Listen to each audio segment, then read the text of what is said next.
titik mo'y buhay. Lupang hinirang, duyan ka ng magiting. Sa manlulupi, di ka pasisingil. Sa dagat at bundok, sa simoy at sa langit mong baghaw. May nilang ang tula at awit sa paglayang minamahal. Ang kisap ng watawat mo'y tagumpay na nagdidikil. Ang bituin at araw niya kailan pa may magdidilim. Lupa ng araw ng waro aming pagsikta. Buhay ay langit sa piling ko. Aming ligaya na pag may mamapit at mamatay ng dahil sa'yo. Morning is fast approaching. Let us awaken to the dawn of the new day with God as our constant guide. God our Father, may you grant us wisdom in our decision, courage to rise from all our mistakes, devotions to our duties, and gladness to share and cooperate for the good of our families and our community. May you spark in us a love for the truth and respect for one another. May you preserve us from false pride, unselfishness, and help us to live in peace with one another as brothers. Amen. Good morning. This is radio station DYWB, now signing on. DYWB is a commercial radio station owned and operated by the People's Broadcasting Service Incorporated. as authorized by the National Telecommunications Commission. DYWB operates daily from 4 o'clock in the morning to 11 o'clock in the evening on 630 kilohertz with a power of 10,000 watts. DYWB is broadcasting from Bacolod City, Republic of the Philippines. DYWB is maintained and operated by the following personnel, duly licensed by the National Telecommunications Commission. First-class radio telephone operators. Joselito Pagayon, Chief Technician with license number 94-1PVI-12314.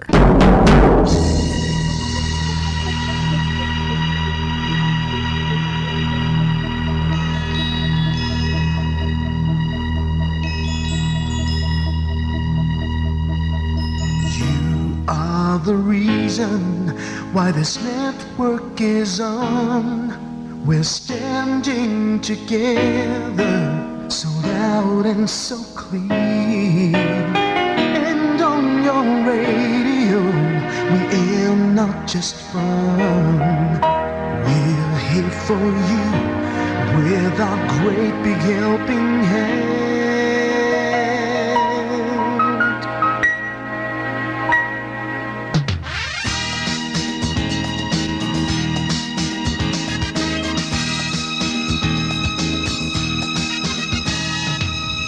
Are the reason why this network is on. We're standing together, so loud and so clear. And on your radio, we air not just fun. We're here for you with our great big helping hand. We have the power to tell the truth without fear, with favor to no one. We stand as one. Turn on your radio and stay where you are. Listen to the bombo and we'll take you near or far. We are here to speak the truth and let you know we are here for anyone who needs a helping hand. We are here to find the way to freedom and peace, justice for all, make this world a better place. We are the CBS, the NBN, the PBS, Bombo Radio Philippines. We listen to the voices with no acts of arrogance, with candor and politeness. We are pledged to everyone. We dedicate ourselves, our fortunes, our lives. No matter what it takes, no matter what is sacrificed. We are here to speak the truth and let you know. We are here for anyone who needs a helping hand. We are here to find the way to freedom and peace. Justice for all, make this world a better place. We are the CBS, the NBN, the PBS, Bombo Radio Philippines. Bombo Radio is here for you to let you know what's new. And because we care, we listen, we hear all the cries and whispers. We shall be free and fair. We are here to speak the truth and let you know we are here for anyone who needs a helping hand. We are here to find the way to freedom and peace and justice for all, to make this world a better place. We are the CBS, the NBN, the PBS, Bombo Radio Philippines. We are the CBS, the NBN, the PBS, Bombo Radio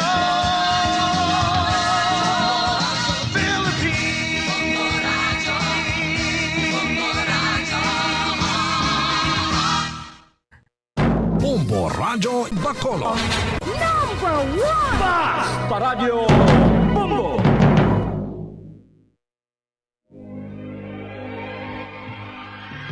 Daily Gospel Reflections. Ang adlaw-adlaw nga pagpamalandong sang Ebanghelyo, agud kita tuytoyan nga magkilala, maghigugma, kag magsunod kay Kristo. Ako ang dalan, ang kamatuoran, kag ang kabuhi. Ini ginadulong sa inyo sa mga Madres and Daughters of St. Paul. Isa ka maayong adlaw, mga inigugma ko nga mga utod kagabian kay Kristo. Aton karon ginapadunggan ang mga martires nga Sanday San Andres Kim Taygon, kag San Pablo Chang Hasang, kag mga kaupdanan, martires sang Korea. Si San Andres Kim Taygon, isa ka pari, kag si San Pablo Chong Hasang, isa ka seminarista. Kag mga 113 ka mga laiko nga ila kaupdanan, nagantos ang pagkamartir sa mga tunga-tunga sini nga tuig sang 1839 kag 1867. Sa ila paghalad sang ila kabuhi tungod sang dako nga pagtuo. Sang tuig 1783, nagkadto ini sila sa China, ginbunyagan kag ginatagan sang misyon sa pagpalapnag sang pagtuo. Ang gobyerno sang China may gahom sa pagkontrol sang pagpalapnag sang Kristyanismo. Si Father Andres Kim amo ang nahauna nga pari sang Korea, natawo siya sa Seoul sang tuig 1821. Pagkatapos ang iordinasyon sa Shanghai sang tuig 1845, nagbalik siya sing tago sa Korea kag nag-asikaso sa pagsulod sa mga dayo nga mga misyonero. Samtang iya ini ginapatigayon, ginaresto siya sang border patrol kag ginpugutan sang ulo didto sa Han River malapit sa Seoul sang tuig 1846. Pagkatapos ang 3 ka adlaw, ang ialawas ginpakita sa publiko kaupod si San Pablo Chang Hasang kag ang ila mga kaupdanan. Si San Andres Kim ginkilala nga patron sang Koreano nga mga pari. Sa karon nga panahon, ang simbahan sang Korea isa sang mga madasig nga nagatubo sa bug-os nga kalibutan. Ginakabig nga ang dugo sang ilang mga martires amo ang ginbunyag sa mga binhi sa mga Kristiyanos didto. Ang dugo sa mga balaan nga mga martires ginula sa duta para kay Kristo, kagani nangintakos sila sang padya nga wala sing katapusan. Mga muyo kita.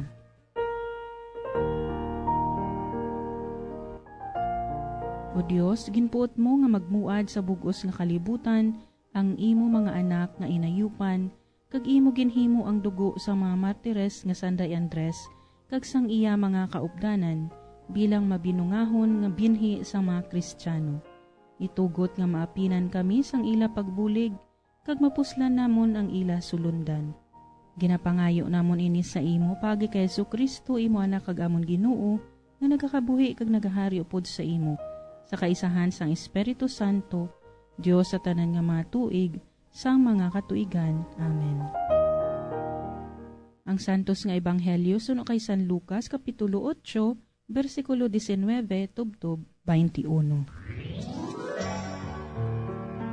Si Jesus ginkadtuan sa iya nga iloy kag mga kauturan, pero hindi sila makapalapit sa iya bangod sa madamo nga mga tawo. May nagsiling sa iya, Ang imo iloy kag ang mga kauturan nagatindog sa gwa, kag luyag makikita sa imo. nagsabat siya, ang akon iloy kag mga kauturan, amo ang mga nagapamati sa pulong sang Dios, kag nagatuman sila. Ang mahal nga Birhen Maria among perpekto nga modelo kung paano ang pagpamati sang pulong sang Dios kagibutang ini sa buhat. Para sa pagpamalandong sang aton ebanghelyo sa sininga adlaw, kita pagaupda ni Sister Sharon Garzon sang Capuchin Tertiary Sisters of the Holy Family paagi sa pagpaambit niya sang iya reflections. Maayong aga, Sister Sharon. Mayong adlaw, Sister Ninya, kag mayong adlaw para sa tanan. Ang aton ebanghelyo nagasiling, nga ang akon iloy kag ang akon kauturan, amuyad tong nakabati sang pulong sang Ginoo kag nagahimo sini. Ang primero nga punto nga pwede naton ma-share sa sini nga ebanghelyo, amo nga si Jesus daw lantawon naton daw wala siya respeto sa iya iloy, bangod wala niya ginkadtuan, insigida, paghambal sa mga tawo nga yari diri ang imo iloy kag imo kauturan. Pero sa tudtuod lang, sino bala ang mas labaw pa sa aton iloy nga si Mama Mary ang nakabati kag naghimo sang kabubuton sang amay? May tawo bala nga makasiling nga mas sobra pa ang iya pagpati sa ginhambal sang Ginoo sang sa aton mahal nga iloy? Bisan pa ang mga santos, wala sila nagaklaim nga ang ila ubra mas labaw pa sang ubra sang aton mahal nga iloy. Apang, siyempre ang aton mahal nga iloy, tama gid na siya kahambol o kung mapainubuson nga wala iya man na ginaklaim nga iya ina-right. Ay kaduha nga punto nga pwede naton nga istoryahan subong nga si Jesus, ang iban nga tawo, ang iban nga sekta mahambal nga si Jesus may mga kauturan bangod nakabutang sa Biblia nga si Jesus kag ang iya iloy kag ang iya mga kauturan. Para sa aton tanan nga mga tumuluo, liwat sa time ni Jesus, maghambal ka mga kauturan, bisan hasta pagani isubong sa mga parts sa mga India, kag sa mga Sri Lanka, may mga sisters kami nga dira nga mga area, nga tawag nila sa ilang nga mga pakaisa, sa ilang mga paryente, utod, brother, sister. Amo na siya, kung nga si Jesus makabutang sa ebanghelyo nga may mga utod siya, pero aton nga intsendihon nga sa ilang konteksto, mga paryente ina kag hindi utod nga tuod-tuod nga pareho ang amay kag iloy. Ang katatlo nga punto nga aton pwede nga ipanumduman nga kung kita bala nangin utod o kung iloy ni Jesus nga tuod-tuod kay kita man nakabati man sang pulong sang Ginoo pero ginabuhat bala naton ini. May isa ka istorya nga nagasiling sa isa kuno ka prisuhan, nakapalagyo ang mga priso. Pagkatapos, pagpalagyo nila, nakabati ang mga pulis nga nagpalagyo sila, ti insigida man sila naglaot sa mga priso. Ti wala iban nga katuan ang priso kundi didto sa may simbahan. Ti dito sa simbahan, ginpang hostage nila ang mga tao dito. Nalakip ang pari kay naka-shorts lang kag naka-t-shirt ti gindakop sa. Pagdakop sa ila dito sa may simbahan, naghambal ang pari bilang pastor, no? Sige nga, ti nga na priso katuhaw, para nga ang ambience makambyo, naghambal ang tao. Sige nga, ti na priso ko kay nakapatay ko mo. Siling sang pari, ha, nakapatay ka? Ti nga namatay ka gidaw, sige kay na init-init ko mo. Siling sang pari, ti nga na init-init ka gidaw, sinong ginpang patay mo? Nagambal ang priso. Siling nga, tingin pampatay ko mga Kristiyano. Siling mangkot sa pari. Nga, pero wala sa kabalo nga pari. Nga, ikaw, Kristiyano ka man? Nagambal ang pari. Siling nga, sang una, pero subong trip-trip na lang. So, inasa daw kakaladlawan nga istorya. Kakaladlawan, gid nga istorya. Pero, kag sorry sa mga pari, gin example, tilang ni diri. Pero, para man sa aton nga, makita naton nga bisan pari o kung madre, pwede gid kita makaubra sa mga bagay nga hindi dapat ubrahon sa mga Kristiyano. Kita nga mga Kristiyano, hasta diin, hasta ano nga punto nga pwede naton mahatag bala sa Ginoo. Handa bala kita mag-offer sa aton kaugalingon o kung maghatag sa aton kaugalingon hasta sa kamatayon pero sa ginhatag ni Jesus para sa aton?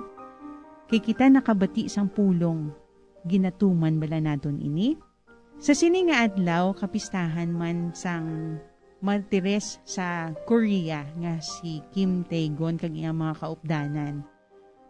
Para sa pagsaksi sa paghigugma nila sa Ginoo, handa sila nagbaton sang martiryo o kung sang kamatayon. Ginpangpatay sila bangod silang Kristiyano. So kita bilang Kristiyano sa liwat hasta sa ano nga punto kita handa maghatag sa aton kaugalingon. Kung hindi kita pag martiryohon o kung pamatsyon sa aton nga pagtuluuhan, kita handa bala magtindog sa katarungan. Handa bala kita mapatay o kung bisan pagapatsyon o kung osigon para sa ngalan sang paghigugma sa Ginoo kag para sa katarungan. Sa liwat maayong adlaw para sa tanan. Madamo gid nga salamat Sister Sharon sa pagpaambit sa amon sang imong madalom kag matahom nga reflections. Kabay nga nakatandog gid ini sa balatyagon sa aton mga tagpalamati kag makuhaan gid nila ini sang inspirasyon ilabi na gid sa pagpadayon man sang ila pagpangabuhi bilang mga Kristiyano. Hasta sa masunod nga simana, Sister Sharon. Kag para sa mga luyag makigangot sa mga madres sang Capuchin Tertiary Sisters of the Holy Family, pwede kamo mag-inquire sa ila FB page, Capuchin Tertiary Sisters Asia, o kung mag-text sa cellphone numbers 0916-160-3913 o kung 0966-625-8698. Mga abyan, tubtob na lang anay kita diri. Akon gid kinapasalamatan ang tanan nga mga Pauline cooperators, collaborators, benefactors, kag tagdumalahan sang sini nga istasyon. Kung gusto ninyo iupod ang inyong mga intensyon sa amon pagpangamuyo, ipadala lang ninyo ini sa Pauline's Media Center, Bacolod. Daughters of St. Paul, 29 Corner Hernaez Streets, 6100 Bacolod City. Daughters of St. Paul, Iloilo, 425 E. Lopez Street, 5000 Haro, Iloilo City. Telephone number 320-9487 o mag-text sa 0943-5410-771. Sa ngalan sa mga madres ang Daughters of St. Paul, ini si Sister Nina Lorilia. Kabay nga ang paghidait ni Kristo nga amo ang dalan, kamatuuran kag kabuhi, magpabilin sa inyo tanan.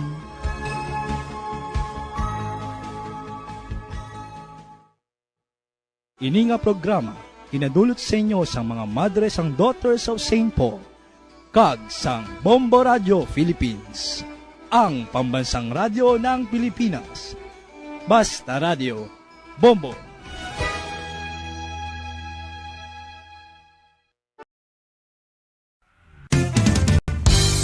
Kung ang ampang basketball amo ang mas ginakakunyagan naton nga mga Pilipino, apang salos tanan nga parte sa kalibutan, ang nagapanguna o kon most popular sports in the world, amo ang football, better known as soccer sa US kag Canada. Sunod sa latest world statistics sa sini nga tuig 2022, ang football amo ang nagapanguna ilabi na gid sa Europa nga nagadagat sa masubra 4 billion followers. May kantanan sa football, isa sa ginahulat sa mga football or soccer enthusiasts worldwide, amo ang FIFA World Cup. Sa ika-22 ka tuig sini nga paghiwat bilang Quadrennial International Men's Football. Ang pungsod Qatar sa Western Asia amo ang venue, the first World Cup ever to be held in the Arab world.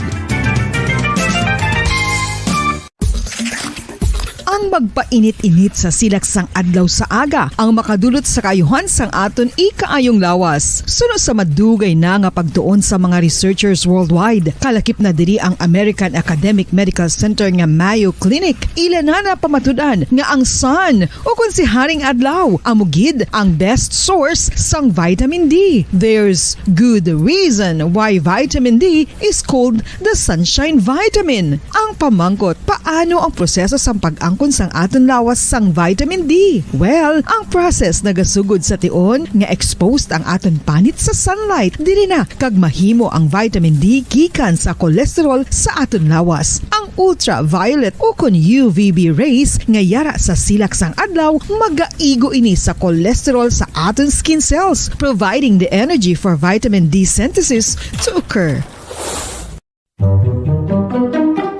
Magluwas sa baboy, baka kag manok, may isa ka karne nga sarang mahimo alternatibo nga iserbe sa lamesa sa mga Pinoy kag ini ang rabbit meat o kon karne sang kuneho. Suno sa pagtuon, mas matinlo ini kag mas healthy kung ikumparar sa iban nga karne sang sapat. Ang rabbit meat ang sarang nga lutuon sa pamaagi nga naanda na sang kadamaan, kaangay sang adobo, lumpia Shanghai kag lechon. Apang ano bala ang mga benepisyo sini sa ikaayong lawas?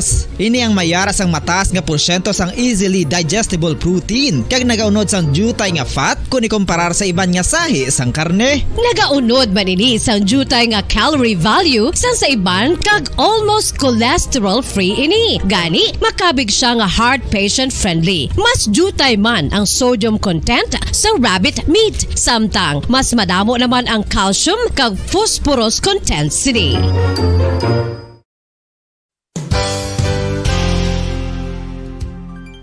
Nakaibalo-bala kamo nga ang bantugon nga simbahan sa Banwa sa Valladolid diri sa probinsya sa Negros Occidental nga ang Our Lady of Guadalupe ukon ang Nuestra Señora de Guadalupe ang mas magulang pa diin ang edad sini kung ikumparar sa amo nga banwa. Tuig 1852 sa gintukod ang kumbento kag simbahan sa Nuestra Señora de Guadalupe, walo ka tuig antes pa man natukod nga mangin isa na kabanwa ang inubayan ang ngalan ukon pagtawag sadto sang Valladolid sang tuig 1860 sa sur nga bahin sang probinsya. Ang simbahan ang gintukod sa mga Recollect missionaries tubtub nga ginpatahong pagid ini kag ginpadako sa tong 1877 nga may baroque style nga fasad kag basic nave o kon central part sang simbahan sa pagpamuno ni Recollect priest nga si Father Carlos Ubida. Ang matahom na nga kumbento kag simbahan ang natapos antes pa man nagsugod ang pag-ibwal sang Philippine Revolution sa tong tuig 1897. Sa paglipas sang malawig nga tinuig, madamo naman nga mga renovations ang ginpadigayon sa sining nga simbahan tubtob nga natapos antes pa man mag-abot ang 20th century. Sadto ang isa sa nagapatahom sa Our Lady of Guadalupe Church amo ang tuman katupong sang tanan nga parte sang simbahan kag isa na diri ang original nga Doric columns kalkip na ang may design nga salog padulong sa matahom nga elevated nga altar. Ang dingding sang baroque style nga fasad sini nga simbahan human sa coral stones. Throughout all this, the Lady of Guadalupe Church has remained to be one of the most beautiful among all Negros churches.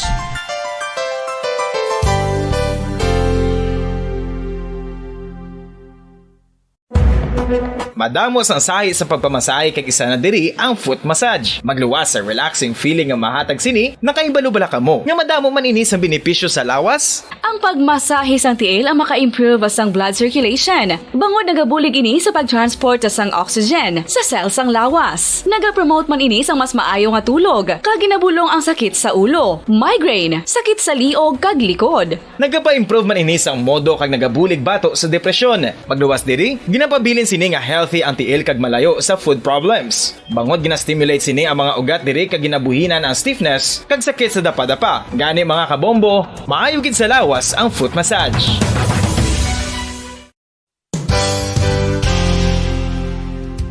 Nakahibalo-bala kamo nga ang makitaan nga dako nga konkreto nga simbahan sa sudad sang Sinay, probinsya sang Negros Occidental nga San Diego Pro Cathedral ang nahuman pagid lamang sadto sa Kawayan, Nipa, Kugon kag Amakan. Mga 246 na katuig ang nakaligan. Tuig 1736 sang gintukod ang parish sang Banwa pa lamang sadto nga Silay kag nagpatukod ini sang pinakauna man nga simbahan nga nahuman lamang sa light materials. Sa pagbulig sang administrasyon sa nagpungko santo nga Gobernador Silio nga si Alejo Severino kag sang pinakauna nga pari sa lugar nga si Padre Alijo Ignacio Di Molinas nga taga Pungsod, Espanya. Ginhingad ang simbahan nga San Diego Parish Church sunod sa ngalan santo sa patron sini nga si San Diego de Alcala nga isa ka Franciscan saint. Tuig 1841 sangang isa naman ka parish priest nga si Father Eusebio Locsin ang nag-initiate nga bagatukod sang mas permanente nga simbahan nga nahuman sa bato kag kahoy. Ginsuguran ini sa pagpasanyog sang atop ang galvanized iron kag iban pa nga parte sang simbahan. Apang sang nag-ibwal ang revolusyon sa itong Nobyembre 5, 1898, wala ini natapos kag naunta. Tuig 1925 na sang ang manggaranon nga sila noon kag sugar baron nga si Don Jose R. Ledesma ang nagdonar sang dako nga kwarta sa pagtukod sang dako kag bag-o nga simbahan. Ang Italian architect nga si Lucio Bernasconi amo ang nagdisenyo sang bag-o nga simbahan kag sang ulihi ginhimo pa niya ini nga modelo sang pagbalik na niya sa Italia. 1927 sang nakompleto tukod ang simbahan nga may twin bell towers base sa Romanista o kon Renaissance nga disenyo. Disyembre 25, 1974 sang ang sadto obispo sang Diocese of Bacolod nga si Monsignor Camilo Gregorio ang nagdeklarar bilang pro-cathedral, rason kung nga ginatawag na ini sa karon nga San Diego Pro-Cathedral, the only Catholic Church to be declared as pro-cathedral in the Philippines.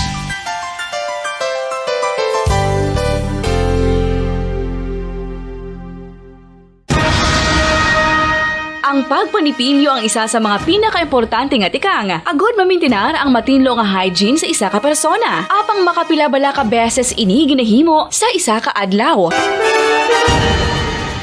Suno sa American Dental Association, ginarekomendar ang pagpanipilyo sang makaduha ka beses sa isa ka adlaw. Sunod diri, maayo ang pagpanipilyo sa aga kag sa gabi gamit ang isa ka soft brittle brush. Para sa optimum dental health, ginapahayag sang ADA ang pagpanipilyo sang 2 ka minutos kag siguraduhon nga matinloan gid ang kada ngipon. Importante man nga tinluan ang tunga sang ngipon, isa ka bes kada adlaw. Importante man nga tinluan ang gum line, bangod posible ini nga tiniran sang bakterya. Friendly advice from Bombo Radio Bacolod.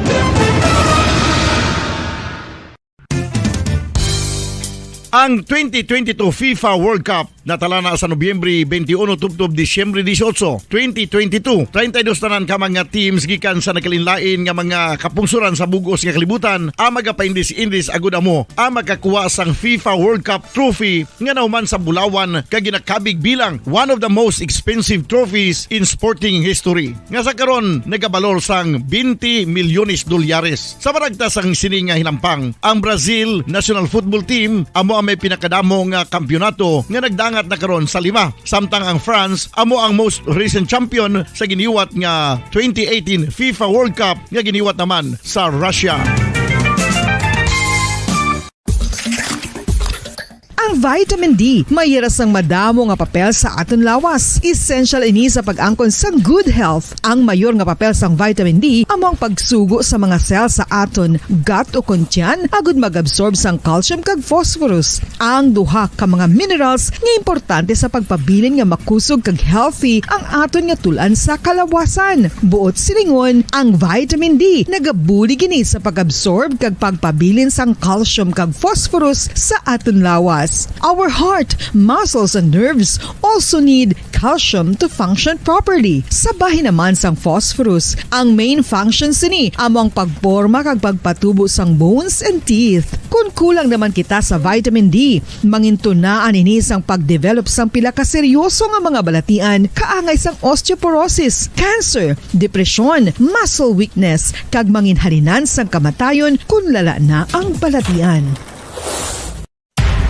Makapila ka beses kung magpangapisa sa kadlaw, maghinay-hinay lang sa pag-inom sang kape bagod may aray ni sang ini mayo nga efekto sa lawas. Apang paano bala mibruan kung masobrahan na kita sa kape? Nahibaluan nga ang 400 mg sang caffeine o kung kapin-4 katasa sang brewed coffee sa isa ka adlaw ang makabig pa nga safe para sa pila ka mga healthy adults. Apang, dapat naman ini nga haganaganon kung makabatyag na sa mga sintomas nga nagapahibalo nga nasubrahan ka na sa kape. Ini ang ginalakipan sang pagsakit sang ulo, hindi makatulog, anxiety, kag masami nga ginanerbiyos kalakip na ang paglingin sang ulo, pagka-iritable, masami nga pagpangihi, pagpalangurog sang unod, kag pagdasig sang kuba-kuba sang dughan. Gani mga kabombo, hagan-hagan lang sa kape. Pamangkot, sino sa inyo ang may tanom nga saging nga saba sa inyo balay o kun uma? Kagkaangay sang halos kalabanan, paborito man bala ninyo ang saba nga saging? Nga wala labot pwede makaon kon fresh, luto o kon bisan hilaw, pinaagi sa pagtanok sini. Paborito ini naton nga snacks kun imuon nga banana Q, banana chips, crisp banana fritters o kun turon, namit man ini prituhon, plus ginahimo man ini bilang ketchup, banana ketchup. Kag ang luto nga saba, ginalunod ini sa mga potahe kaangay sang pochero. Yum yum! Well, sa mga utod naton dira nga hindi kumpleto ang ila adlaw kung hindi makakaon sang luto nga saging nga saba, good news! Bangod tuman kadamo gali ang makuha naton nga benepisyo sa pagkaon sang saba nga saging. Ang saging nga saba ang mahimo matawag Cardava banana. Gina-classify ini botanically bilang Musa acuminata ex balbisiana, isa ini ka hybrid cultivar nga native diri sa Pilipinas. Ginatawag man ang saba bilang praying hands. Bangod daw kaangay sang mga kamot nga nagapangamuyo ang kortes ni.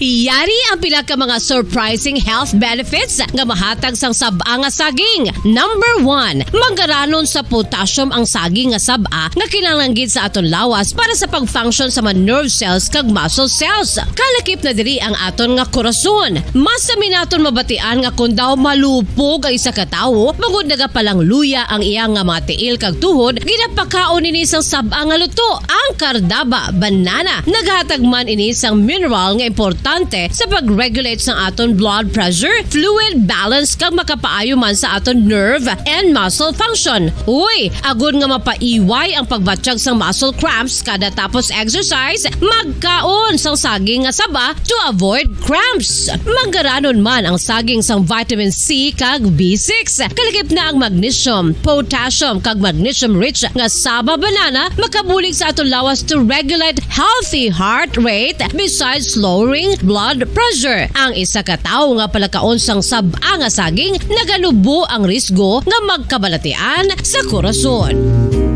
Sa karon nga may pandemic, mapuslanon gid ang pagkaon sang saba nga saging bangod napamatud-an nga makapaboost ini sang immunity bangod sang ginaangkon nga high concentration sang vitamin C. Sa pagpamahaw kun aga upod ang pagkaon sang saging, makapa-kickstart ini sa aton nga immune system kag makaamlig sa aton nga lawas batok sa mga infections, dala na ang pagpabakod sang antioxidant sa aton nga lawas. Gani wala labot sang apple, mahimo man mahambal. A banana a day keeps the doctor away and does your body a bunch of good.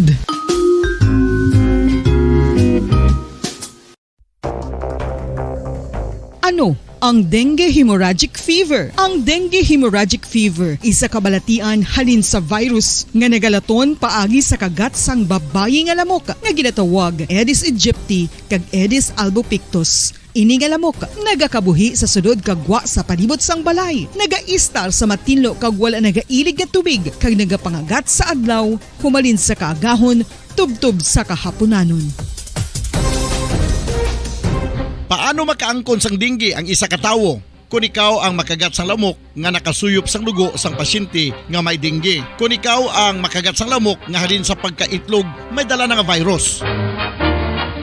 Ano ang mga palatandaan o kung sintomas sang dengue? Hinali nga hilanat nga nagadugay sang duha, tubtob 7 ka adlaw, bleeding o kung pagdugo sang ilong, panit o kung baba, kag pagsuka o kung paghigko nga may dugo, sakit sang ulo, pagpalangluya, pagdula sang gana sa pagkaon, sakit sa tiyan kag pagpalanakit sang tutunan, pagpalamula, rashes, shock, pagpalangyami, pagpalamugnaw, pagpalanglapsi, pagpalangitom, pagdasig apang mahina nga pulso, pagkalipong, pagsalasala o kon delirium.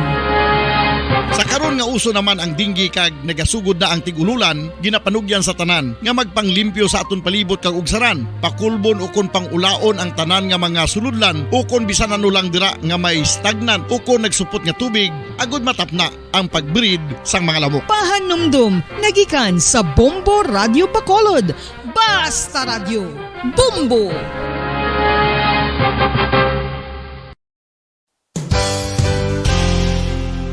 Isa sa mga makabig heritage churches diri sa probinsya sa Negros Occidental amo ang Our Lady of Peace Church o kun Nuestra Señora de la Paz nga yara makitaan sa Dalan La Paz, siyudad sang La Carlota. 1870 sang ang ini nga simbahan isa lamang sadto kakapilya nga nahuman sa Kugon kag Kawayan. 1873 sang si Father Eustaquio Casgaro amo ang nagpungko bilang pinakauna nga pari sa Banwa pa lamang sadto nga La Carlota, tubtob nga ringin parokya na gid ini sadtong 1876. Sang pagkasunod nga tuig 1877 sang nagpungko naman si Father Andres Torres bilang first Recollect Parish Priest sa amo nga simbahan. Si Father Torres amo gid ang nagsugod kag nagsupervise sang pagtukod sang dako na nga simbahan sa Romanesque architectural design nga nahuman sa red bricks gikan sa Banwa pa lamang sadto sang silay kag puti nga coral stones nga ginkuha naman sa isla sang Guimaras. Gintapik ini nga mga material pinagi sa lime nga ginmixklahan sang itlog sang pato. Apang bangod sa natabo nga Philippine Revolution sadtong 1898 wala gid lubos nga natapos ang ini nga simbahan. Apang sang Enero 23, 1936 sa pagpamuno sang nagpungko sadto nga duha ka Recollect priests nga sanday Father Abondio Frias kag Jose Cuesta ginpatigayon ang blessing sa human na nga simbahan sa idalom sang patronage sang Our Lady of Peace. A unique feature of the Our Lady of Peace Church are its massive arched windows that reveal the thick walls of the church.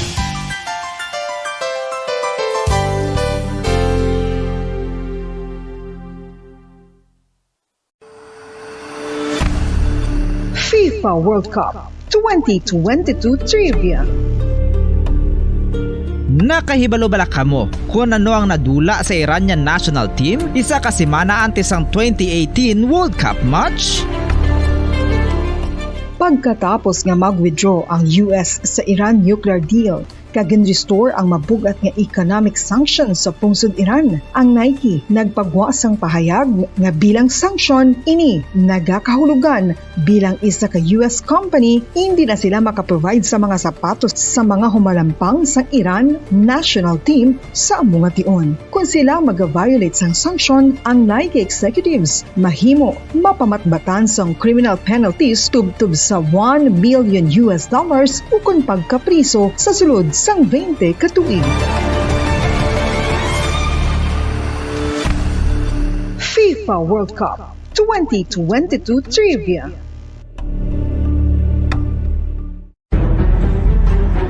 Mga carcinogenic foods o kung tigi nga mga pagkaon mangintunaan sang cancer. Nakahibalo bala kamo nga ang mga tigi o konsunog nga parte sang pagkaon kaangay sang barbecue kag inasal makabig nga carcinogenic o kon mangintunaan sang pagtubo sang cancer sa aton lawas. Kung naghambal kita carcinogen o kung carcinogenic, amoy ni ang substance, radionuclide o kung radiation nga nagapapromote sang carcinogenesis o kung pagporma sang cancer. Madamo ang mga carcinogenic foods nga nangin paborito naton. Kaangay sa mga processed meat, overcooked foods, kag mga fried foods like french fries. Abaw! Ang paborito ta nga pork barbecue kag chicken inasal. Nga gina-request tagid nga well done ang pagluto o kung ginapatigi-tigi tagid. Makabig nga carcinogenic, processed meat, overcooked foods, and fried foods may increase risk of some types of cancer. Ang mga chemical nga ginausal sa processed kag cured meat, kaangay sang nitrates nga isa ka food preservatives para sa bacon, subong man sausages kag ham, mahimo makaproduce man sang carcinogens. Wala labot sa mga carcinogenic foods, mayara man nga ginatawag non-radioactive carcinogens. nga mangintunaan man sang cancer. Kaangay sang paghaklo naton sang asbestos kag aso sang sigarilyo. Gani, likawan gid ang pagkaon sang batok o kon sunog nga pagkaon.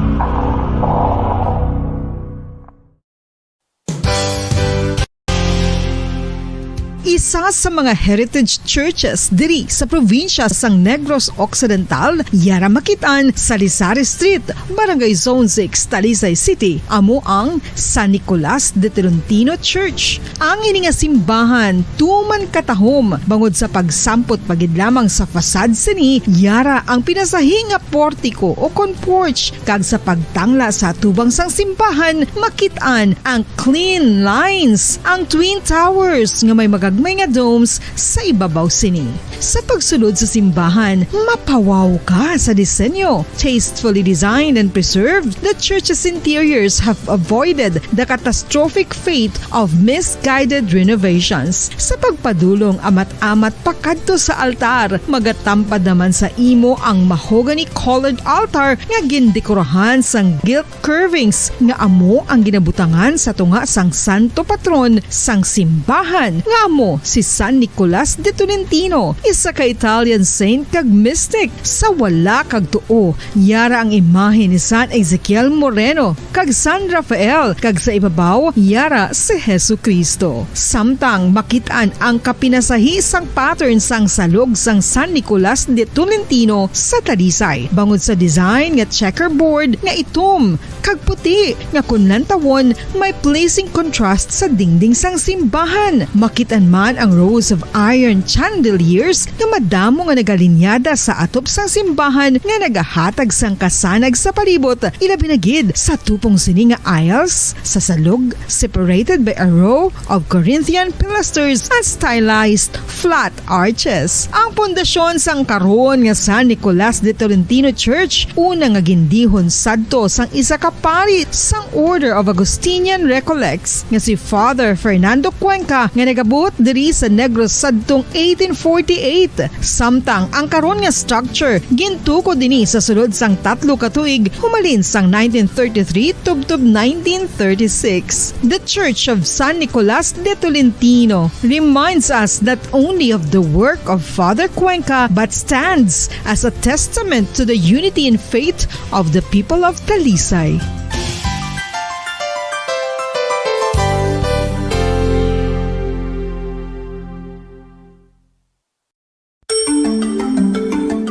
Matapos nga nagbalatian ang bugo sa kalibutan dulot sang coronavirus disease, isa naman sa karon kabalatian ang bulos sa ginakahadlukan worldwide, ang monkeypox. Ano ang ginatawag na monkeypox? Well, sunod sa World Health Organization o kon WHO, ang monkeypox ang isa ini ka infectious disease nga dulot sang monkeypox virus. Kung maghambal naman kita monkeypox virus, isa ini ka orthopox virus nga mo ang ginatunaan sa mga sintomas nga daw kaangay sa smallpox apang less severe. Ang monkeypox ginakabig nga less contagious kag mangintunaan sang less severe nga mga balatian kung ikumpara sa smallpox. Simuloan nga ang smallpox na eradicate na ini sa tung 1980 apang ang monkeypox nagapadayon nga nagaduging sa mga kapungsuran sang Central kag West Africa. Sa karon, mayara duha ka distinct clade ukon subtype, ang West African clade kag ang Congo Basin clade nga amuman ang ginatawag Central African clade. Ang monkeypox ang ginakabig nga zoonosis. Ukon isa kasahi isang balatian nga naghalin sa mga sapat padulong sa humans. Mga sapat kaangay sang squirrels, ilaga, amo kag iban pa. Human to human transmission is limited. Monkeypox is transmitted to humans through close contact with an infected person or animal or with material contaminated with the virus. Base pa sa key facts ng World Health Organization ukon WHO nga ang monkeypox virus mahimo ini matransmit ukon malaton sa iban pinaagi sa bodily fluids, lesions sa panit ukon internal mucosal surfaces kaangay sa mga naghalin sa baba ukon tutunlan sang pasyente respiratory droplets kag mga contaminated objects ukon materials kaangay sang beddings. Samtang base naman sa fact sheet sang Mayo Clinic nga isa ka medical center sa Minnesota, USA, nga kun matapikan ang isa ka tawo sang monkeypox virus, ang initial symptoms amo ang paghinanat, paglingin sang ulo, nagahinubag ang mga lymph nodes kag pagadasnan sang pagtinubo-tubo sang mga rashes sa lawas tub-tub nga magmangin flat patches ini. Amat-amat nga magaulbo o kon mangin nodules tub-tub nga magbinitog-bitog kag mangin pus-filled blisters. Ini nga nagalabot sa 5 tub-tub 7 ka adlaw. The rash heals by scabbing over. Makabig na nga infectious ang isa ka pasyente sa pagsugod pagid lamang sang paghilanat sini. Samtang pamangkot, may bulong na bala ang monkeypox? Well, dugang pa sa fact sheet sang WHO nga ang vaccines nga ginusar sadto sa pag-eradicate sang smallpox sa bugos sa kalibutan amo man karon ang ginatublok sa mga tao batok sa monkeypox kag ang antiviral agent nga gin-develop para sa smallpox treatment nangin lisensyado naman para sa treatment sang monkeypox. Newer vaccines have been developed of which one has been approved for prevention of monkeypox.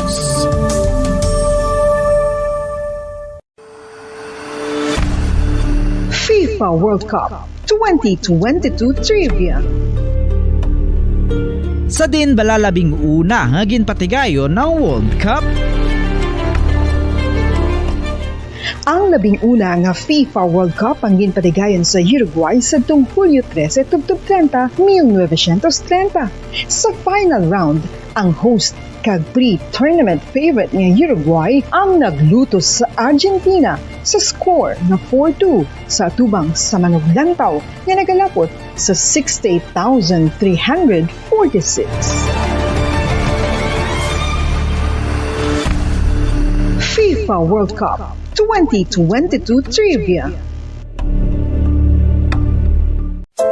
Luyag mo bala mga kabumbo nga mapanubo ang imo nga bugat? Nakasiguro ka bala nga nagakaigo ang imo nga pamaagi? Isa sa masami nga ginahimo sang iban nga mga luyag pagpanubo sang bugat amo ang starvation diet ukon pagpagutom.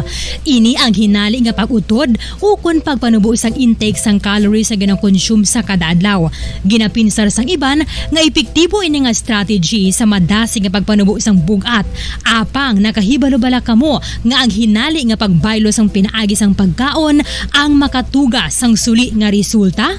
Naibaluan nga ang pagkaon sang tuman kadyutay o kon pagpagutom ang hindi maayo nga ideya kag ini ang makatuga agud nga magdako na gid ang bugat. Suno sa mga doktor, ang pagbalansi sang pagkaon sang manubo sa calories nga diet ang pinakaepektibo nga makabulig agud mapanubo ang bugat. Ano-ano ang mga pagkaon nga makakuha kita sang vitamin D? Well, pila sa mga ini ang mayara sang significant amount sang vitamin D nga mahatag sa aton lawas ginalakipan sang cod liver oil, swordfish, salmon, canned tuna, beef liver, egg yolks kag sardines. Uy, ang sardinas! Samtang gina-advise nga nagakadapat gali nga kauno naton ini o kung i-consume naton nga ini nga mga pagkaon sa halos matag adlaw nga tanan agud nga makaangko na aton lawas sang enough vitamin D. Outdoor direct sunlight skin exposure of the face, arms and hands for 5 to 10 minutes 2 or 3 times a week combined with vitamin D supplements is required to ensure vitamin D sufficiency. Gani, ano pa ang ginahulat ninyo? Magwa na kun aga kang magpainit-init o kun magpabalhas samtang naga-ulo exercise bagod maayo ang dulot sini sa aton ikaayong lawas. Sa tuman ka kapoy, pag-abot sa balay, kung kaisa nagkakatulugan na lang ang isa ka persona. Apang sa babayi antes magdulog, may mga ritual pa nga dapat himuon kaya nga isang paghukas sang makeup. Ano ini ka importante? Ang pagkakas sang makeup kag pagpanghilam o sang guya antes magtulog ang maayo para sa panit bangod ginakakas sini ang mga cosmetics, impurities kag higko sa surface sang skin nga makatugas sang iritasyon o kung pagpadasig sang pagtigulang sini kung hindi mahimo. Ginabuhinan man sini ang risgo sa pagdevelop sang pimples, pagpula sang guya, blackheads kay iban pa nga size sang blemishes. Naga-promote man ini sang cellular renewal paagi sa paghukas sang dead skin. Importante ang paghukas ang makeup bangod ginapahanugutan sini ang panit nga makaginhawa. Ano ang masami nga rason sang pagsakit sang aton tiyan? Ang pagsakit sang aton tiyan, ang bangod sa sahi sang pagkaon nga aton masami ginakaon. Suno sa oncologist nga si Dr. Isaac David Ampil II, ang masami nga pagsakit sang tiyan ang bangod sa hyperacidity. Suno diri, ang pagsaka sang acid ang nagatuga sang pagsakit sang tiyan. Ini ang ginatumod nga sinisikmura o kun stomach ache. Ang usual nga ginatunaan sini amo ang pagkaon sa mga pagkaon nga mataas sa acid content, kaangay sang citrus fruits, kag labaw sa tanan ang spicy food. Ang iban nga sources amo ang alcohol, coffee, kag masami ang pagpagutom. Ang stomach pain ang bangod man kung kaisa sa ulcer kung sa diin ginadigest sang acids ang lining sang stomach. Apang agud masiguro ang gintunaan sang stomach pain, mas maayo nga magpakonsulta sa doktor. FIFA World Cup 2022 Trivia. Ano ang pinakadasig nga time o kon oras nga nakagol sa World Cup history? Ang Turkish soccer legend nga si Hakan Şükür ang nakascore batok sa South Korea sa 2002 World Cup bronze medal match. 10.6 seconds pagkatapos sang opening whistle. Yes, 10.6 seconds. Amoy na kadasig mga kabombo. FIFA World Cup 2022 Trivia. Masami nga ginalakot sa madamo nga mga pagkaon o kon mismo ginasudaan sang madamo nga mga Pilipino ang salted egg. Ang salted egg ang nahibaluan nga masamihimo sa itlog sang bibe. Ang 50% nga mas madamo ang unod nga calories sang sa itlog sang manok. Kag ini ang nagaunod man sang pila ka mga essential nutrients. Ang calorific content sang itlog sang bibe ang nagikan sa protein, fat, kag carbohydrates. Ang protina nga makita sa itlog ang isa kasahi sang high quality protein kung sa diin ang kada isa nga itlog sang bibi ang makitaan sang 9 grams sang protein. Samtang ini ang nag-unod man sang 9.6 grams sang fat kag 1 grams sang carbohydrate. Ang nasambit nga mga nutrients ang makabulig agud nga ang lawas ang makaproduce sang energy. Mas mangin maunod kag masuportahan ang bilog nga ikaayong lawas kaangay sa muscle, panit, buhok kag iban pa. Mga kabombo, ilabinagid sa mga kababainhan. Kung ikaw magtulog, nagasuksok ka bala sang bra o kung wala. Madamo ang mababayi, ang wala nagasuksok sang bra kung sila ang magtulog. Magluwas nga ini ang komportable para sa ila, isa sa mga rason kung nga madamo ang wala nagasuksok sang bra kung magtulog, amo ang kahadlok nga makaangkon sang breast cancer. Kangawa nga hindi magdako kag mapunggan sini ang pagkupos sang dughan. Apang suli sa ginapatihan sang kadamaan, wala sang medical evidence nga nagapamatuod nga malain ang pagsuksok sang bra. Depende sa kadakuon sang dughan. Ang pagsuksok sang bra ang makalimit sang breast movement nga makabulig sa pagpamagan sang breast pain kag nagatuga pa sang mas komportable nga pagtulog. Bangod wala sang major benefits ang pagsuksok sang bra samtang nagakatulog, wala man ini sang major negative nga konsekwensya. Ang importante, matinlo kag masami ini nga ginalabhan agon nga malikawan ang mga skin issue tugasang balhas kag bacteria.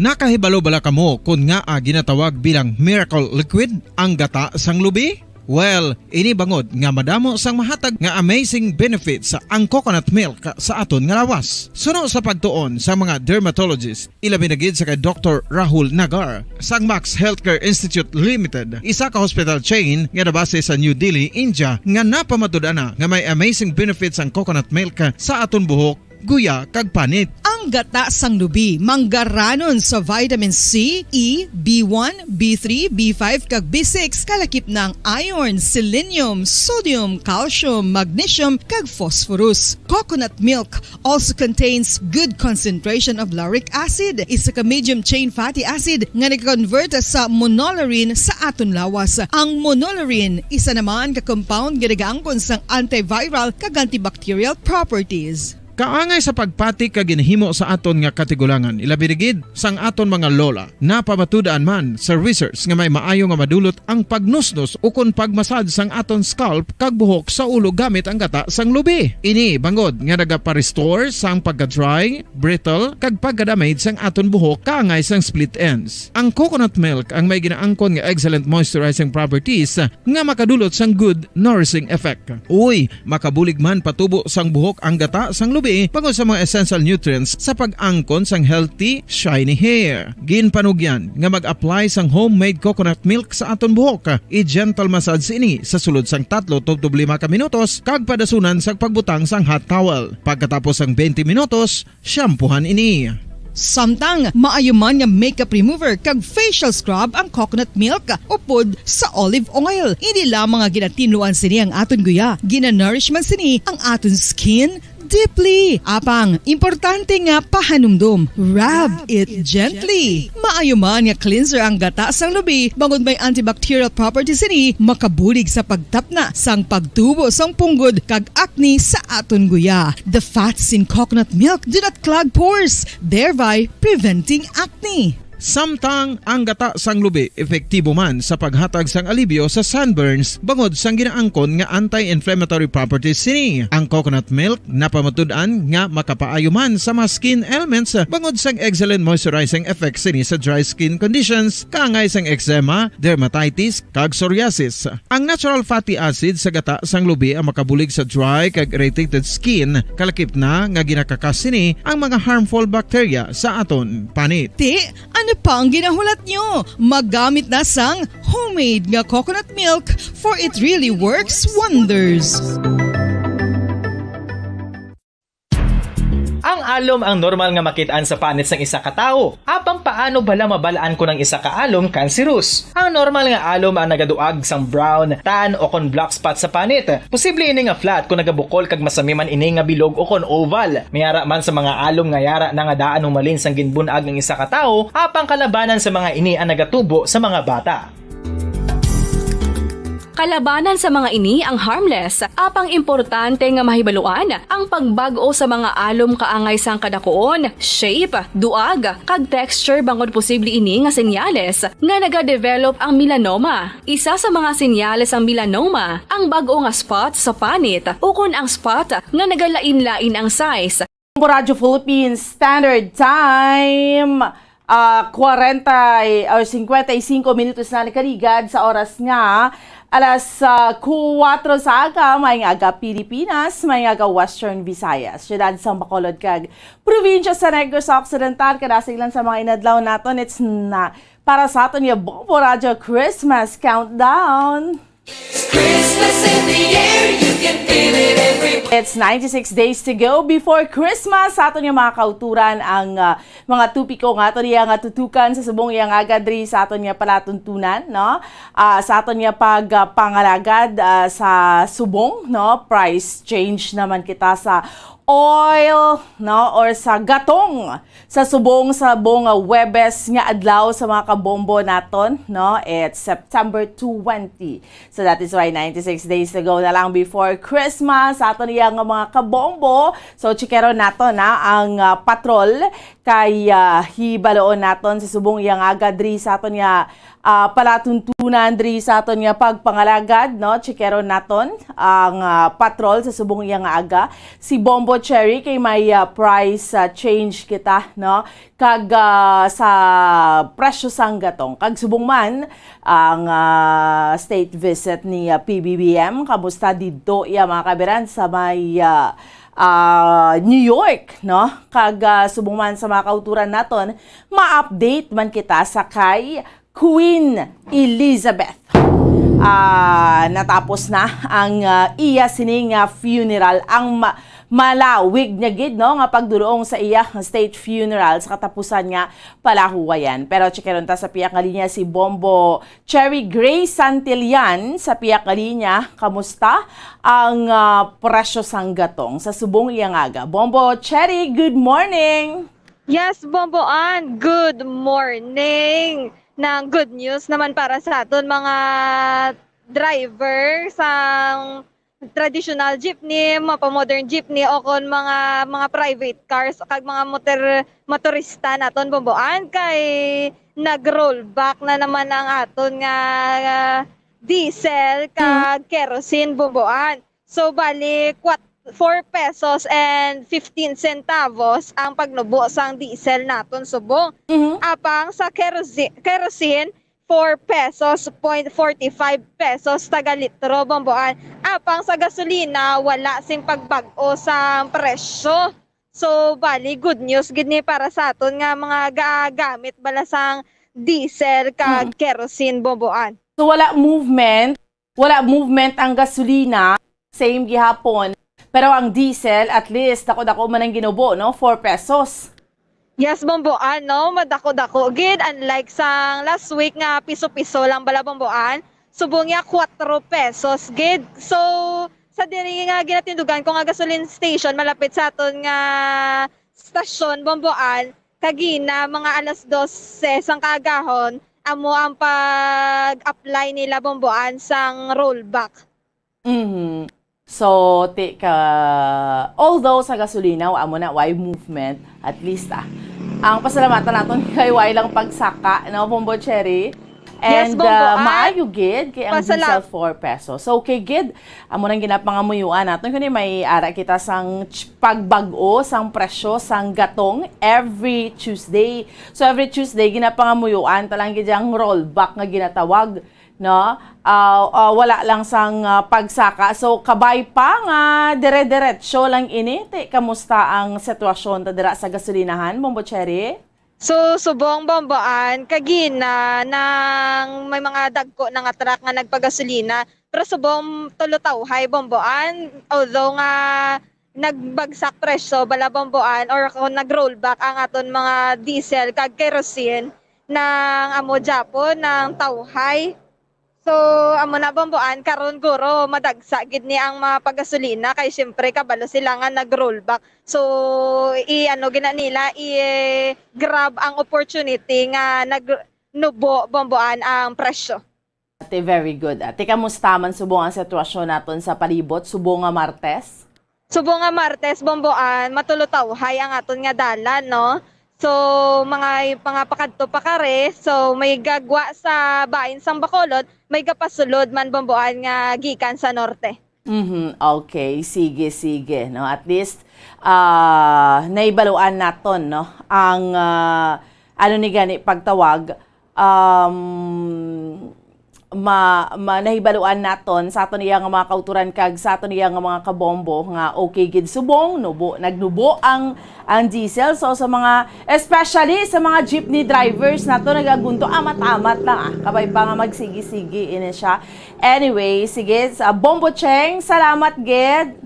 Yes, bomboan, ini ang balita gikan sa patrol. Ako si Bombo Cherry Grace Santillan para sa Pambansang Radyo ng Pilipinas. Consistent overall number 1 sa Bacolod. Basta Radyo, Bombo! Salamat sa kay Bombo Cherry Grace Santillan. So, good news ha? Para sa mga utod nato nga motorista, although gasolina, way lang gid movement, tiba niya nga daan kada Tuesday ginatinguan nila nga do ka every Tuesday, especially sa mga pribado nga mga sasakyan, no, magpagatong ti subong niya at least steady pulse. Okay na lang sa magsaka, no. Sang teralikdan to hindi kita yagwanta sang sinakaay sa presyo sang gatong subong. Again, ang presyohan ay although sa kada gasoline stations may diferensya man ni jutay, especially may gas station nga do ka dako ginakatama iya sang iya sini nga kamahal blas ang iya nga gatong. Pero inido amo ni kumparar sa iban nga mga gasoline stations. Ang diesel subong at least nag 74. Although taas pa ni gyapon na, pero mayon lang ni nagabot sang telikdan sa sobra 20, no. Ang silver or ang gasolina 68 pesos and 5 centavos. Ang platinum, 68 pesos and 80 centavos. Mga naga-line of 6 kag 7, line of 70, amat-amat ni nga magnubo. Amo ni nga aton iya ginapangamuyuan sa aton nga mga kauturan kag sa aton nga mga kabombo, no? Kung nga magsigi lang. Kaya syempre, ga-apekto man mo, especially sa aton iya nga mga regapanguna nga mga balaklon. Kung mataas, no, ang presyo iya mga kabinan sang gatong no sa mga kauturan naton kag sa aton iya nga mga kabombo. May epekto gid ni sa aton nga mga regapanguna nga mga balaklon, pero tikon at least kung magsigi-sige ni nubo, ti kabay pa no nga sa aton nga mga kauturan kag sa aton iya nga mga kabombo nga para nga magsigi siyang nubo para nga mga balaklon tayo hindi magsalaka tanan no kay nga may amo ning ginambal naton mayara ini iya mga kabinan sang domino effect. Okay? Na sa aton nga mga kauturan subong na ibaluan naton or sa mga kauturan naton kag sa aton iya nga mga kabombo si Queen Elizabeth gindulong na siya sa iya sini nga pinakaulihing nga palahuwayan. Nadulong na siya. So, ba madugay-dugay man ang state funeral. Iba natin, diskusyonan natin ini kalawig, no? Halin sa 6:30 in the morning, time dito sa time dito iya sa London. 6:30 in the morning, kakas na ang public viewing. No? Or tapos na. So, halin sina, may activity until 7:30. Nga madulong siya sa iya nga katapusan nga palahuwayan. No? So, matapos ining ginatawag iya no, sa mga kauturan naton kag sa aton iya nga mga kabombo nga committal service sa St. George Chapel. Dira man mismo, no, lubong ang nagtaliwan nga monarch queen sa royal vault sa idalom sang Windsor Castle. So, kay sa kasagsagan ni sang committal service, ginkakasman ang crown jewels, kag ginpatigayon ang ceremonial sa pag-utod sang baston. Tapos ni isa-isa nga nagalin ng miyembro sang royal family sa pagpanguna abi ni King Charles III. Siya na ni ang mangin bag-o nga hari, no? Kaya tinauna diring mga tawo nga yara sa kilid sang kalsada samtang iya nga nagalabay ang grabing mga tao. Waya gahalin mo. Although hindi man na sila pwede kapalapit, malabay lang na sila. Si Queen Elizabeth sa Westminster Hall, padulong sa Windsor Castle. Ara na sila. Mas napito pwede ka upod sa St. George Chapel. No? Sa aton iya nga mga kauturan kag sa aton iya nga mga kabombo. So hindi matuyag pwede makaupod dito. No? So, sa aton iya nga mga tagpalamati. Grabe gidya. Amo ina sa ang kadamo iya sang nagapalangga no sa kay Queen Elizabeth. Ikita taman to. Even ang mga yara sa idalom sang Commonwealth realms, no, mga iban nga mga countries just like Canada, Australia, New Zealand, Papua New Guinea, and iban pa, no, nga mga sa idalom bala sang Commonwealth realms kung saan din ginakilala nga head of state si Queen Elizabeth. Grabe maning ilang nga pagkasubo. In fact, no, ang mga world leaders, no, nagpadulong dito gid, no, sa pagpanguna, yara gid si US President Joe Biden sa mga kabombo naton. Kita nyo na, no? Amu ina kadamong tao. In fact, sa pilahay pa lang, debla, sa pag-describe gani sa aton yung bombo international correspondent nga si Sir Ramil Isugon nga sus ang crowd yo ay halin mo sa gwaya sang Buckingham Palace. Si Sir Ramil Balabombo Harold.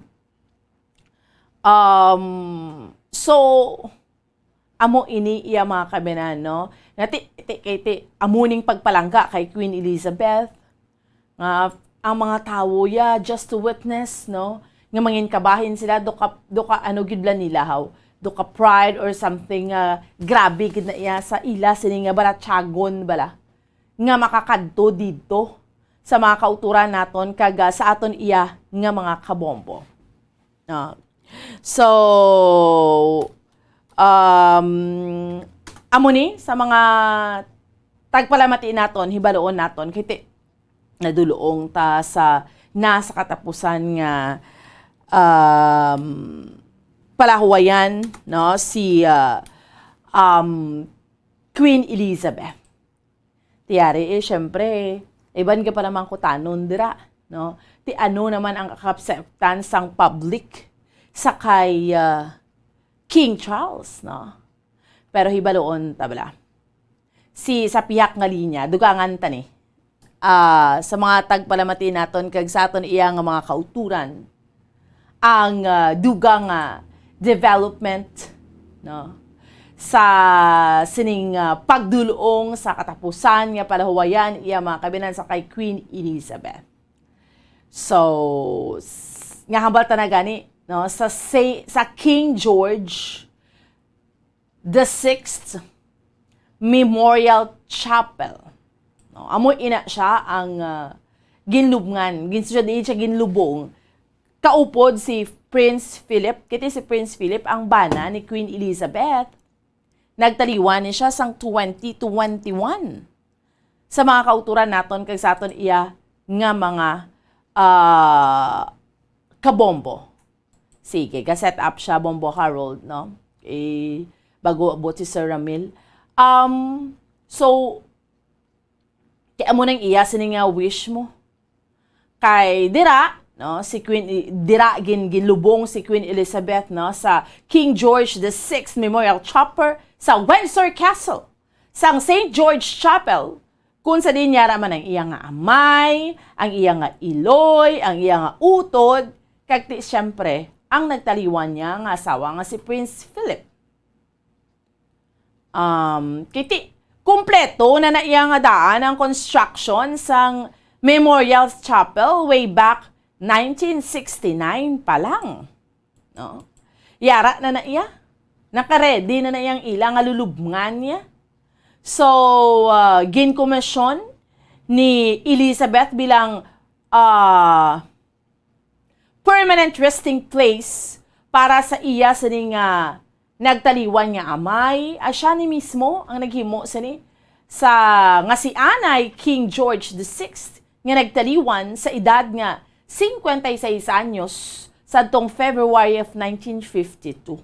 That's why si Queen Elizabeth very, very young. No, sang nag-queen na siya. So, she's very young and that is why nga subong niya 70 anyos na siya nga nag-queen. So, she's 33 years old during that time, if I'm not mistaken. So, amo na siya ka-young. Tingya, may ganin, nagtaliwan, 56. That's why nga, amo na siyang ginakilala nga longest serving monarch. Kag the reason why, nga, aside nga, siyempre, buot nami, manigid siya, that's why nga, love siya sa mga tao. No? Siya yung pinakalawig nga nagaserve nga queen. Ang iya bata, gani, subong stentaho na. Si King Charles, no? Although nga ang iya iloy 96 naman iya sang nagtaliwan. So ang ining Royal Vault lulubngan na siya sang malaba nga listahan sa mga royals sadtong 18th kag 19th century kabahin na si George III nga nagtaliwan sadtong 1820. Sang buhi pa si Queen Elizabeth, ginpamalibaran sang reyna ang ideya nga sang traditional nga marble chest tomb nga may kadakuon sa mga effigies nga ginpaboran sa mga naunang nga mga royals para sa lubong sang iya sini nga amay. So, hindi siya gusto sina. Sa baylo, ang lulubngan sang hari markahan sang isa ka simple nga bato nga itom nga Belgian nga marmol nga nakabutang sa salog nga may inscription nga George VI. Very kita mong mga choice ya bala ni Queen Elizabeth, no? She's very simple. No, ang mga royals before ya gusto nila dako gid. Tapos may marble chest naman hindi simple honta lang niya. She's very simple. Ang dedikasyon na tabo sa dong March 31, 1969 sa isa ka seremonya nga gintambungan paanay sadto ni sang nabalo, no, sang iloy ni Queen Elizabeth bala II nga si Queen Elizabeth, ang Queen Mother. Kaupod ang Reyna, si Prince Philip, ang utod ni Queen Elizabeth, nga si Princess Margaret, kag ang apat nga bata sang monarch.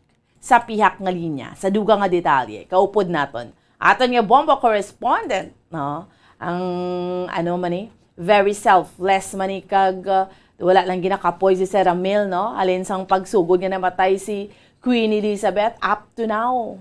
No? Sir Ramili Sugon, sir, maayong aga, maayong gabi dira sa imo sa London, United Kingdom.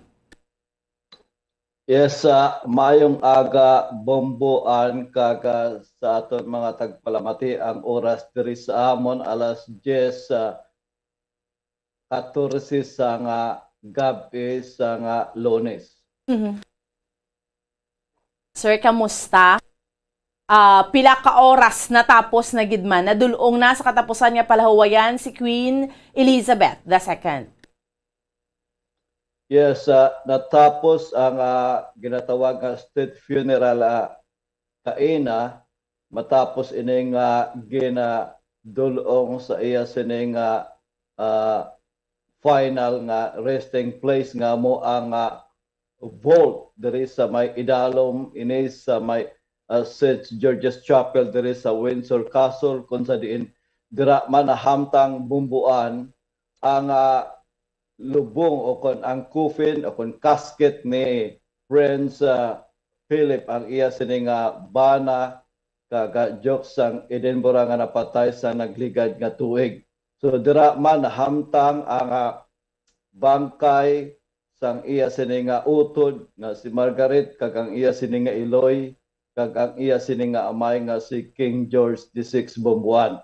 So ini nga ginatawag nga Queen's funeral Bombuan, ginakabig ini nga isa ka ginakonsiderar ini nga the most celebrated and the most remembered with ginatawag nila nga unprecedented members of royal or world leaders gathered kag subong man most watched of all time nga event sa recent time nga gipahayag sa report nga sa may 500 nga gininbitar nga mga world leaders sa bilog nga kalibutan, mga 100 ka mga presidente kag prime ministers ang nag-abot bumbuan.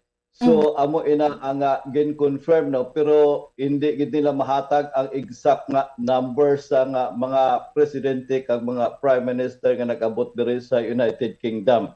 So sa liwat sa nasiling nga naton magluwas sa sini mga madalagkuan nga mga presidente, nag-abot man ang mga dignitaries kag subong man ang mga ambassadors nga nag-represent sa ila sining pungsod kag mga kings and queens nga diri sa Europe kag ang emperor sa Japan, ang kings sang Saudi nag-abot man diri no. So mga royal family sa Middle East nag-abot man kag subong man nga ginlakipan ini sa nga amon sini nga mga matag-as nga mga politicians diri sa UK nga nakita man dito kaina ang anom ka mga former matawag naton nga prime minister sa United Kingdom nga ginalaki pa nila ni John Major, ni Tony Blair, si Gordon Brown, si David Cameron, si Theresa May kag subong man si Boris Johnson. So ina ang nagkakatabo magluwas sa membro sa royal family sa pagpanguna ni King Charles III nga nagtambong o kung patigayon man sa prosesyon sa may Westminster Hall padulong sa Westminster Abbey. Dito man sa sulod sa Westminster Abbey ang mga key workers nga gitagaan sa importansya sa amon sa sini nga gobyerno, ang members sa National Health Service kag mga charity nga ginakatanyagan o kon kinasuportahan sa amon sini nga Queen Bumbuan. So at least bala sir no ginapasalamatan naton nga natapos ini nga peaceful, wala man sang anong nga threat or something. Siyempre, nagtinilipon ang mga dalalagko, powerful nga mga tao sa bugos iya nga kalibutan, Sir Ramil? Yes, kag special gidya si President Joe Biden bumbuhan kay wala ini siya nag-upod sa bus abe nga dako nga nag-pick up sa ila sa isa ka designated area nga magkadto sa may Westminster Abbey. Nagsakay gid ini sa iya sining limousine no nga salakyan nga bulletproof kag siya lang ang isa sa mga head of state o kuna presidente nga nagpadulong sa Westminster Abbey nga nakatigayon nga magsakay sa iya mismo nga salakyan bumbuan. Gin-allow siya for security purposes. Yes, isa man ina siguro, isa ini ka matawag naton nga bulletproof nga limousine.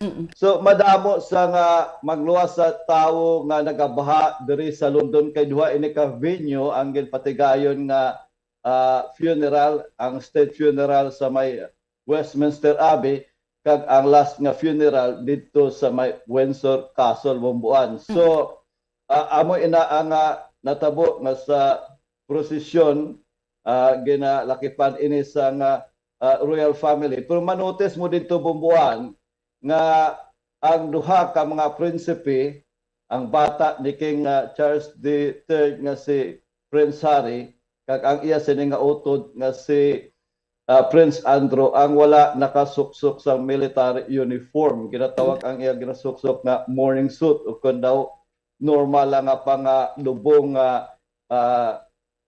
ginasuksok sa tao diri no kaga bisan nga nasuksok nila nabutang nila ang ila sini nga medals during sa ila sini nga pagserbisyo sa military ila sini nga mga achievement then wala man ini sila ana ginapahanugutan nga magsalute sa kupin sa nga queen sa nga o kung kita tawag bala nga magahatag ka sa nga imo sini nga kalabanan nga naga-parade sa nga maglabay ini nagasaludar ini katulad sa ila ni King Charles kag ni Prince William pero ang duha wala no so makita mo ang diferensya ini bangod kay wala na ini sila o kung hindi sila ginatawag nga royal working nga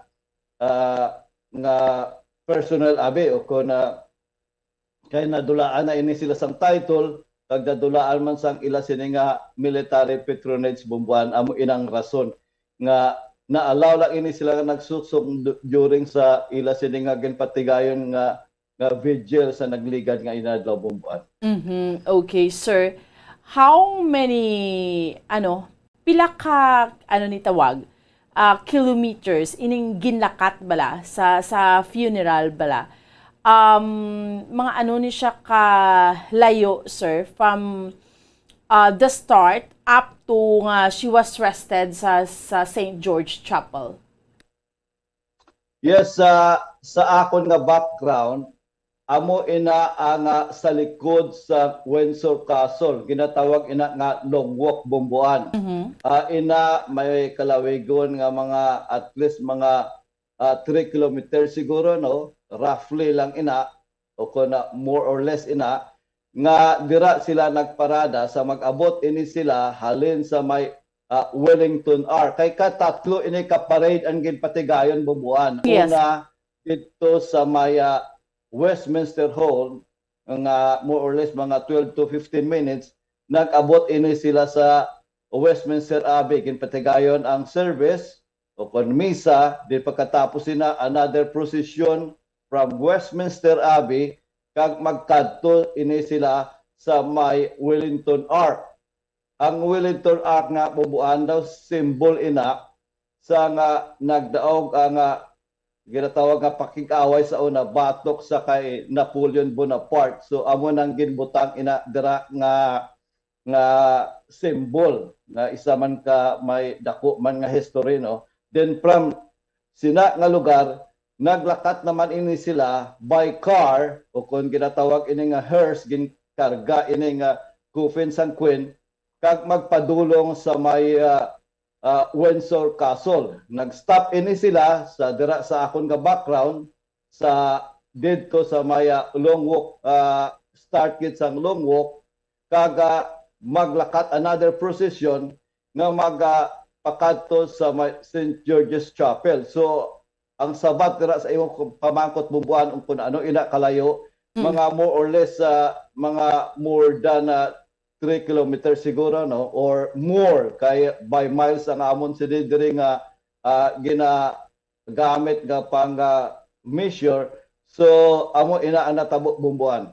Okay, so mag 3 kilometers lawig-lawig ba no? Ginlakat lang gid na siya, sir?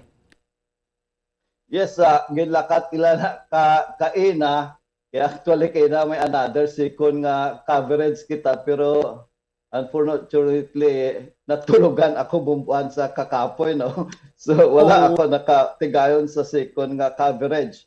So, amo ina ang natabo bumbuan nga kung sa din sa nag-abot ini sa may matawag nga sa St. George's Chapel, another service dito nga ginpatigayon. Kag may mga interesting bala nga history along that road nga pag labay sang sining prosesyon bubuhan nga kung sa diin makita mo dira nga may duha ka ido nga naga lantaw man, no. Ini ang duha ka ido sang Queen nga Courges, ginatawag ini nga Sanday Moy kag Sunday nga amo gining ginakamot an sang Queen bumbuan kag ang isa ka kabayo nga si Ima ginatawag nga daw kaluluoy bala bubuan nga mismo ang ini nga sapat gitagaan sang importansya agod lang nga makita ang ila sining amo nga for the last time bala nga kung sa din igahatag ini sila sa another person na bumbuan nga magatipan sa ila. Gani na ano ni gani. Kundi sir ginkuha, i-clarify ko lang, ginkuha ang corona ni Queen. Yes, it's sign ng na-vacate na ang iya sining nga posisyon, ang iya sining nga corona, ang ginatawag nga Imperial State Crown. Di na siya ibutang, sir?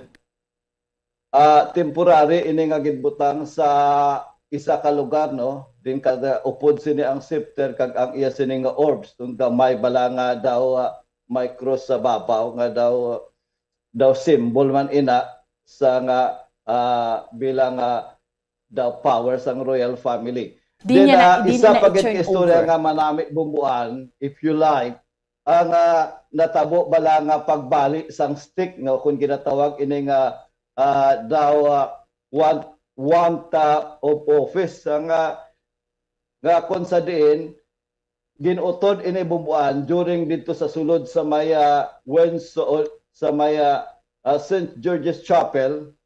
Ang symbol sila nga pag-utod bumbuan nga nagtapos na ang service sa iya sini nga mga staff sa sulod sa Windsor Castle sa serbisyo nila sa Queen. So dito pakita man ini sila dito kag ginbali ini bumbuan kay mabali ini siya mo sa ila sini nga head sa Lord Chamberlain nga amo ining ginatawag nila nga para nga matapos ang ila sini nga pagserbisyo sa Queen bumbuan. So kanami lang tawon nga may tradisyon nga ini. Daw kung sa una ko na bumbuan ang ini nga klase nga stick ginagamit ina pagdisiplin sa mga ila sini nga mga staff sa Queen. Pero nangin isa ka simbolo nga kung madula ng imo sini nga amo doon mo ina kaga madula naman ang imo nga obligasyon sa royal family Bumbuan. Okay, so sir, lastly, after nga marubong ang Queen, what's next? Di mapululi na, magpalahuway na, si King Charles na gid? Yes, ang pinakadako naman nga matabo Bumbuan, amo ining ginatawag nga hulaton ang patigayon nga coronation. Kay isa ini sa mga steps nga mga full-fledged nga king si King Charles III. Tanong ayan, kung sir. Kung sano ina nga matabo, iga-anunsya pa ina Bumbuan. Then madamo pa sa mga changes Bumbuan, katulad sang amon sini nga mga kwarta, ang amon sini nga banknote, ang papel amon nga kwarta, pagka-islan ina kay dire sa amon, ara dira ang image sang queen nga amo ina nga bisan diin ka nga klase sang kwarta, ang value sini from 5 pounds, 10 pounds, 20 pounds, 50 pounds, ang iya sini nga picture sang queen na ina. So pagka-islan ina sa nga laragway sang amon sini nga king ni King Charles III, din subong man ang Queens, ang sinsilyo. Kay tanan nga sinsilyo, laragway man sang queen. Then dugang pa sina ang stamps namon, tanan nga stamps namon diri, kung magpadala ka bala sa sulat ang stamps, amo ina ang laragway man sang queen, ang picture sang queen. Pagka-islan man na, so gradually siguro, then ang passport, no? Kag subong man na membro sang royal family in coming days, igapabutyag ina sang king kung sinong makasaka kag sinong mabuhinan ang ila sining obligasyon Bumbuan. Okay, we'll keep ma-update kita sina Sir Ramil, but anyway, Sir Ramil Isugon, sir, thank you so much gid ha sa mga updates, no? Hambal ko na gani halin isa nagtariwan si Queen Elizabeth II up to now, kag sa dugang paginaton nga mga updates. Thank you so much gid always for your time, sir. Salamat. Yes, direkta kita nga nag-report diri sa England, United Kingdom, ini si Bombo correspondent Ramil Isugon para sa Pambansang Radyo ng Pilipinas, Basta Radyo, Bombo. At gid sa aton nga Bombo international correspondent direkta sa London, United Kingdom, si Ramil Isugon, no?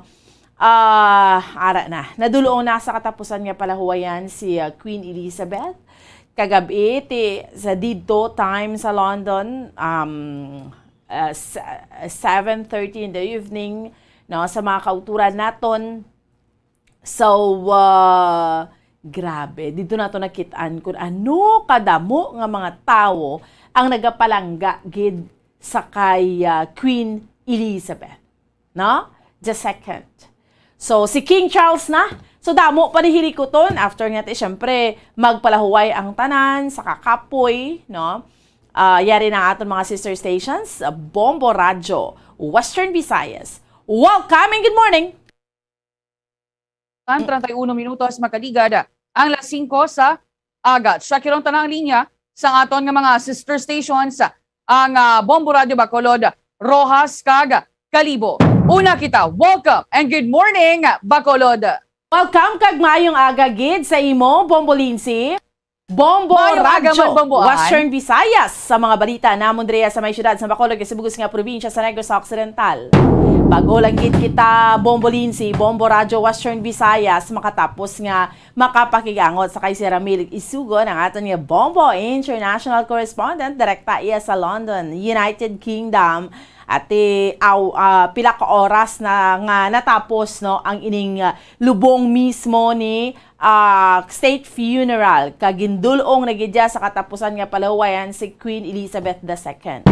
Kung sa diin libo-libo gidya ka mga pumuluyo ang nagkadto dito, local man, taga London man, or from other countries nga nag-witness kag nagtanaw, no, nagtindog, no, dira lang sa Buckingham Palace, sa Gwa dira kay hindi man to sila pwede makapalapit to sa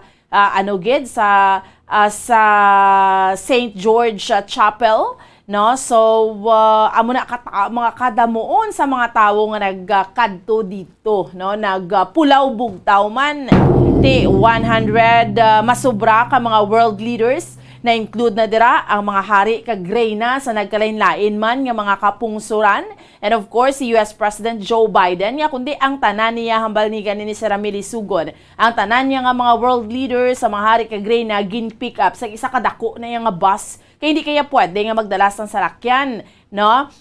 Pero si US President Joe Biden at na-allow siya nga sa iya mismo salakyan nga bulletproof siya nagsakay for security purposes.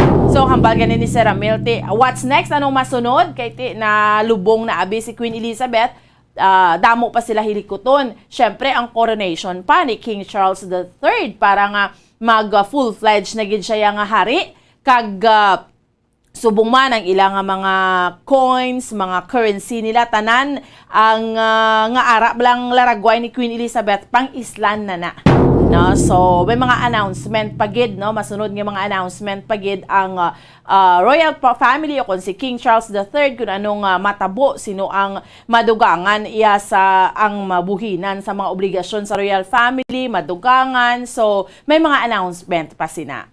Kag subong man sa dugang namon diri nga balita ti going back diri sa amon sa may syudad sa Bacolod kundi siniho lately mayari kami sang tinalikdan pa ni pila nakatuig, mayari kami sang anti-smoking ordinance, pero do somehow do nagtulog duway man ang gidag stricto gid dinakpanay do una lang man tong mga tinuig to, and then for how many years do wala naman dinakpanay, especially naglabay ang pandemic. Subong ginreconvene ini ni Mayor Albi Benitez sa anti-smoking task force tayang hambal ni Councilor Simple Distrito bilang vice chair, manyati ga-warning na siya sa mga pumuluyo. Bala nga mag first offense ka 500 pesos, second offense mo sa public places magpulo pa ni garilyo kadre sa Bacolod may 1,000 pesos nga multa, pag third offense mo 2,500 kag mapriso ka pa sa sulod sang 30 days. Diba? Sibla may mga ara man nga halin sa inyo, dala blas tabok bombolinse, tapos pagabuti sa Bacolod, abi nyo do, wala lang dinakpanay, may task force na kami dire nga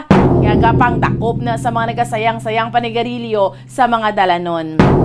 Ang oil price rollback, may changes kita sa presyo sang gatong subong iyang aga. Although ang gasolina nagpabilin sa amon diri sa 68 pesos and 5 centavos, wala hulag no, sa silver 68 pesos and 80 centavos sa platinum, pero sa diesel from 78 nag 74 pesos and 8 centavos na ni siya, no, nagnubo siya sang 4 pesos. Amo ni so far ang mga balita namon Drea sa may syudad sa Bacolod kay sa bugos nga probinsya sa Negros Occidental. Balik sa imo, Bombo Lindsay. Madamo kay salamat Bomboan, Bombo Radio Bacolod sa ilo kita sa Bombo Radio Rojas. Welcome and good morning Rojas. Morning, Bombo Lenzi, Bombo Radyo Western Visayas, madalagkuan namon nga balita diri sa Rojas City, Capiz. Checkar naman naton ng mga international correspondents dito sa Britanya after sa tong state funeral minutos nagpatigayon sila sang minute of silence no pagatag sang dungog sa nagtaliwan nga si Queen Elizabeth II kag kalabanan sunod diri nga mga tawo dito pumuluyo sa Britanya halos wala sang tulog sa man bala sa monitor no kag kasubo no sa nagtaliwan nga reyna. Kaya naman naton nga international correspondent sa New Zealand kag Canada, the usual day malang kuno dito pesar nga nalubong na ni si Queen Elizabeth II, makita lang dito ang pila ka commemorative nga mga tarps, mga ginapang hatag gabi sa mga pumuluyo dito sa embahada sang Canada or sa embahada man mismo sang New Zealand. Pero sa Canada to kapon nga adlaw holiday no sa pag wala sang duty no ng mga government officials or government employees, pero sa mga private employees may kuan sila, may trabaho, usual day or usual work sa aton ng mga Filipino community, while sa New Zealand sa Setyembre 2023 no ginapayag ang day of mourning o kon holiday sa New Zealand bilang pag-commemorar kag pagbaton no sa bag-o nga pungko nga hari nga si King Charles the third. Sa New Zealand to, ti batsagan gid ang kasubo sa mga pumuluyo sa New Zealand sa pagtaliwan ni Queen Elizabeth II. Pero sunod sa aton nga international correspondent nga si Dr. Reynand Dumalaon nga ti nag-eskwela dito sa iyang philosophy doctor sa isa ka university nga pagabot sa kay King Charles III do doubtful no ara pa sa gyapon sa baga daw familiarization ang mapumuluyo sa New Zealand whether to support fully o magasuporta sang bilog sa bag-o or sa mga talos sa nagtaliwan nga reyna. Diri sa Capiz kahapon tong adlaw nakita na to si Capiz Governor Freddy Neil Oto Castro balik duty na sa Kapitolyo matapos nga ini anag panguna sa flag raising ceremony sa Kapitolyo Provincial. Nagtakop na tong agam-agam sa pila naton nga mga pumuluyo diri nga do hindi pa capable si Gov Oto magpadulong magbalik duty sa Kapitolyo matapos tong pila ka mga issue nga naglagaw nga do ka kuha na gid no do ka critical na gid or kalain na gid ang pamatsagan or sa health status sa gobyerno provincial ti kapon to sa pagani naghatag sang speech ginmotivate niya to kag ginatagan sang dugang kumpiyansa sa kagalingon ng mga empleyado sang Kapitolyo Provincial nga magpanerbiso sa mga pumuluyong kapisnon. Takop niya ni ang iso nga ti ara pa sa capable kag mapagros pa nga magpanerbiso diri sa probinsya sang Capiz. Sa madalagkuan namon nga police report kapon man nga adlaw gindagdagan ni sang warrant of arrest kag natigayon nga maresto ining 38 anyos nga babayi nga ginapahayag miyembro sang rebelde nga grupo dito sa bahin sang Barangay Lantangan, Banwasang Pontevedra. Kasong murder in relation to terrorism ang gindagdag nga warrant of arrest batok kay Karina Jovelyn Oliveros nga ti suno to sa aton nga Pontevedra PNP ining murder nga kaso pagpatay natabo ini sang tiyempo nga to pa sa bukid no nagapakigbato sa tiko nga pagpati no batok sa kampo sang militar. Pero suno man to sa pamilya sini nga ti madugay ginako man sini nga kuan gid man dati no nagasuporta sa rebeldeng grupo pero do baga do nagbalhin na nagmatamat na balik sa sabak sang gobyerno pero alinon mo ni kay kapon lang to dagdag ang warrant of arrest kag natigayon nga maresto sa gintingob nga puwersa sang CIDJ Capiz kag sang Pontevedra PNP custody sa karon sa aton nga mga otoridad. Sa panwaman to sang kwartero baw isa ni ka lalaki ho nakigagawan sa armas lutang sa katapo sang Capiz Police Provincial Office or miyembro sang amon nga police diri sa probinsya matapos ngayon ang ginsita lamang sang isa ka police staff sergeant no sang Capiz PPO. Aning suspetsado nagapangatuban sa karon sa paglapas sa RA 10591 Comprehensive Dangerous Drugs or Comprehensive Firearms and Munitions and Regulation Act matapos nga makuhaan sang 45 armas nga kalibre armas lutang pila ka mga bala kag magazine ginsita man to sang pulis. Naglabay-labay ito sa tubangan sa pulis may sukbetong armas lutang ay tigin na trying i-apprehend sang pulis ba nagpalagyo pa sa kag nag-resist o ginpalukpan pa to gani ang pulis mayo gani nakalikaw kag wala maiguan na tigayon nga mapagwa sining pulis ang iyang training kag makuha ang armas lutang kag napusasan ining persona nga si Avery Mayo de Gara residente sang Barangay Agdahon, Banwasang Kwartero kagin turnover sa Kwartero Municipal Police Station kag natigayon nga mapasakaan sang kaso. Muna madalagkuan ta balita diri sa Roa City, Capiz, balik sa imo Bombolensi. Namugig na salamat Bombo Rinante, Bombo Radyo Rojas sa ilo kita sa Bombo Radyo Kalibo. Welcome and good morning Kalibo. Welcome man kag good morning Bombolensi, Bombo Radio Western Visayas. Ang amon man nga managapanguna nga balita diri sa Banwasang Kalibo kag bugos man nga probinsya sa Aklan. Una diri aga pataya nagaugtas sa ining panibago nga advisory sa amon nga Aklan Electric Cooperative kung sa diin nagpasaka naman sila sang ilang rate per kilowatt hour subong nga bulan sang Setyembre.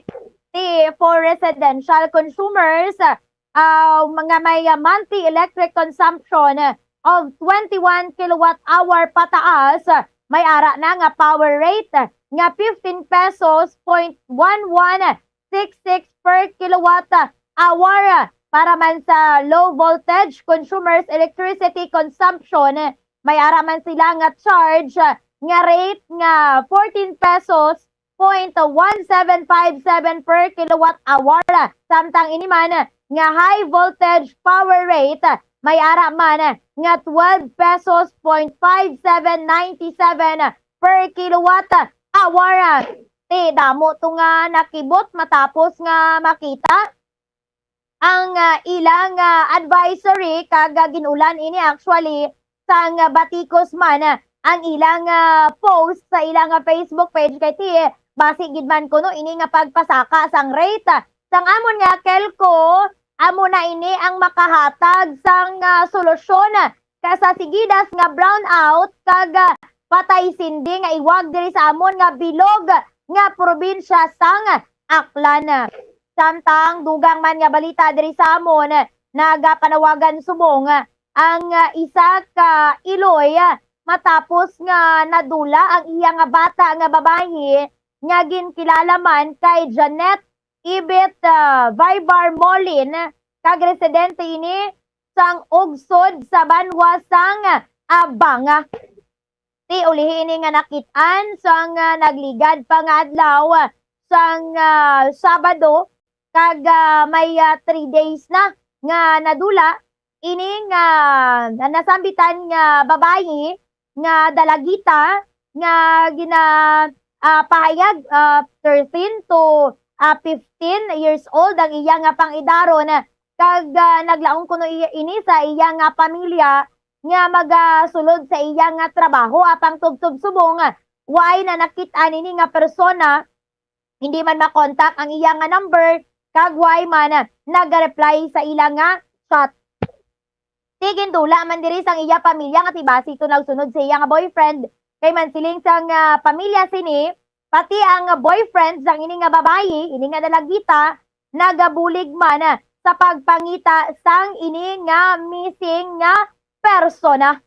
Samtang dugang man nga balita diri sa amon ti ini man balang isa ka senior citizen kag isa man ka ginang naga kasubo to kag grabe to ang ilang kasubo samtang nagadangop diri sa amon sa Bombo Radio Kalibo agud nga mangayo sang bulig matapos nga ginapayag na loko sang ining suspect kag ginareklamo rather nga si Prince Carl Ibanez kag residente man sang barangay Cogon Leso timakon mo ang ginhimo niya sa senior citizen nga si Iselita Castro ginasiling nga tong ati nagatrabaho kuno to siya sa amon nga provincial government kag hatagan siya sang kwarta ti binaligyan man to sang senior citizen ginatagan sang 32,000 pesos para kuno nga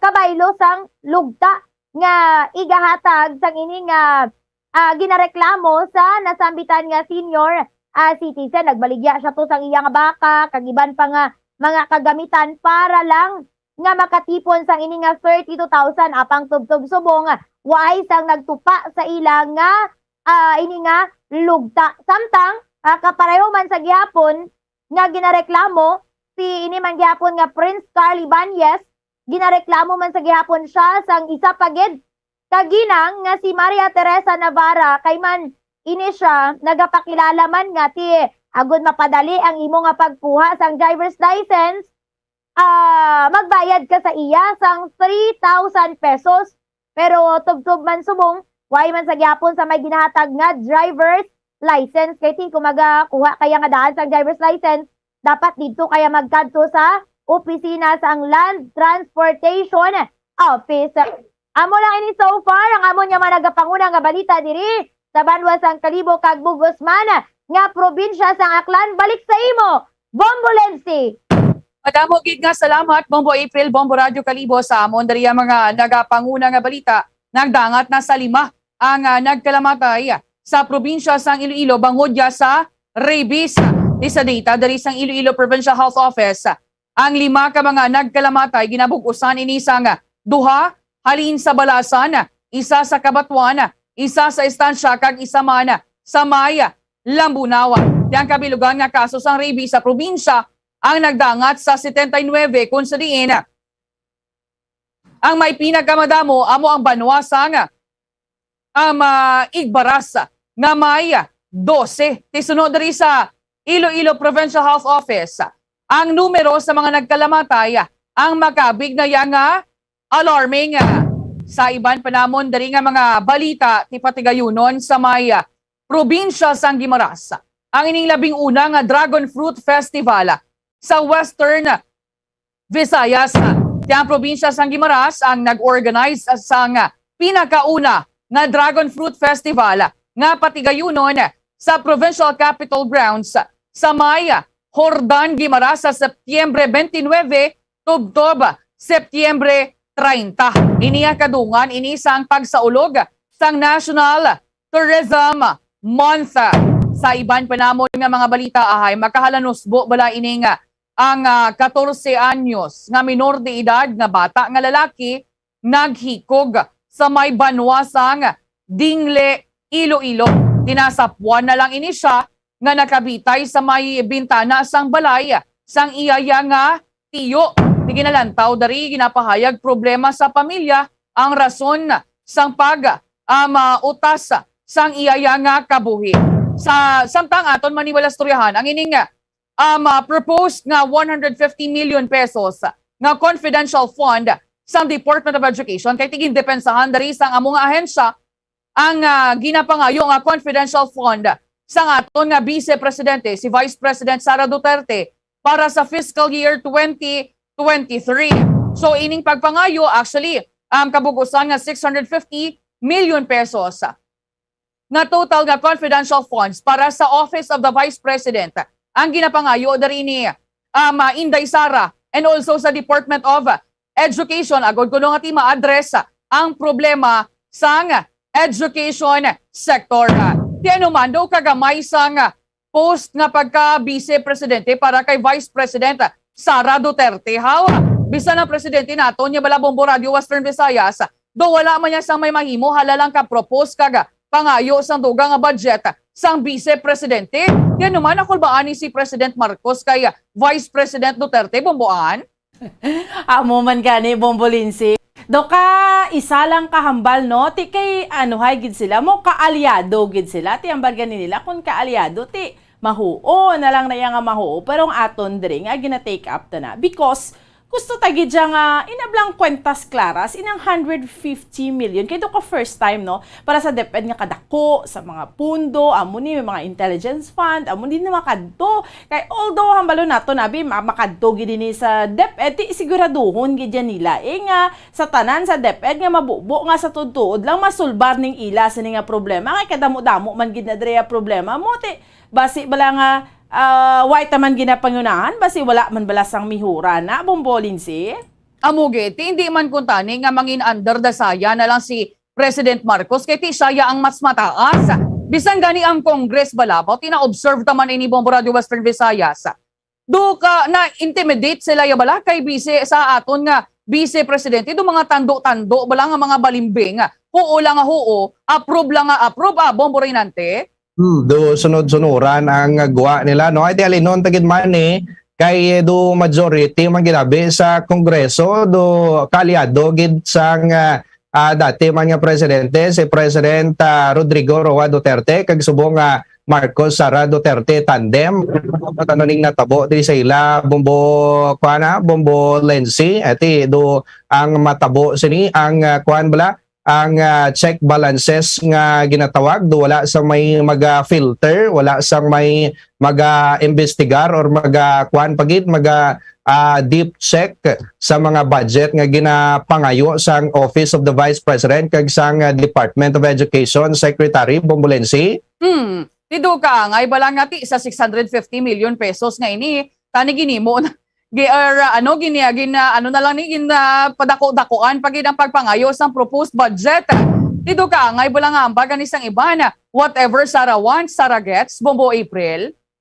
Tama kagidira Bombo Lensi kay mana kasweet nga daan daw kung makadlaw ka na lang bala sa social media sa ining nga mga memes kag mga reels nga kasweet nga daan si Presidente Bongbong Marcos kag si Vice President Sara Duterte basi hindi gid man siya kantigo ya magpamalibad kay Sara kay man may mga agreement siguro Bombolense before pa sang ini nga eleksyon Bombolense.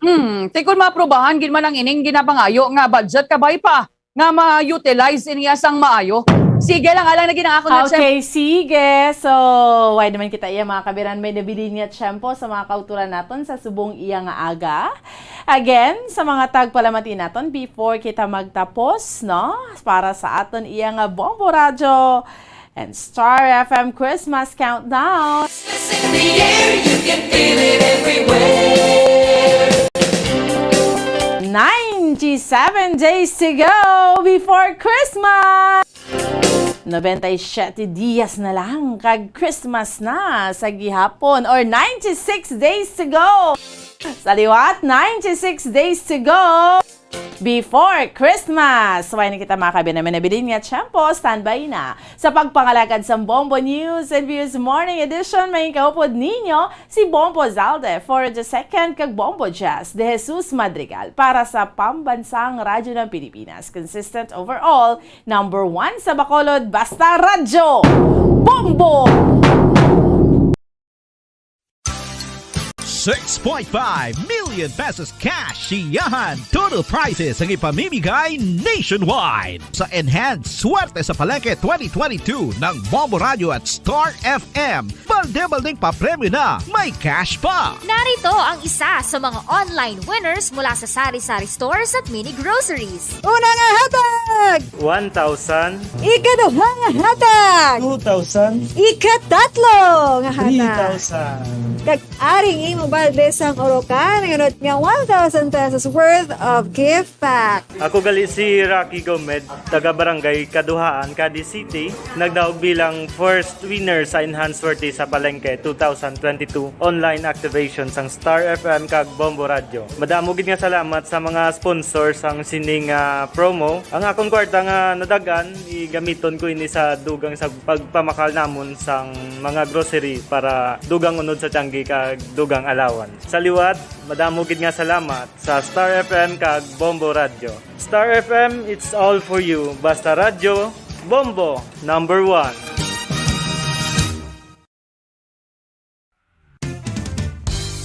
Kung ang hampang basketball amo ang mas ginakakunyagan naton nga mga Pilipino, apang salos tanan nga parte sang kalibutan, ang nagapanguna o kon most popular sports in the world, amo ang football better known as soccer sa US kag Canada. Suno sa latest world statistics sa sini nga tuig 2022, ang football amo ang nagapanguna ilabi na gid sa Europa nga nagadakat sa masubra 4 billion followers. May kantanan sa football, isa sa ginahulat sa mga football or soccer enthusiasts worldwide, amo ang FIFA World Cup. Sa ika-22 katuig sini nga paghiwat bilang Quadrennial International Men's Football. Ang pungsod Qatar sa Western Asia amo ang venue, the first World Cup ever to be held in the Arab world.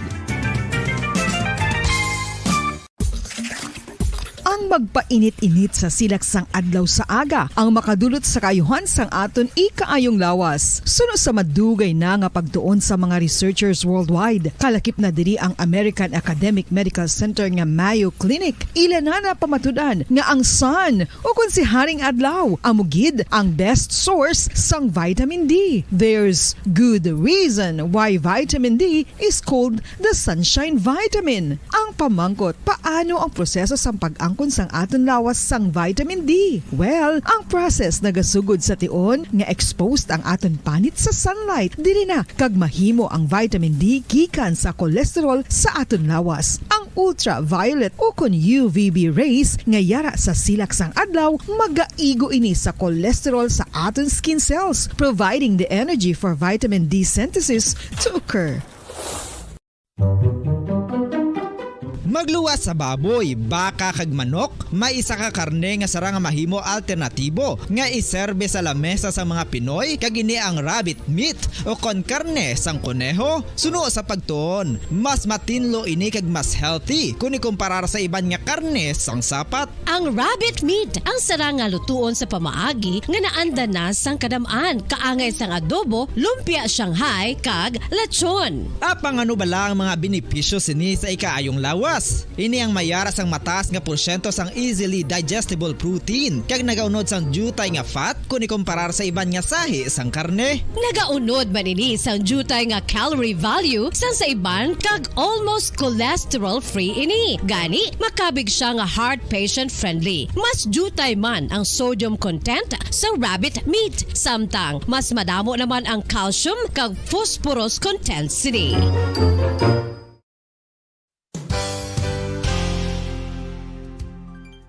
Nakaibalo-bala kamo nga ang bantugon nga simbahan sa Banwa sa Valladolid diri sa probinsya sa Negros Occidental nga ang Our Lady of Guadalupe ukon ang Nuestra Señora de Guadalupe ang mas magulang pa diin ang edad sini kung ikumparar sa amo nga banwa. Tuig 1852 sa gintukod ang kumbento kag simbahan sa Nuestra Señora de Guadalupe, walo ka tuig antes pa man natukod nga mangin isa na kabanwa ang inubayan ang ngalan ukon pagtawag sadto sang Valladolid sang tuig 1860 sa sur nga bahin sang probinsya. Ang simbahan ang gintukod sa mga Recollect missionaries tubtub nga ginpatahong pagid ini kag ginpadako sa tong 1877 nga may baruka style nga fasad kag basic nave o kon central part sang simbahan sa pagpamuno ni Recollect priest nga si Father Carlos Ubida. Ang matahom na nga kumbento kag simbahan ang natapos antes pa man nagsugod ang pag-ibwal sang Philippine Revolution sa tong tuig 1897. Sa paglipas sang malawig nga tinuig, madamo naman nga mga renovations ang ginpadigayon sa sining nga simbahan tubtob nga natapos antes pa man mag-abot ang 20th century.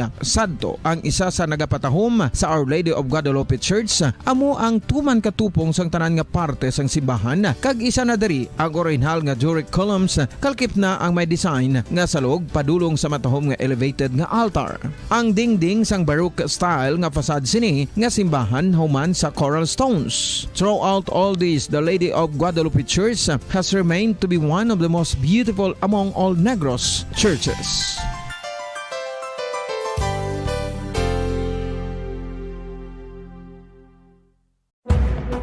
Madamos ang sahi sa pagpamasahe kag isa na diri ang foot massage. Magluwas sa relaxing feeling nga mahatag sini, nakaibalo-bala kamo. Nga madamo man ini sa benepisyo sa lawas. Ang pagmasahe sang tiil ang maka-improve sang blood circulation. Bangod nagabulig ini sa pagtransport sang oxygen sa cells sang lawas. Nagapromote man ini sang mas maayo nga tulog, kag ginabulong ang sakit sa ulo, migraine, sakit sa liog kag likod. Nagapa-improve man ini sang modo kag nagabulig bato sa depresyon. Magluwas diri, ginapabilin sini nga healthy ang tiil kag malayo sa food problems. Bangod gina-stimulate sini ang mga ugat diri kag ginabuhinan ang stiffness kag sakit sa dapa-dapa. Gani mga kabombo, maayo gid sa lawas ang foot massage.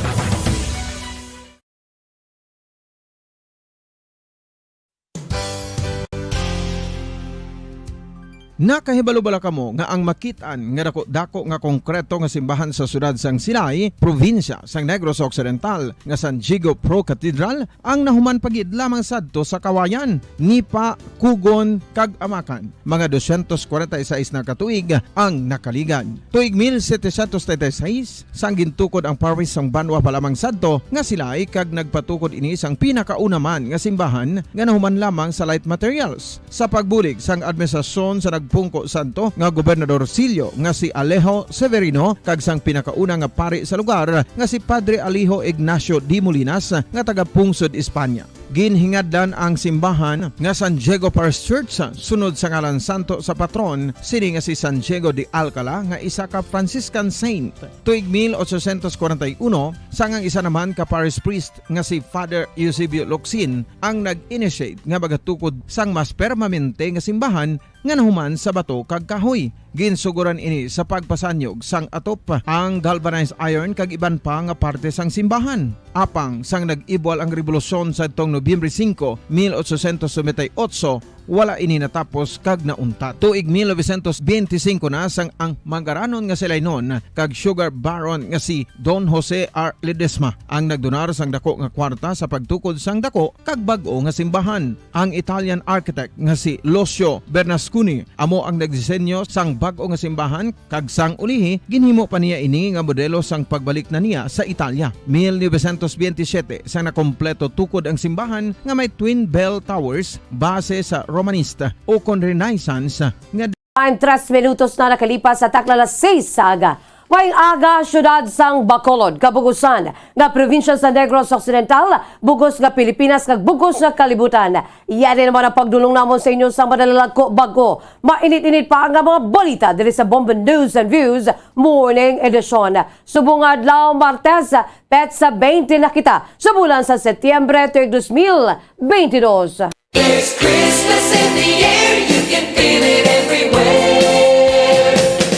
Sa aton sini nga Bombo Radio Philippines Christmas Countdown, pila na lamang ang nabilin, 96 kadlaw, 96 days to go before Christmas. Kag mga kabombo litong kita sa aton sini nga mga headlines sa mga balita sa bahin sa aton sini top story of the day. Queen Elizabeth II ginsulod na sa vault sa tupad siya bana nga si Prince Philip antes ang private burial. Sa aton sinibalita, lokal anti-smoking task force sa Bacolod reconvene. Ordinansa angot sa incentive sa mga honor students sa Bacolod ginamyendahan. Samdang Station Commander sa Bacolod Police Station 2 nagapati nga may kaakig ang mga suspetsado nga nagpatay sa 29 anyos nga lalaki sa may barangay 3 sa Sang Domingo. Balita naman, National President Bongbong Marcos nagalaom nga makapaligyan sang bilateral talks kaupo si US President Joe Biden sa sidelines ng UN General Assembly. President Bongbong Marcos nakikita sa Filipino community sa New York. Department of Education nagdepensa sa kakulang sang pundo para sa special education. Balita International, mga Pinoy sa United Kingdom nagtutok man sa lubong ni Queen Elizabeth II kagabi. Sa balita espesyal, figure sangot sa lubong ni Queen Elizabeth II aton tukibon. Samtang balita sa negosyo, presyo sa diesel nagnubo sa masobra 4 pesos subong aga. Wala sang pagbago naman sa presyo sa gasolina. Sa balita sa hinampang Pilipinas, mayaran na sa chef de mission sa 32nd Southeast Asian Games sa masunod nga tuig. Balita naman sa entertainment television host na si Vong Navarro yara sa kustodiya karon sang NBI matapos nagsungka kahapon sa kaso nga rape. Philippine Standard Time, 6 minutos na nakalipas sa takla alas 6 sa aga mga kabombo. Kagamoy ato aton si mga headlines.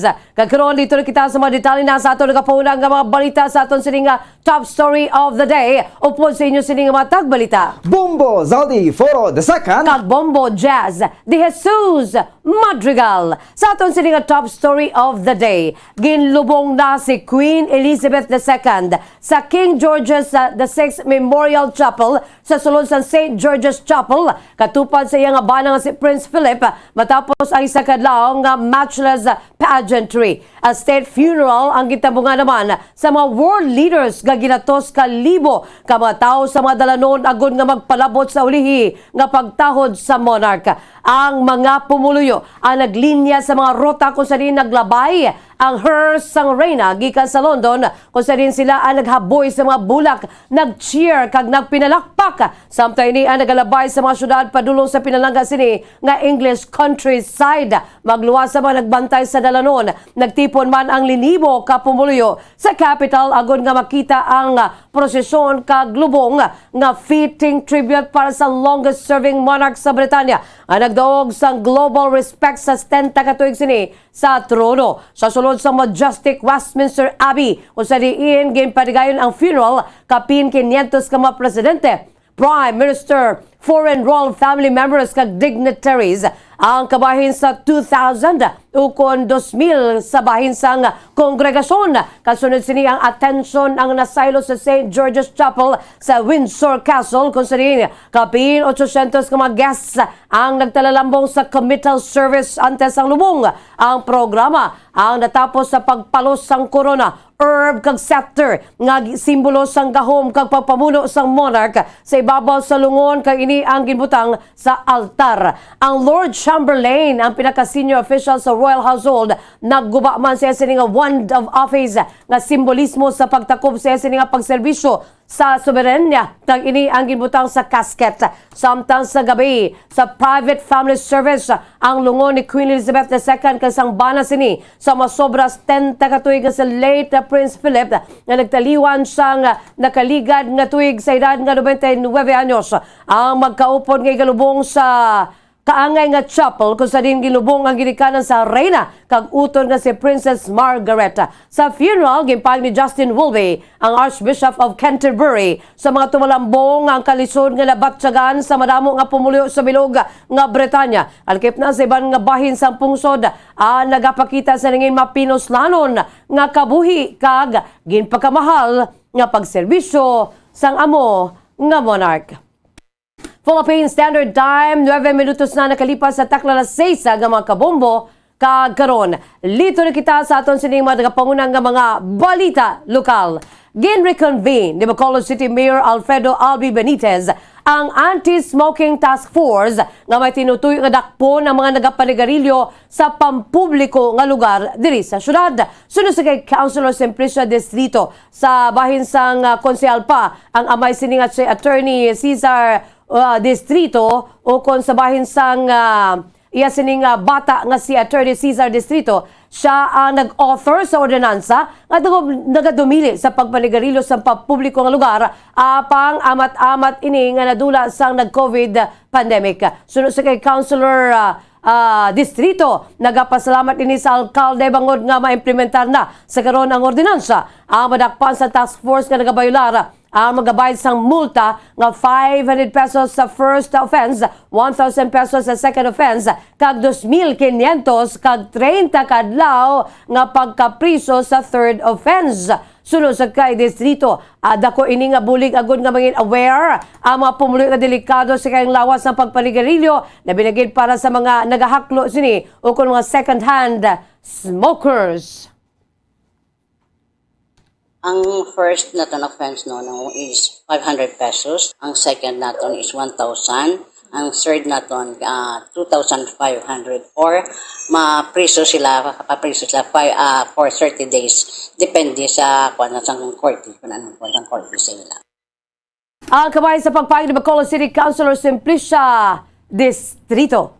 Samtang ginamend ni Bacolod City Councilor Simplicia Distrito ang ordinansa nga ginotor sang amay sini nga si Anay Councilor Cesar Distrito tuhoy sa paghatag sang incentive sa mga honor students. Suno kay Councilor Simple ginamend sini ang ordinansa nga nagahatag sang incentive sa top 10 honor students sa syudad. Bangod suno sa iya, limitado lamang na pulo nga numero sadto apang sa karon kadamo na sa mga honor students. Suno sa iya malakip sa mga makabaton sang award, medal, certificate kag cash incentive sa mga may average nga 90 pasaka. Wala naman sinigin specify kung pila ang exact nga balor sa cash incentives nga gahatag bangod dinhi ang magadepende sa local school board kag sa budget officer. Sunod diri sa karon maski nanong nga section public kag private schools humalin elementary tubtub senior high school ang sarang nga makabaton sang recognition nagikan sa syudad.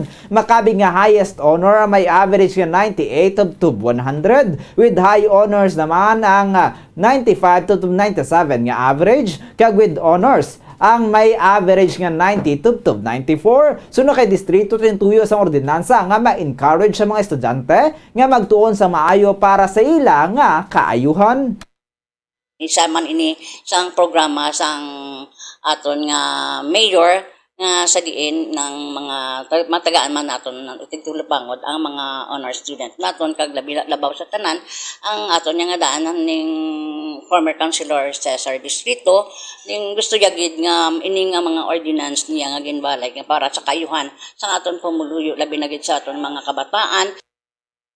Ang kabayan sa pagpayag ni Bacolod City Councilor Simplicia Distrito. Samtang ginalantaw naman sa Station Commander sa Bacolod Police Station 2 na may kaakig ang mga suspetsado sa pagluthang patay sa 29 anyos na lalaki sa Purok Nangka, Barangay 3, Bacolod City, las 8:13 sang Domingo sa gabi. Manunduman naging kilala ang biktima kay Raymond Apeliedo, 29 anyos, may live-in partner, ka-residente sang Purok Tilapia sa nasamit nga barangay. Ginsugat ang biktima ni certain Clintoy. Sa ila balay ka nag-upod naman diri si Apeliedo kang nag-angka sa motorsiklo sini. Dagapati naman kapulisan nga may nagluntan nga paglinalisay kang posible ang gindala ang biktima sa nagsugat sa iya sa ibang sini nga makaupod sa grupo kag dito ginlothang 21 ka empty shells ka 3 ka slugs sang caliber 9mm nga armasotang ang na-recover sa crime scene. Gilalantaw man nga masobra sa isa ka persona ang naghimo sang krimen. Sunod kay Police Captain Paul Vincent Pendon, ang Station Commander sa Bacolod Police Station 2, posible nga may kaakig ang suspetsado kay Apeliedo kag kun may kaakig, posible nga may ginhimo ang biktima nga malain. Sunod sa kay Pendon, sa tuig 2017, nadakpan ining si Apeliedo nga nagapaligayon sa illegal gambling, kanukuan man ini sang sachet sang suspected shabu. 4 ka tuig ini nga napriso ka masobra 1 ka tuig na nga nakagwa. Gilalantaw nga ang biktima ang suspetsado sa pila ka mga snatching, carnapping, kag robbery hold-up nga mga insidente sa area sa Bacolod Police Station 2. Posible man, sunod sa kay Pendon, nga may paglansihanay nga natabo ang mga suspetsado kang biktima sa illegal nga transaksyon ukon druga. Ginakasubo sini ang hitabo ilabi na gid nga ginatagan man kuntani sang tsansa ining sa Apeliedo nga magbag-o. Ginainganyo man sini ang pamilya sa biktima nga ipa-autopsy ang bangkay.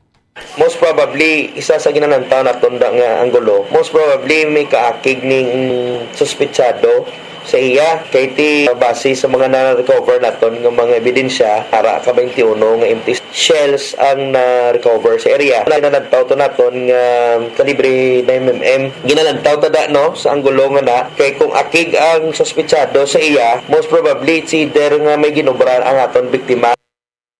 Kabay sa pagpayag ni Police Captain Paul Vincent Pendon, Station Commander sa Bacolod Police Station 2. Kaya sa ato na katapusan nga balita lokal, para sa aton nga good news, may ihatag na sa anak ang first prize winner sa studio draw sang week 7 sa inanswerte sa palengke sang Bombo Radio kag Star FM kadungan sang pag-claim sang iya nga premyo si Alicia Guzon sang Purok San Roque Barangay Sumag. Syudad sang Bacolod daw may proof of purchase nga silver swan. Sunod diri dako na ang bulig sang 5,000 pesos nga cash para ipamedical sang iya nga bata bangod magatrabaho ini sa barko. Samtang dako nga bulig ang 1,000 pesos nga gift pack. Tuman ang pagpasalamat sini matapos nga pilian nga tagdaog bangod nagbunga ang kabudlayan kag katuyo samtang nagahimo sang entries.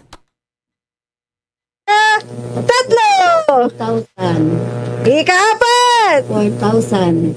Kag ang ikalima nga hatag. Salamatan ko man ang Bombo Radio. Ay nakadaog ako pag ang man ang Star FM. Oo. Oo. Okay, sige, imitahin sila. Naimbitar ko ang akong mga kasilingan da sa Sumag nga mag-intra sang magpasakop sang raffle sa Bombo Radio.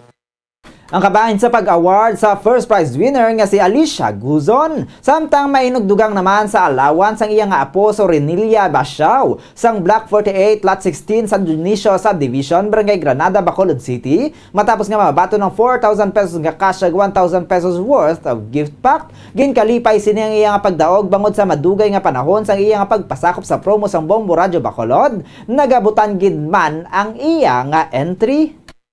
Bato na iyo nga premyo. Una nga hatag! Ika-3! 3,000. Kag ika-4! 4,000 pesos. O sabit tira sa bulong. Ako ina sa labat. Subo, bakal ko sobre. Duwag ikabadol. Kuidako pa ko ilong sulod. Nakabay pa. Mataog ko sa grad. Pero ako gibabulig sa pangabuhit. Sa mga padali. Ang kabayan sa pag-award sa second prize winner nga si Ronilia Basiao, may inogbayad naman sa bill sang kuryente si Jenna Heles ang kilometer 14, Kalumangan, Bago City, Negros Occidental matapos nga nagabutan nga third prize winner. May araman ni sang igabakal o kon ibakal sang dugang niya nga maintenance matapos nga mabato ng 3,000 pesos nga cash ag 1,000 pesos worth of gift pack. Una, bayad ko sa akong kuryente kag ko sang ilang mga kulang sa eskwelahan. Pila ang bill sang kuryente? 1-1. Una na hatag! 1,000. Ikatatlo! Ang kabayan sa pag-award sa third prize winner nga si Jenna Hele, samtang maidugang nasa allowance ang first prize winner sa online activation nga si Rocky Gomed sang barangay Kaduhaan, Cadiz City, Negros Occidental matapos nga mabato ng 3,000 pesos nga cash kag 1,000 pesos worth of gift pack. Suno kay Gomed dako na nga bulig sa iya ang nga pag-eskwela, ang 3,000 pesos nga cash kag 1,000 pesos worth of gift pack. Una na hatag! 1,000. Ikaduha na hatag! 2,000. Ikatatlo nga hatag! 3,000. Tugas lang akong dila. Okay, ari pag ang imo nga balde sang Orocan, meron sang grocery. So ano mahambal ta, Sir Rocky? Madam, ugid nga salamat sa Star FM kag Bombo Radio kag sa tanan nga mga sponsor na nagdaog kita sang 3,000 kag sang 1,000 worth of groceries. Ang kabayan sa pag-award sa first prize winner sa online activation nga si Rocky Gomed, ang consolation prize winner sa online activation nga sa Anday Yula Isgana, 19 anyos ang purok mahiliog yon nga Camiroli Avenue, Bacolod City kag Novic de la Peña sa Barangay 14, Bacolod City. Philippine Standard Time, 19 minutos na. Nakalipas sa takla 6 sa mga kabombo, abuyag to mga kaundahan sa ato nagapaunang nga mga balita sa aton sininga top story of the day ka mga balita lokal. Samtang sa mga detalye na sa ato nagapaunang nga balita national, international kay iban pagin nga pahunang nga mga balita aton panubalikan. Pagkatapos, ginlamang sini. Mga kabombo at ka-Star Nation, babalik na sa face-to-face ang selebrasyon ng Dinagyang 2023. Isasagawa mula January 13 at ang highlight ay sa January 22, 2023. Ang Dinagyang 2023 ay hatid ng Iloilo City Government at Iloilo Festivals Foundation Incorporated. Ang live updates at coverages ay maririnig at makikita sa lahat ng himpilan at digital platforms ng Bombo Radio Philippines. Viva! Viva! Viva! Viva! Senyor Santo Niño! Basta Radio Bombo! Ako si Mayor Jerry Treñas, sang syudad sang Iloilo, nagaimbitar sa inyo sa pagkare kag pagsaksi sang face-to-face Dinagyang 2023. Viva Senyor Santo Niño! Viva Senyor Santo Niño! Viva Senyor Santo Niño!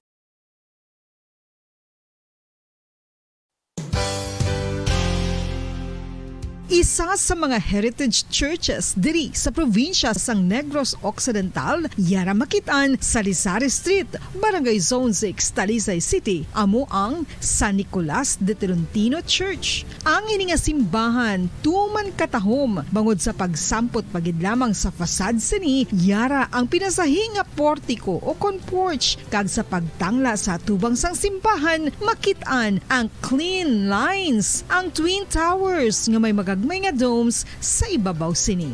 Sa pagsulod sa simbahan, mapawaw ka sa disenyo. Tastefully designed and preserved, the church's interiors have avoided the catastrophic fate of misguided renovations. Sa pagpadulong amat-amat pakadto sa altar, magatampad naman sa imo ang mahogany colored altar nga gindekorahan sang gilt curvings nga amo ang ginabutangan sa tunga sang santo patron sang simbahan nga amo si San Nicolas de Tolentino, isa ka Italian saint kag mystic. Sa wala kag tuo, yara ang imahe ni San Ezekiel Moreno kag San Rafael, kag sa ibabaw yara si Jesucristo. Samtang makitaan ang kapinasahi sang pattern sang salog sang San Nicolas de Tolentino sa Talisay, bangod sa design nga checkerboard nga itom kag puti nga kunlantawon may pleasing contrast sa dingding sang simbahan. Makitaan man ang rows of iron chandeliers nga madamo nga nagalinyada sa atop sang simbahan nga nagahatag sang kasanag sa palibot, ilabi na gid sa tupong sini nga aisles sa salug separated by a row of Corinthian pilasters and stylized flat arches. Ang pundasyon sang karon nga San Nicolas de Tolentino Church una nga gindihon sadto sang isa ka pari sang Order of Augustinian Recollects nga si Father Fernando Cuenca nga nagabot diri sa Negros sadtong 1848. Samtang ang karon nga structure gintuko dinhi sa sulod sang 3 ka tuig humalin sang 1933 tubtob 1936. The Church of San Nicolas de Tolentino reminds us not only of the work of Father Cuenca but stands as a testament to the unity and faith of the people of Talisay.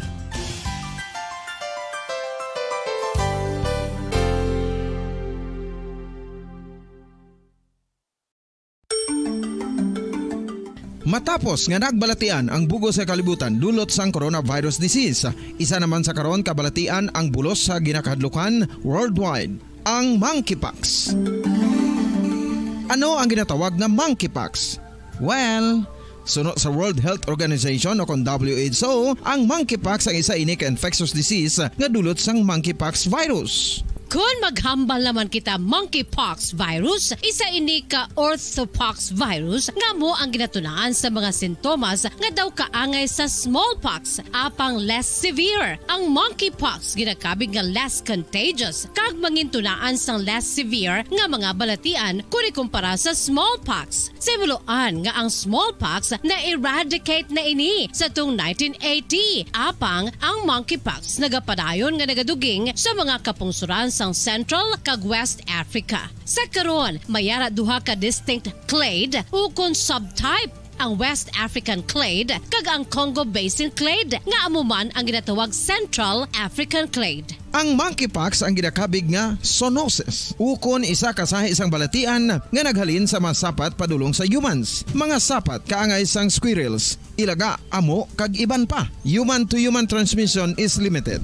Monkeypox is transmitted to humans through Standard time, 24 minutos na. Nakalipas sa takla las 6 sa mga kabombo. Kagkaroon liton kita sa mga detalye na sa ato nagapaunang nga mga balita nasyonal. Ginpahayag ni President Ferdinand Bongbong Marcos Jr. nga naglaom ini nga makapatigayon sang bilateral talks kaupod si US President Joe Biden bilang sidelines sa 77th United Nations General Assembly o kunang UNGA kung sa din siya ang natala na nga mag-deliver sang speech sa Martes sang hapon. Sa speech at tubang sa Filipino community sa New Jersey, at sunod sa pangabot sini sa Estados Unidos, ginpalabot ni Presidente Marcos ay sining intensyon sa pagpabaskog pa sang bilateral ties sa Pilipinas sa ila sining nga traditional na nga kalyado ang Estados Unidos sa iya sining nga termino. Sunod diri ang bilateral alliance sa Estados Unidos, ang importante nga polisa para sa pungsod. Gani apisar nga nagapabilin nga mabaskog nga relasyon sa pungsod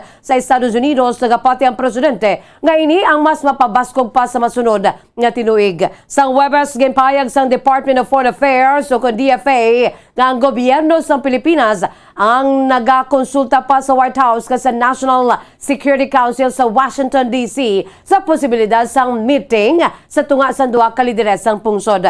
Nagalaom naman si Presidente Marcos nga makapatigayon sang meeting sa iban pa nga heads of state nga magatambong man sa UNGA. Sunod diri matapos ang speech sa dako nga hall o kung nagasugilanon na ang mga lideres pinagi sa bilateral, multilateral kay ban pa nga sa isang meeting. Adugang pa sini nga ini ang tuman kay importante gani ila nga ginplanuhan kanaghingyo sang tiyempo sa mga nagpadulong sa General Assembly. While we are here, hindi lamang ang mga leader ng iba't ibang bansa, kung hindi rin ang mga namumuno ng malalaking korporasyon, ng malalaking negosyo, para paliwanag sa kanila na ang Pilipinas ganito na at marami kaming binago, marami kaming pinaganda para sa inyong pagpasok sa inyong mga investment doon sa Pilipinas. And sa ganun, baka masasabi natin patuloy na palapit na tayo doon sa ating pinapangarap na ang Pilipino ay hindi na kailangan umalis ng Pilipinas para maghanap ng trabaho. Ang kabahin sang pagpamulong-pulong ni President Ferdinand Bongbong Marcos Jr. Samtang nakikita si President Ferdinand Bongbong Marcos Jr. sa Filipino community sa New York, USA kahapon, Setyembre 19, si Presidente Marcos ang nakikita sa mga Pilipino sa New Jersey Arts Center sa New York. Agad niya ipalabot ang iyang pagpasalamat sa pagdaog sa nakaligad niya national elections. Ginkilala man sini ang kontribusyon sa mga overseas Filipino workers o OFWs sa ekonomiya kag sa paghatag sang panginahanglanon sang ilang mga pamilya sa Pilipinas. Sa iyang speech ginpalabot ni Presidente Marcos nga ang prioridad sini sa iyang termino kalakip na ang livelihood, agriculture, health, climate change kag food security. Santo kay Presidente Marcos magapadayon ini sa pag-expand sa infrastructure projects nga naumpisahan ni former President Rodrigo Duterte. Sunod diri ang backbone sa ekonomiya among infrastruktura. Gani padayunon sini ang Build flagship infrastructure programs ang nakaligad nga administrasyon kag i-expand pa ini kun masarangan. Dugang pa sang presidente nga dapat sundan ang pila sa mga bilidhon nga Filipino members sa Filipino community sa bilog ng Estados Unidos nga nagapatigan sa mga proyekto nga may dakong impact sa benepisyo sa mga kababayan sa Pilipinas. Samtang panugya naman ni Presidente Marcos sa mga Filipino scientists, engineers kay technical experts nga magbalik na sa pungsod sa idalam sang balik scientist program sa Department of Science and Technology kung DOST. Agad niya mapakita kag mapakigbahin ang ilang mga abilidad sa masunod nga mga inerasyon. As your president, I understand and know full well the significant impact of the Philippine diaspora on our motherland, especially in terms of supporting our post-pandemic economic recovery. Dollar remittances have in fact hit an all-time high of $34.88 billion in 2021. This represents a 5.1% increase from the $33.19 billion recorded in 2020. Ang kabayan sa speech ni President Ferdinand Bongbong Marcos Jr. Samtang sa anong kinapusan nga balita national, wala sang budget nga nalokar para sa special education o kung sabayan sang SPED para sa 2023 matapos nga mapasawa ng Department of Education kung DepEd sa paghatag sa nagakaigo nga documentation para sa among nga request. Payag sa Department of Budget and Management o kung DBM nga pisar nga ginatagan sang primacy ang balor sang special education na pasawa ng Department of Education sa paghatag sa supporting documentation para sa ginapropose nga retention sang among nga budget. Santo naman sa Department of Budget and Management, ini ang kalikipan sa detalye sabay sa proposed nga balor nga may specific nga mga purpose, basic sang computations kag status sang ongoing conversion kag paghuman sa Inclusive Learning Resource Centers so kun ang ILRCs. Santo sa email statement sang Department of Budget and Management, apisan nga nagpropose ang Department of Education sabay sang line item sa idalom naman sa fiscal year 2023 National Expenditure Program o kunang NEP, kulang ang ginhatag nga dokumento. Agud nga ini ang masuportahan. Gin-recite man sa Department of Budget and Management nga ang obligasyon rate o kung sabayan sang obligation rate sang Special Education Program ngayon lamang sa 1.13% as of June 30, 2022, katumbas ng 6.35 million pesos gikan sa 560.202 million pesos. Nabunuan nga mayara sang 2016 billion pesos nga surplus gikan sa mga operasyon sa elementary kag junior high schools. Sa idalom naman sa maintenance and other operating expenses ukon ang sabay sang MOOE sa bahin sang Department of Education. Ginalantaw sa Department of Budget and Management nga mahimo na komodar na sa nasabit nga programa ang suporta kung dugang alokasyon para sa mas madasig nga implementasyon sang special education. Gani hindi na kinahanglan pa ang separado nga budget. Philippine Standard Time, 31 minutos na nakalipas sa takna alas 6 sa mga kabombo. Kagkaroon litor kita sa mga detalye na sa ito nagapuna nga mga balita international. Ginakabing nga once-in-a-lifetime experience sang overseas Filipino worker o kung OFW sa United Kingdom nga nakitan sini sa personal ang maragtason nga state funeral ni Queen Elizabeth II kahapon. Sunod kay Bombo International Correspondent Jocelyn Esperta Celestial, direkta sa may London, England, United Kingdom. Iyaragid siya sa front view sa naglabay ang funeral procession sang reyna. Sunod sa kay Celestial, madamo sa mga military forces nga nakapalibot sa lungon kay nakitman man sini ang mga miyembro sa royal family. Sunod sa iya, makitaan gid nga ginarespeto sa mga pumulo si Queen Elizabeth II. Bagos 70% sang crown ang British o kung sabayan sang crowd ang British, samtang 30% ang mixed ang nationality. Sa service sa gipiligan sa Westminster Abbey, malinong kag solemn ang mga tao sa gwa. Bagod mayara sang speaker kung sa din sarang nga mabatian ang nagakatabo sa sulod sang cathedral. Sa naglabay ang lungon sang reyna, nagpinalakpak ang mga tao samtang may iba naman nga naghinibi. Ginakabig sini nga once in a lifetime nga experience ka siya. Ang naging kabay sa maragtason nga hitabo, kaya ini igapakigbahin sa sini nga mga apo pila kadlaw. Ano kung gaano gud ka mga British people nila nga ginarespeto si Queen Elizabeth, kay ang crowd na hambal ko siguro 70% British gud siya, 30% sang crowd mga mix, pero ang 70% grabe ang pagrespeto.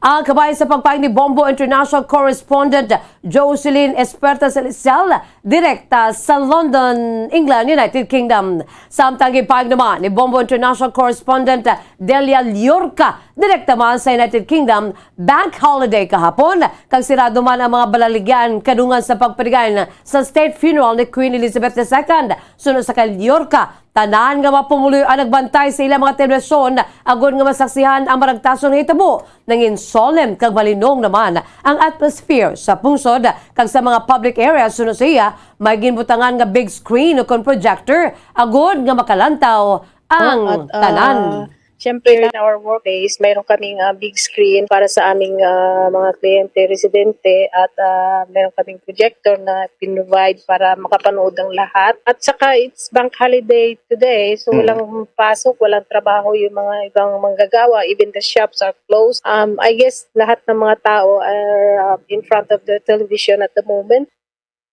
Ang kamahin man sa pagpahayag ni Bombo International Correspondent Delia Llorca, direkta sa United Kingdom. Samtang sa ato naman nga balita, espesyal. Madamo sang nagtambong sa lubong ni Queen Elizabeth II kahapon, Lunes, kung sa diin ang dalanon sang London ang napuno sang minilyon ka mga katauhan. Ini ang kabahin sa numero sa mga nagpakigunong sa kamatayon sang 96 anyos nga monarch nga nagpamuno sa trono sa sulod sang 70 ka tuig, nagdangat sa 2,000 o kung 2,000 ka mga dignitaries kag bisita nagtambong sa state funeral sa Westminster Abbey nga ginalakipan ni King Charles III kag mga royals. Tubtob sa mga world leaders, lakip na ang presidente sang Estados Unidos, Joe Biden, kag sa mga miyembro sang British public nga nagbuligay sa pag-atubang sa COVID-19 pandemic. 800 ka mga bisita sang committal service sa St. George's Chapel sa Windsor Castle, kag 5,949 ka mga military personnel ang gindeploy humalin sa nagtaliwan si Queen Elizabeth II sa Setyembre 8 sa Balmoral Estate sa Scottish Highlands. Sa nga ginalakipan sang 4,416 gikan sa Army, 847 gikan sa Navy, kag 686 gikan sa Air Force, mga gindugangan pa sang kapin 175 ka mga armed forces personnel gikan sa Commonwealth nations. Masobra 1,650 ka mga military personnels ang yara sa prosesyon sang reyna gikan sa Westminster Abbey tubtob sa Wellington Arch. Samtang dugang pa nga 1,000 ang nagalinyada sa dalanon kaupod sa prosesyon kag pag-abot sini sa Windsor. 410 o kon 410 ka military personnel ang nag-intra sa prosesyon, 480 naglinya sa dalanon, 150 ang Guard of Honor kag masobra 130 na dugang sa iban nga mga ceremonial duties.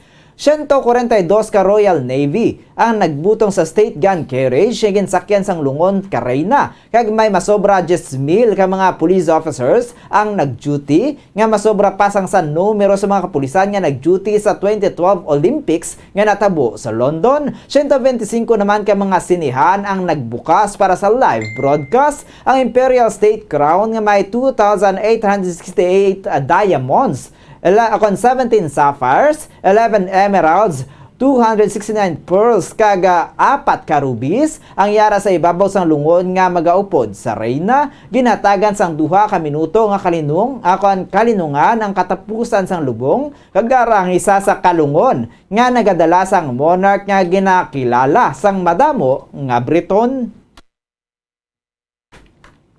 Samtang sa ato naman nga balita sa negosyo, epektibo subong nga adlaw ang big time rollback sa presyo sa produktong petrolyo. Sunod sa mga oil firms, magasugod subong nga ang subong ay ikatatlo nga semana sang pagdubo sa presyo sa produktong petrolyo. Mayara sang pagbago sa presyo sang kerosene kag diesel, samtang gasolina ang magatiner sa amo nga balor. 4 pesos and 45 centavos ang rollback sa kada litro sang kerosene, kag 4 pesos and 15 centavos naman ang rollback sa kada litro sang diesel. Sa dugang detalye sa piya ka linya, si Bombo Macy o Famen. Epektibo subong adlaw ang big time rollback sa presyo sa produktong petrolyo. Suno sa mga oil firms, magasugod subong ang ikatatlo nga semana sa pagnubo sa presyo sa produktong petrolyo. May aras ang pagbago sa presyo sa kerosene kag diesel, samtang ang gasolina ang magatiner sa amo nga balor. 4 pesos and 45 centavos ang rollback sa kada litro sang kerosene kag 4 pesos and 15 centavos ang rollback sa kada litro sang diesel. Mahimo ang rollback bangod sa pagnubo sa mga presyo sa world market kasunod sa recession sa Europa kag Amerika, kaangay man sa lockdown sa China sa COVID-19. Bangod sa rollback, magatiner na lang sa 63 pesos tubtob 85 pesos ang presyo sang diesel. Para sa foreign exchange rate, ang US dollar may baylo ang 57 pesos and 36 centavos. Ang Hong Kong dollar may baylo ang 7 pesos and 30 centavos. Ang Singaporean dollar may baylo ang 40 pesos and 81 centavos. Ang Saudi Arabia Real may baylo ang 15 pesos and 26 centavos. Ang euro may baylo ang 57 pesos and 46 centavos. Ang average nga presyo sa produktong petrolyo gikan sa Caltex, Shell kag Petron stations. Ang unleaded ang nagabalor sa 68 pesos and 5 centavos. Ang premium ang nagabalor sa 68 pesos and 80 centavos, tubtob 68 pesos and 95 centavos. Ang diesel ang nagabalor sa 78 pesos and 23 centavos. Ang kerosene ang nagabalor sa 73 pesos and 69 centavos.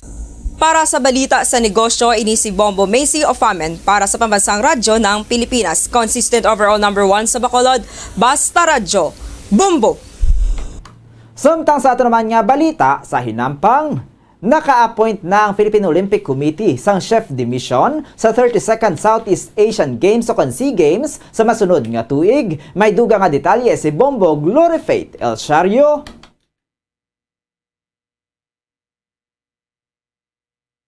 Olympic Committee. Kahapon si Chito Loizaga bilang chef de mission sang Team Philippines sa 32nd Southeast Asian Games nga patigayunan sa Cambodia sa madason nga tuig. Ginapoint man ni POC President Representative Abraham Bambol Tolentino si Sambo Association Head Paulo Tan Contran, kag Canoe Kayak Head Coach kag International Technical Official Leonora Len Escolante bilang deputy ni Loizaga sa SEA Games Cambodia nga patigayunan sa May 5, tubtob 16, 2023. Si Loizaga isa ka basketball legend, ang pinuno sang Philippine Amateur Basketball Association kag anay commissioner sang Philippine Sports Commission. Ginpasalamatan ni Loizaga si Philippine Olympic Committee President Bambol Tolentino sa pagsalig sa iya nga mangin pinuno sang Philippine delegation para sa Cambodia SEA Games. So pa diri, dako nga pagpanghangkat para sa Pilipinas nga mag-perform sang maayo pareho man sa iban nga pungsod bangod sa pila ka mga sports nga mangin pabor sa host country.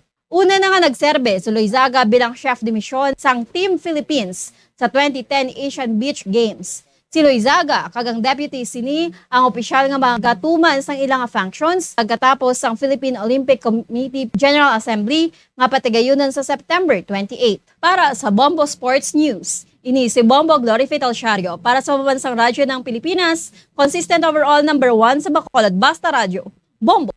Samtang sabay naman sa aton sining showbiz news, galayon nga magapiyansa ang television host nga si Vong Navarro matapos na nagsungka sa National Bureau of Investigation. Kahapon, matapos nag-issue sang arrest warrant ang isa ka korte sa Taguig batok sa iya natuy sa isa ka insidente nga involvado ang model stylist nga si Denise Conejo sa tuig 2014 nga hitabo. May chika si Bombo Jairi de los Reyes. Nag-surrender na ang television host nga si Vong Navarro sa National Bureau of Investigation o NBI kahapon matapos nag-issue sang warrant of arrest ang isa ka korte sa Taguig Batok sa iya tuhoy sa isa ka insidente nga imbolbado ang model stylist nga si Denise Cornejo sang tuig 2014 suno sa iya abogado. Suno sa order nga ginpagwa sang Branch 116 sang Metropolitan Trial Court sang Taguig City nga napetsahan Setyembre 15, nakakita sila sang probable cause agod i-hold si Navarro para sa trial bangod sa acts of lasciviousness santo sa isa sa mga reklamo nga ginfile ni Cornejo. Ang ginrekomendar nga piyansa ang nagabalor sang 36,000 pesos. Kampante naman ang abogado sang TV host nga si Attorney Alma Malonga nga ma-release sa madasig nga tinuon ang iya nga kliyente. Una na gin-reverse sang 14th Division sang Court of Appeals ang desisyon sang Department of Justice sang tuig 2018 kag tuig 2020 nga nagadismiss sang rape kag acts of lasciviousness complaints nga ginfile ni Cornejo. Sadto ginrule sang DOJ nga kulang sa probable cause ang complaint kung sa diin sa affidavit ni Cornejo, iya ginakusahan si Navarro nga nag-rape sa iya sang Enero 17 kag Enero 22 tuig 2014. Suno kay Malonga ang iya kliyente ang padayon nga magapakigbato sang iya nga innocence nga suno diri suportado sang CCTV footage sa isa ka elevator sa adlaw nga ginaligar ginkomiter ang krimen. Sunod naman kay Navarro, wala ini nagakadulaan sa paglaong bangodyara ang iyang legal team, ang iyang pamilya, ang iya asawa, kag ang Ginoo sa iya pagatubang diri. Ginpasalamatan man sang TV host ang iyang mga supporters, kag nagpasalig nga magapadayon ini sa pagtrabaho sa iya nga noontime show. Para sa balita sa entertainment, ini si Bombo Jairi de los Reyes. Para sa Pamasang Radyo ng Pilipinas, consistent overall number 1 sa Bacolod. Basta Radyo, Bombo! Samtang yari naman sa aton sa weather update, ato ni baluon ang dalagan sa panahon subong Martes nga adlaw. Nagikan sa Bombo Weather Center, yari si Bombo Gracelyn Lubaton. Bombo Jazz, kag mga kabombo, southwest monsoon ang ginalauman nga makaapekto sa central kag southern Luzon. Ang Metro Manila, Calabarzon, Mimaropa, Bataan kag Zambales ang makaeksperyensya sa magalumon nga kalangitan nga may lapnagon nga pagpanalithi kag pagpanaguob tugas ang southwest monsoon. Ang nabilin nga bahin sang pungsod ang makaeksperyensya sang magulugal umon tubtub sa magalumon nga kalangitan nga may lapta-lapta nga pagpanalithi kag pagpanaguob dala sang southwest monsoon kag localized thunderstorms.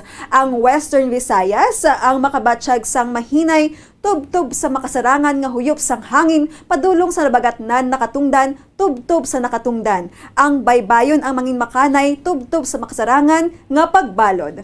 Samtang sa antad sang temperatura diri sa Bacolod City 24 to 32 degrees Celsius nga may 87% nga tsansa sa pag-ulan. Ang hangin ang may kabasugon nga 3.5 km per hour nga may overcast clouds. Samtang sa Metro Manila, 24 to 28 degrees Celsius nga may 53% nga tsansa sa pag-ulan. Ang hangin ng may kabasugon nga 0 km per hour nga mostly cloudy. Samtang sa Tugigaraw, 23 to 31 degrees Celsius nga may 96% nga tsansa sa pag-ulan. Ang hangin ng may kabasugon nga 2.9 km per hour nga light rain. Samtang sa Iloilo, 25 to 32 degrees Celsius nga may 81% nga tsansa sa pag-ulan. Ang hangin ang may kabasugon nga 3.8 km per hour nga may overcast clouds. Coronadal, 23 to 34 degrees Celsius nga may 91% nga tsansa sa pag-ulan. Ang hangin ang may kabasugon nga 0.6 km per hour nga may overcast clouds. Ang adlaw ang nagbutla alas 5:38 subong nga aga kag magatunod alas 5:46 karon sa kahaponanon. Gikan diri sa Bombo Weather Center ini si Bombo Grace de Lubaton para sa Pamansang Radyo ng Pilipinas, consistent overall number 1 sa Bacolod. Basta Radyo, Bombo! Maraming salamat sa kay Bombo Gracelyn Lubaton live and direct gikan sa aton sa Bombo Weather Station.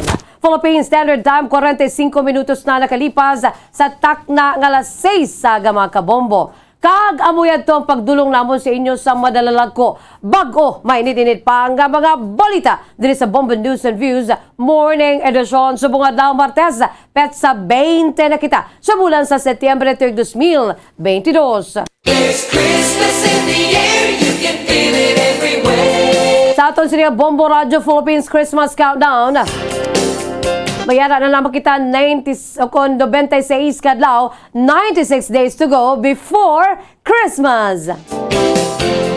By the way, standby na kamo sa masunod nga programang Bombo Reports, second edition na po naman sa kay Bombo Erlin Bayonita. Kag sa gihapon, ini ang inyong mga tagbalita. Bombo Zaldi Foro the second. Kag Bombo Jazz de Jesus Madrigal para sa pambansang radyo ng Pilipinas, consistent overall, number 1 sa Bacolod, Basta Radyo, Bombo. Sabay naman sa aton siningan news analysis, agi padala sa aton maukon nga tagpalamati, pagkabasaw ni Bombo Daniel Lecciones. Aton siningan news analysis may tigulo, kaswal sang syudad.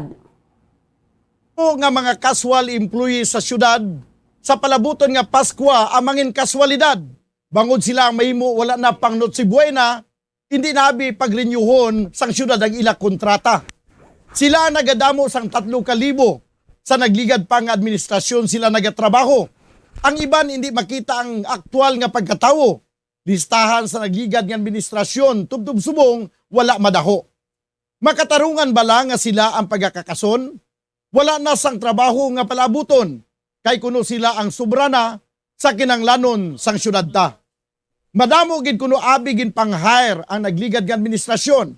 Pundo ang pagakulangon kung sila ang sigihon. Gani nagakadapat lang nga kita ang magabuhin, ang labing kinanglan lang ang ibilin. Ukon base ginimo lang ini nga rason. Agud nga sila ang pagkakason. Agud nga sa tuig nga palabuton, mga tao sang subong administrasyon ang pasudlon. Ang ini nga pangunahuna kay pananawa naging padala ni Roque de los Santos sa Barangay Mansilingan, Bacolod City. FIFA World Cup 2022 Trivia. Ano ang pinakadasig nga time o kon oras nga nakagol sa World Cup history? Ang Turkish soccer legend nga si Hakan Şükür ang nakascore batok sa South Korea sa 2002 World Cup bronze medal match. 10.6 seconds pagkatapos sang opening whistle. Yes, 10.6 seconds. Amoy na kadasig mga kabombo. FIFA World Cup 2022 Trivia. Masami nga ginalakot sa madamo nga mga pagkaon o kon mismo ginasudaan sang madamo nga mga Pilipino ang salted egg. Ang salted egg ang nahibaluan nga masamihimo sa itlog sang bibe. Ang 50% nga mas madamo ang unod nga calories sang sa itlog sang manok. Kag ini ang nagaunod man sang pila ka mga essential nutrients. Ang calorific content sang itlog sang bibe ang nagikan sa protein, fat, kag carbohydrates. Ang protina nga makita sa itlog ang isa kasahi sang high quality protein kung sa diin ang kada isa nga itlog sang bibi ang makitaan sang 9 grams sang protein. Samtang ini ang nag-unod man sang 9.6 grams sang fat kag 1 gram sang carbohydrate. Ang nasambit nga mga nutrients ang makabulig agud nga ang lawas ang makaproduce sang energy. Mas mangin maunod kag masuportahan ang bilog nga ikaayong lawas kaangay sa muscle, panit, buhok kag iban pa. Mga kabombo, ilabinagid sa mga kababainhan. Kung ikaw magtulog, nagasuksok ka bala sang bra o kung wala. Madamo ang mababayi, ang wala nagasuksok sang bra kung sila ang magtulog. Magluwas nga ini ang komportable para sa ila, isa sa mga rason kung nga madamo ang wala nagasuksok sang bra kung magtulog, amo ang kahadlok nga makaangkon sang breast cancer. Kangawa nga hindi magdako kag mapunggan sini ang pagkupos sang dughan. Apang suli sa napatihan sang kadamaan. Wala sang medical evidence nga nagapamatuod nga malain ang pagsuksok sang bra. Depende sa kadakuon sang dughan. Ang pagsuksok sang bra ang makalimit sang breast movement nga makabulig sa pagpamagaan sang breast pain kag nagatuga pa sang mas komportable nga pagtulog. Bangod wala sang major benefits ang pagsuksok sang bra samtang nagakatulog, wala man ini sang major negative nga konsekwensya. Ang importante, matinlo kag masami ini nga ginalabhan agon nga malikawan ang mga skin issue tugasang balhas kag bacteria.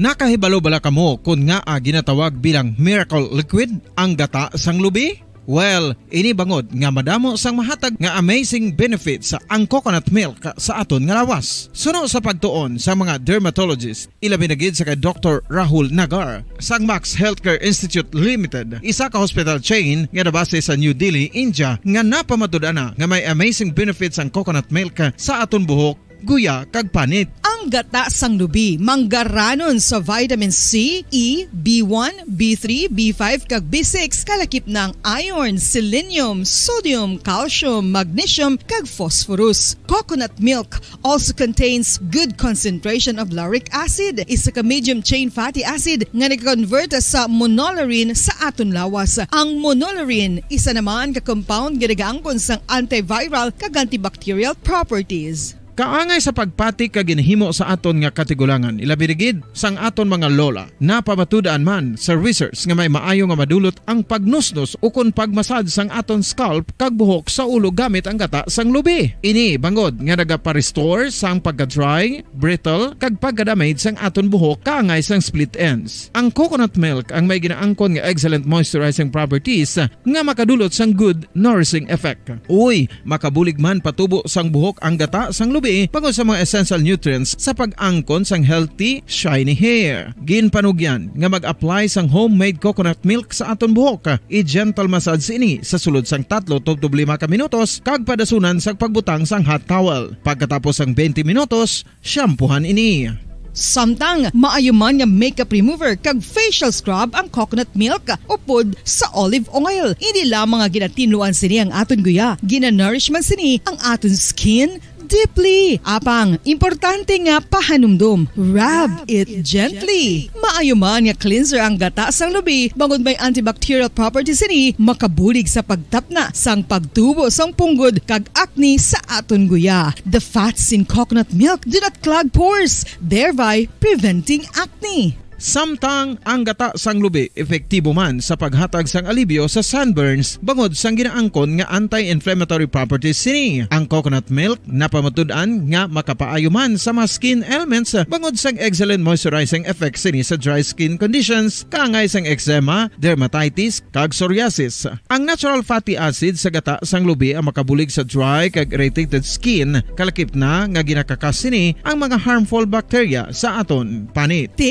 Ano pa ang ginahulat nyo? Maggamit na sang homemade nga coconut milk for it really works wonders. Ang alom ang normal nga makitaan sa panit sang isa ka tawo. Apang paano bala mabalaan ko ng isa ka alom cancerous? Ang normal nga alom ang nagaduag sang brown, tan o kon black spot sa panit. Posible ini nga flat kung nagabukol kag masami man ini nga bilog o kon oval. Mayara man sa mga alom nga yara na nga daan humalin sang ginbunag ng isa ka tawo, apang kalabanan sa mga ini ang nagatubo sa mga bata. Kalabanan sa mga ini ang harmless, apang importante nga mahibaluan ang pagbag-o sa mga alom kaangay sang kadakuon, shape, duag, kag texture bangod posible ini nga senyales nga nagadevelop ang melanoma. Isa sa mga senyales ang melanoma, ang bag-o nga spot sa panit o kun ang spot nga nagalain-lain ang size, shape, kag duag. Importante man nga senyales kung ang spot ang mas lain sang sa iban nga alom sa panit. Kung may makitaan nga amo sini nga warning signs, dapat magpasikyar na sa doktor.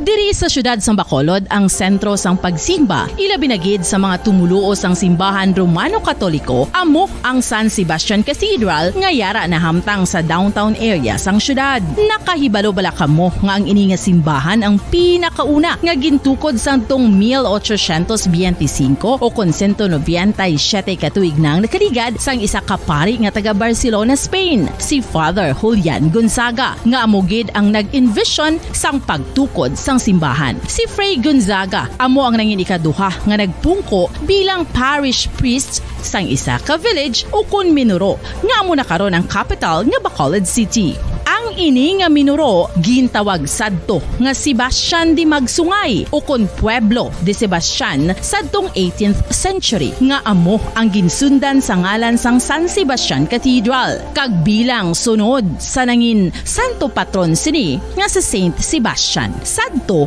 ang una kag original nga simbahan na human lamang sa kahoy kag galvanized iron roof apang sang pag-abot sang Abril 27 sadtong tuig 1876 o kon 146 katuig na ang nakaligad diri na gin-construct ang current structure o kon stone church sang San Sebastian Cathedral sa pagpamuno naman sang Spanish priest nga si Fray Mauricio Ferrero sang Order of the Augustinian Recollects. Si Bishop Mariano Cuartero sang Archdiocese sang Haro amo ang nag-consecrate sang simbahan sa bispera sang gabi sang kapiestahan ni Saint Sebastian sadtong January 19, 1882 tubtob 1885 sang gintukod naman ang duha ka mga tore sang lingganay sang cathedral. Ang makitan nga dako nga relo sa tunga sang San Sebastian Cathedral sa gwa nga bahin ang gindonar ni Don Luis de Luzuriaga nga nangin gobernador sadto sang Negros Occidental. The San Sebastian Cathedral is a late 19th century church in Bacolod, Negros Occidental in the Philippines. It is the seat of the Roman Catholic Diocese of Bacolod.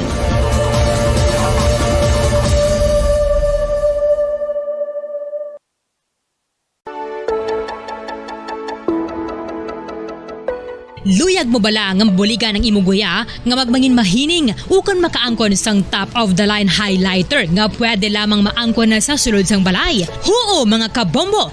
No fancy skincare products, no messy do-it-yourself masks, kag ini ang pinaagi lamang sa ice cubes nga madamo naman ang nagahimo sini kag nagahambal nga epektibo ang ini nga beauty regimen kag skincare tip. Suno sa mga dermatologist, makabuligid ang pagnusnos sang ice cube sa aton guya adlaw-adlaw. Ang ice makadulot sang pagpahugot sang aton panit sa guya bangod gina constrict sini ang mga blood vessels diri. Rason nga nagakipot man ang mga pores kag wrinkles sa aton guya. Nagapakupos pa ini sa mga inflammations kaangay sang eye bags kag pagpalangharok sang aton mga mata. Ang pag-rub sang ice cube sa aton guya makahatag sang soothing effect kung may nagatubo nga acne. Kag ang kabugnaw sang ice nagapapanas ang pagpalamula sang panit dulo sang dalalagko nga mga punggod nga nagatubo kalakip na ang sunburns kag rashes. Makabulig man ang pagnusnos ng ice cube sa aton guya sa pag-reduce sa mga aging signs kaangay sang fine lines kag wrinkles ukon pagkurinot sang panit. Ini bangod nga ang coldness sang ice nagabulig sa pagpahugot sa mga pores sa aton panit, making your skin look firmer and younger. Apa ang importante nga pahanumdum, kung mag-rub o kung magnusnos ang ice cube sa guya, dapat inanay lang kag in circular motion for best results. Makaisa man lang ka best kada adlaw dapat nga mag-apply sang ice cube sa guya. Gani, ano pa ang ginahulat mo? It's time for Ice Ice Baby! Ano-ano ang mga pagkaon nga makakuha kita sang vitamin D? Well, pila sa mga ini ang mayara sang significant amount sang vitamin D nga mahatag sa aton lawas ginalakipan sang cod liver oil, swordfish, salmon, canned tuna, beef liver, egg yolks kag sardines. Uy, ang sardinas! Samtang Magandang umaga Pilipinas, anumang oras sa buong mundo. Narito ang Bombo Network News Morning Edition, Setyembre 20 na, 2022 sa Christmas Countdown. Abay, 96 days to go bago naman ang Christmas Day sa ulo ng ating mga balita. Sa ating international news, paghatid sa huling hantungan kay Queen Elizabeth II, libing din sa isa sa simbolo ng 20th century. Ingram at pambirang state funeral, inabangan din ng mundo. Samantala pa rin ang British Embassy nagpasalamat din sa mga Pilipinong nakiramay sa pagpanaw ni Queen Elizabeth II. Panibagong big-time all-price hike naman sa krudo at kerosina ipinatupad kanina pero sa gasolina walang pagbaba. Samantala naman, ang Pangulong Marcos dumalo sa pagtitipon kaninang madaling araw sa ilang mga investors doon naman sa New York Stock Exchange. At ang panukalang SIM card registration naman aprobado na ng Kongreso sa third and final reading. Samantala pa rin ang kontrobersyal na aktor na si Vong Navarro nasa kustodiya pa rin ng NBI matapos ang paglalabas ng ikalawang warrant of arrest ng korte dala naman pa rin sa kasong rape. Mga undocumented Chinese nationals naman na nahuli sa mga serye ng operasyon sa Philippine offshore gaming operators sa bansa nakatakdang ipa-deport ng Bureau of Immigration. Samantala pa rin ang dating Senate President Drilon at dating Secretary Singson pinangalanan naman ni Mayor Rama ng mga bagong miyembro ng kanyang advisory council doon sa lungsod ng Cebu. At sa ating sports balita, PBA import Justin Brownlee sumalang sa unang ensayo ng Gilas Pilipinas para yan sa November window ng FIBA World Cup. Bago sa detalye, kami po ang inyong mga tagapagbalita. Ako si Bombo Jane Buna. Ako naman si Bombel Maracol at ngayon sa detalye ng ating mga balita. Una muna sa mga balita mga kabombo kay Star Nation, itong good news dahil sa nagsimula na nga ipatupad kaninang madaling araw itong mga oil companies ng kanilang panibagong big time oil price hike sa krudo at kerosina. Ang malakihang rollback sa diesel na umaabot sa 4 pesos 15 sentimos kada litro, habang kerosina naman ay merong pagbaba, big time rollback 4 pesos and 45 centavos bawat litro, habang wala namang pagbabago sa presyuhan ng gasolina. Karamihan ng mga kumpanya ng langis ay sabay-sabay na nagpatupad ng bawas presyo kaninang alas 6 ng umaga, liban lamang sa Caltex at Clean Fuel na nag-adjust ng pagbaba sa presyo kaninang alas 12:01 ng madaling araw. O narito nag-abiso rin ang mga oil companies sa kanilang presyuhan sa pagbaba tulad na lamang ng Philippine Shell, Petroleum Corporation, Clean Fuel, yung Petrogas, Sea Oil, Chevron at PTT Philippines, epektibo nga nitong araw ng Setyembre 20. Sinasabing nung huling trading sa merkado na nakalipas na linggo, marami pa ring sektor ang nangangamba sa economic recession na nakaapekto naman ang gusto sa presyo ng langis sa international benchmark Brent crude na umabot sa $91 kada bariles, bagaman ito ay taliwas sa nakalipas na ilang buwan na umaabot sa $110 hanggang sa $120 bawat damang bariles. Bombo International News. Sa paghahatid sa huling hantungan ni Queen Elizabeth II, mistulang nailibing na rin daw ang isa sa simbolo ng 20th century. Sa tagal ng panunungkulan ng reyna sa kanyang trono na umabot sa 70 taon, nasaksihan pa kasi nito ang pagtatapos noon ng World War II, ang tinaguriang Cold War at matinding pagbabago na dala ng teknolohiya. Bagamat hindi kalakihan ang kapangyarihan ng British monarch, subalit si Queen Elizabeth II ay may tuturing na higante na figura sa 20th century stage. Kung maalala, ang unang prime minister nito ay ang wartime leader na si Winston Churchill.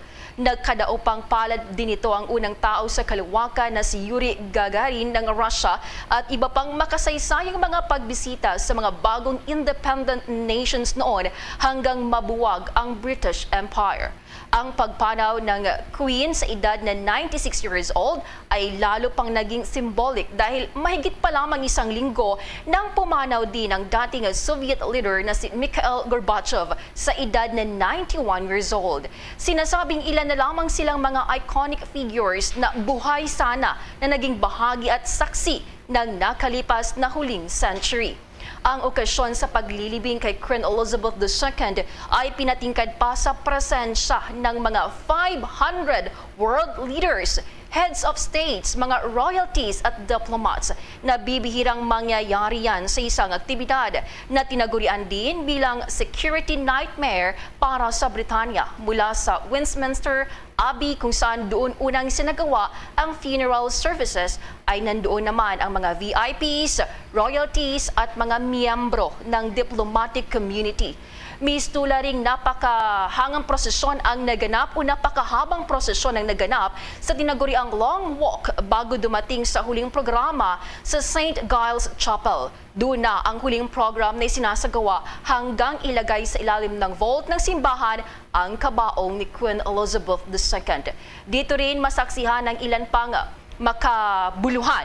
Una rito, ang state funeral ay napuno kagabi ng emosyon, ingrande, makasaysayan at pambihirang funeral service na inialay kay Queen Elizabeth II, kung saan ang ilang kaganapan ay live din na ibahagi sa mga viewers at listeners ng Bombo Radio Philippines sa pamamagitan niya ng mga Bombo International News Correspondent mula sa United Kingdom sa pangungunayan ni Bombo Ramil Isogon at marami pang iba.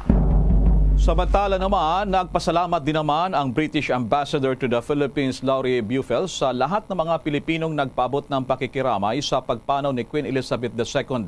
Nanawagan ito ng panalangin matapos ilibing na rin ang reyna kagabi sa isang makulay na okasyon.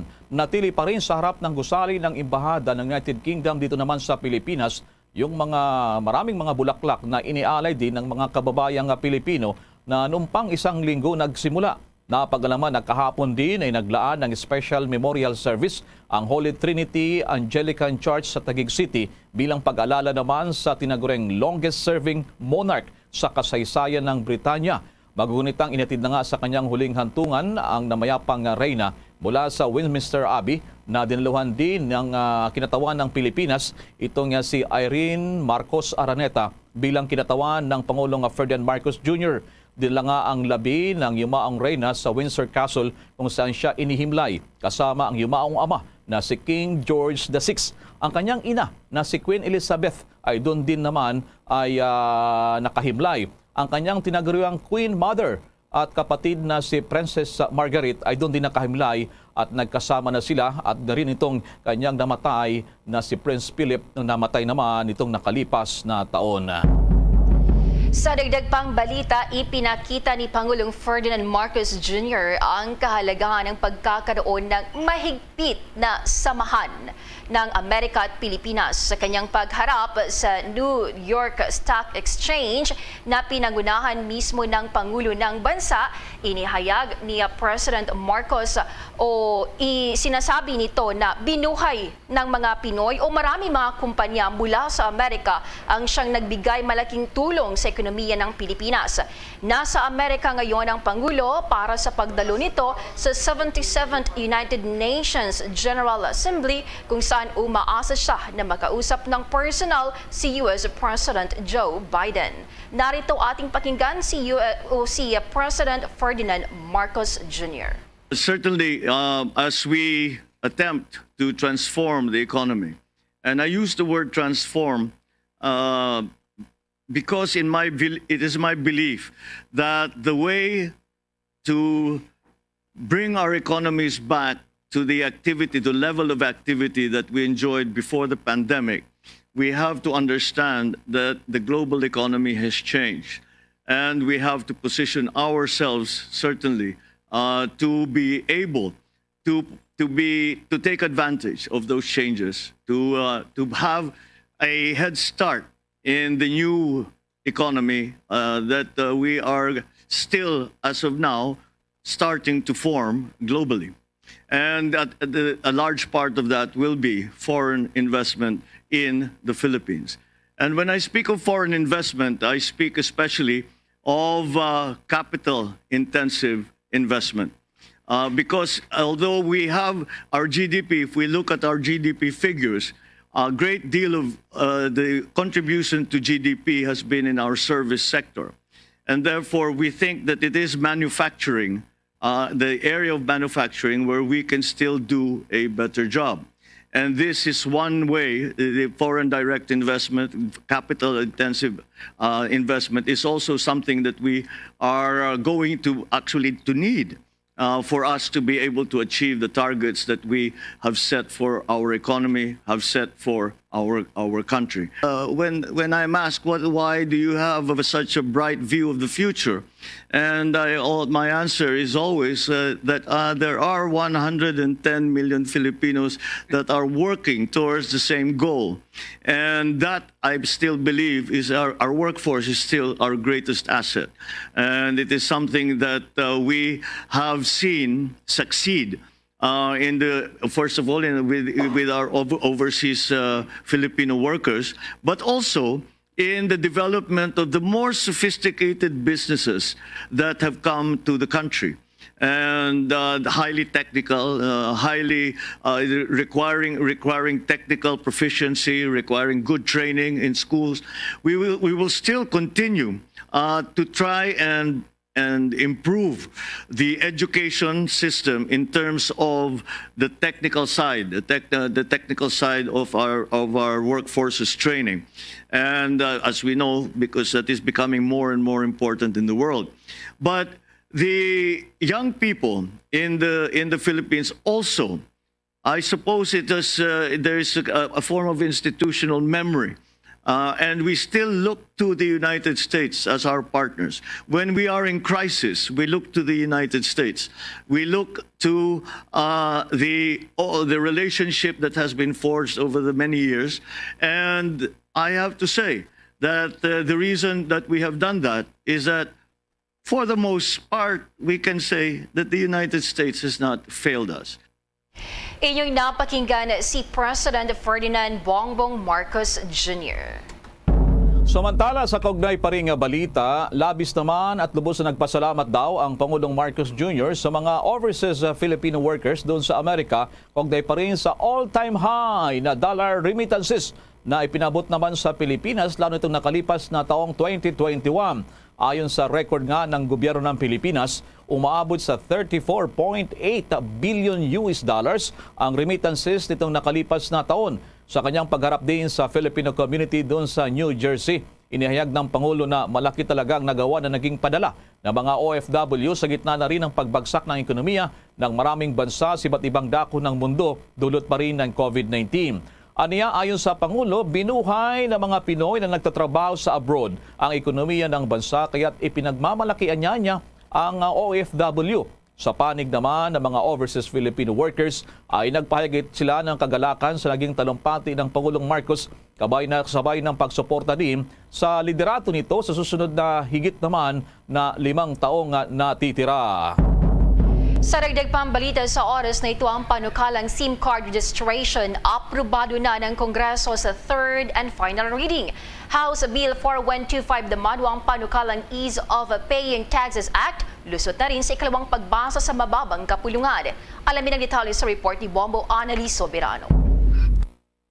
Tuluyan nang naaprubahan sa mababang kapulungan ang House Bill number 14 o ang panukalang SIM card registration sa botong 250 affirmative, 6 ang negative at 1 ang abstention. Sa ilalim ng nasabing panukala, ang bawat public telecommunications entity o authorized seller ay oobligahin ang end user o yung SIM card user, Pilipino man o banyaga, na i-register ang kanilang prepaid o postpaid SIM. Sa paraang ito, inaasahan na mapipigil ang iba't ibang krimen at illegal na aktibidad gamit ang mobile phone. Ang end user ay kailangang sagutin ang form na in-issue ng PTE, kalakip ang pagpapakita ng valid identification card.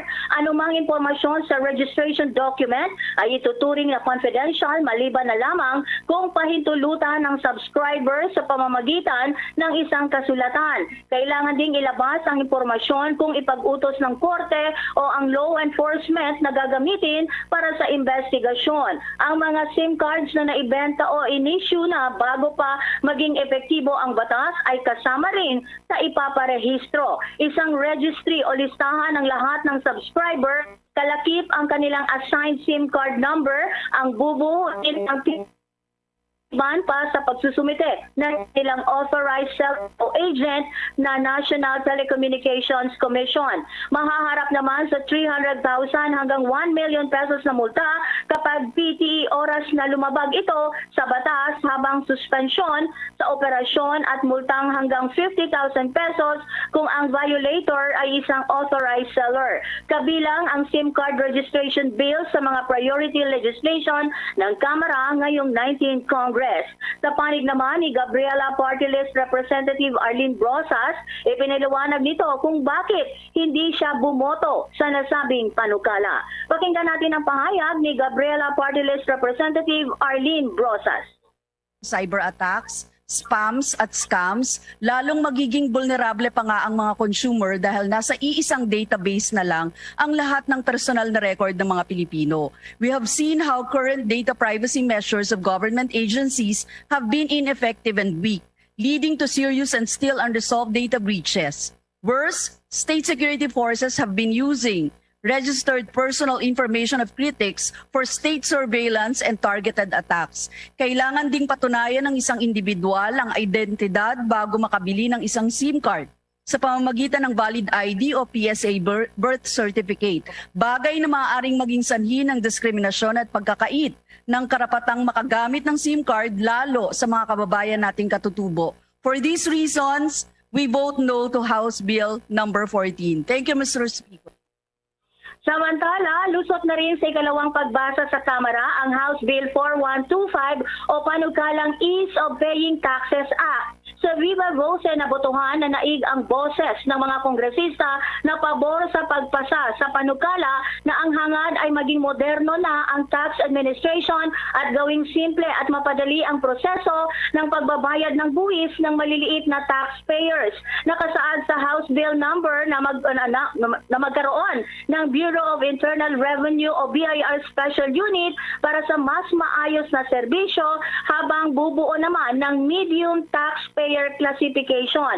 Sa ilalim pa nito, tatanggalin na ang restriction sa paghahain ng returns at pagbabayad ng buwis na uubrang gawin sa mga otorisadong bangko o opisina na nasa jurisdiction ng Revenue District Office. Nauna nang sinabi ng House Committee on Ways and Means Chairman Joey Salceda na kapag naging batas ang House Bill, aabot sa higit 73 billion pesos ang dagdag kita ng pamahalaan sa loob ng 5 taon na magagamit pa sa mga programa o proyekto. Pakinggan naman natin si Kabayan Party List Representative Ron Salo sa kanyang isinagawang individual amendment sa nasabing panukala. So move, Mr. Speaker, that on page 3, line 20, under Section 4, amending Section 22 of the National Internal Revenue Code, NIRC of 1997 as amended, to change subsection LL to KK. Still, on page 3, line 25, under Section 4, amending Section 22 of the National Internal Revenue Code, NIRC of 1997 as amended, to change subsection JJ to LL. So move, Mr. Speaker. What does the sponsor say? I accept, Mr. Speaker. What does the House say? We move to approve, Mr. Speaker. Thank you. Yan ang naging pahayag ni Representative Ron Salo sa kanyang isinagawang individual amendment. Mula Kamara, Bombo Anali Montaño Soberano nag-uulat para sa Pambansang Radyo ng Pilipinas. Basta Radio, Bombo! Samantala naman sa ibang balita, umaapila naman ang tinaguriang grupo na Lawyers for Commuter Safety and Protection sa publiko, lalo nitong mga Public Utility Vehicles, PUVs, yung mga operators nila at drivers na bigyan pa rin ng maayos sa serbisyo ang mga commuters. Ito'y matapos aprubahan na nga ng Land Transportation Franchising and Regulatory Board o LTFRB. Itong dagdag naman singil sa pamasahe sa lahat ng mga pampasayrong sakyan. Andito kay Attorney Ariel Enton na kanyang inulat sa Bombo Radio. Siya po yung Lawyers for Commuter Safety and Protection. Deserving din naman ang mga mananakay ng maayos naman na serbisyo mula sa mga driver at mga konduktor. Kadalasan daw kasi ang reklamo ng mga commuters ay ang matagal na oras na pag-aantay, ang siksikan din sa loob ng mga sasakyan, kakulangan din ng mga public utility jeepneys, public utility buses at mga taxi. Anya ang dagdag singil ay dapat umanong may katumbas o kakibat na maayos na serbisyo mula mismo naman sa mga operators at drivers ng mga jeepneys. At sa iba pang balita, nasa kustudiya na ngayon ng National Bureau of Investigations o NBI ang aktor na si Vong Navarro matapos na lumabas ang warrant of arrest nito dahil sa kasong rape. Ang nasabing kaso ay nagbunsod sa reklamo ng model na si Denise Cornejo na nangyari pa noong January 17, 2014. Nitong Lunes kasi, nang umaga ay lumabas ang warrant of arrest nito sa kasong Act of Lasciviousness. Mula yan sa Taguig Metropolitan Trial Court na agad naman silang naghain ng piyansa na 36,000 pesos para sa pansamantalang kalayaan nito. Pagdating naman ng hapon ay lumabas ang isa pang warrant of arrest mula sa Taguig City Regional Trial Court Branch 69 na pirmado ito ni Judge Laura Lee Datahan dahil sa kasong rape na walang piyansa. Dahil dito ay voluntaryong sumuko ang aktor sa National Bureau of Investigation sa lungsod ng Quezon. Iginit pa ng abogado ng aktor na itutuloy nila ang laban kung saan una nilang gagawin ay maghahain para makapagpiyansa ang aktor at ito ay pansamantalang makalaya. Noon pang 2014, anya ay naibasura na ang kasong rape kung saan sa katunayan anya ay naglabas na ng kayang sinumpaang salaysay si Cornejo. Abangan pa ang detalye ng mga balita dyan din sa Senado, mga kabombo at ka-Star Nation. Kaugnay pa rin ang pagsusulong dito sa panukalang batas, itong SIM card registration at ginarin pag-ibigay-pugay naman sa atleta nitong si AJ Obiena na binigyan din ng parangal dyan sa Senado. Samantala muna mga kabombo ka-Star Nation, nasa 23 billion pesos daw na pondo ang inilaan ng pamahalaan sa ilalim ng 2023 proposed national budget. Lain ito ay upang pagtingin pa ang healthcare facilities sa buong bansa. Inihayag ni Budget Secretary Amina Pangandaman na ang pundong ito ay partikular na tutugon di umano doon naman sa mga kakulangan na tinukoy sa Philippine Health Facility Development Plan para sa taong 2022 hanggang taong 2040. Alinsunod na rin daw ito sa implementasyon ng Universal Healthcare Act. Bukod naman sa pagpapaiting ng healthcare facilities, pinalalakas rin ng pamahalaan ang health services sa bansa sa pamamagitan naman ng pagbibigay ng suporta doon naman sa mga healthcare workforce, research and development at pagtitiyak na abot kaya at inclusive yung healthcare dito naman sa bansa. Kung maalala, sa ilalim daw ng Healthcare Facilities Enhancement Program, layon na maibaba ang healthcare services sa mga reyon at maging sa mga liblib na lugar dito naman sa ating bansa.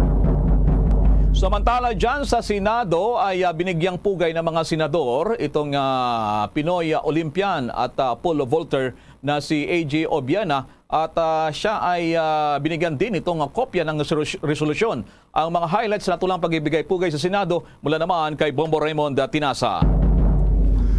Bombo Elmar, Bombo Jane, kahapon nga sa plenary session ng Senado ay nagbigay pugay ang mga senador kay ito, yung Pinoy Paul Bolter na si EJ Obiena. At marami yung mga nag-sponsor ng naturang resolusyon, kabilang na rito itong si Senator Pia Cayetano. At dito ay kinilala yung naging ambag ng ating pambato, ang ating pinagmamalaki na si EJ Obiena kaugnay sa kanyang natamo na panalo doon sa Oregon sa USA. At maliban nga sa pagiging Asia's #1, Paul Bolter ay siya rin yung pangatlo ngayon sa world record, ika nga Bombo Elmar. At dito ay sinabi ni Senator Cayetano na karapat dapat lamang na ating kilalanin ang ating sariling kampiyon na si EJ Obiena. Sa kanyang panig naman ay nagbigay pugay din itong si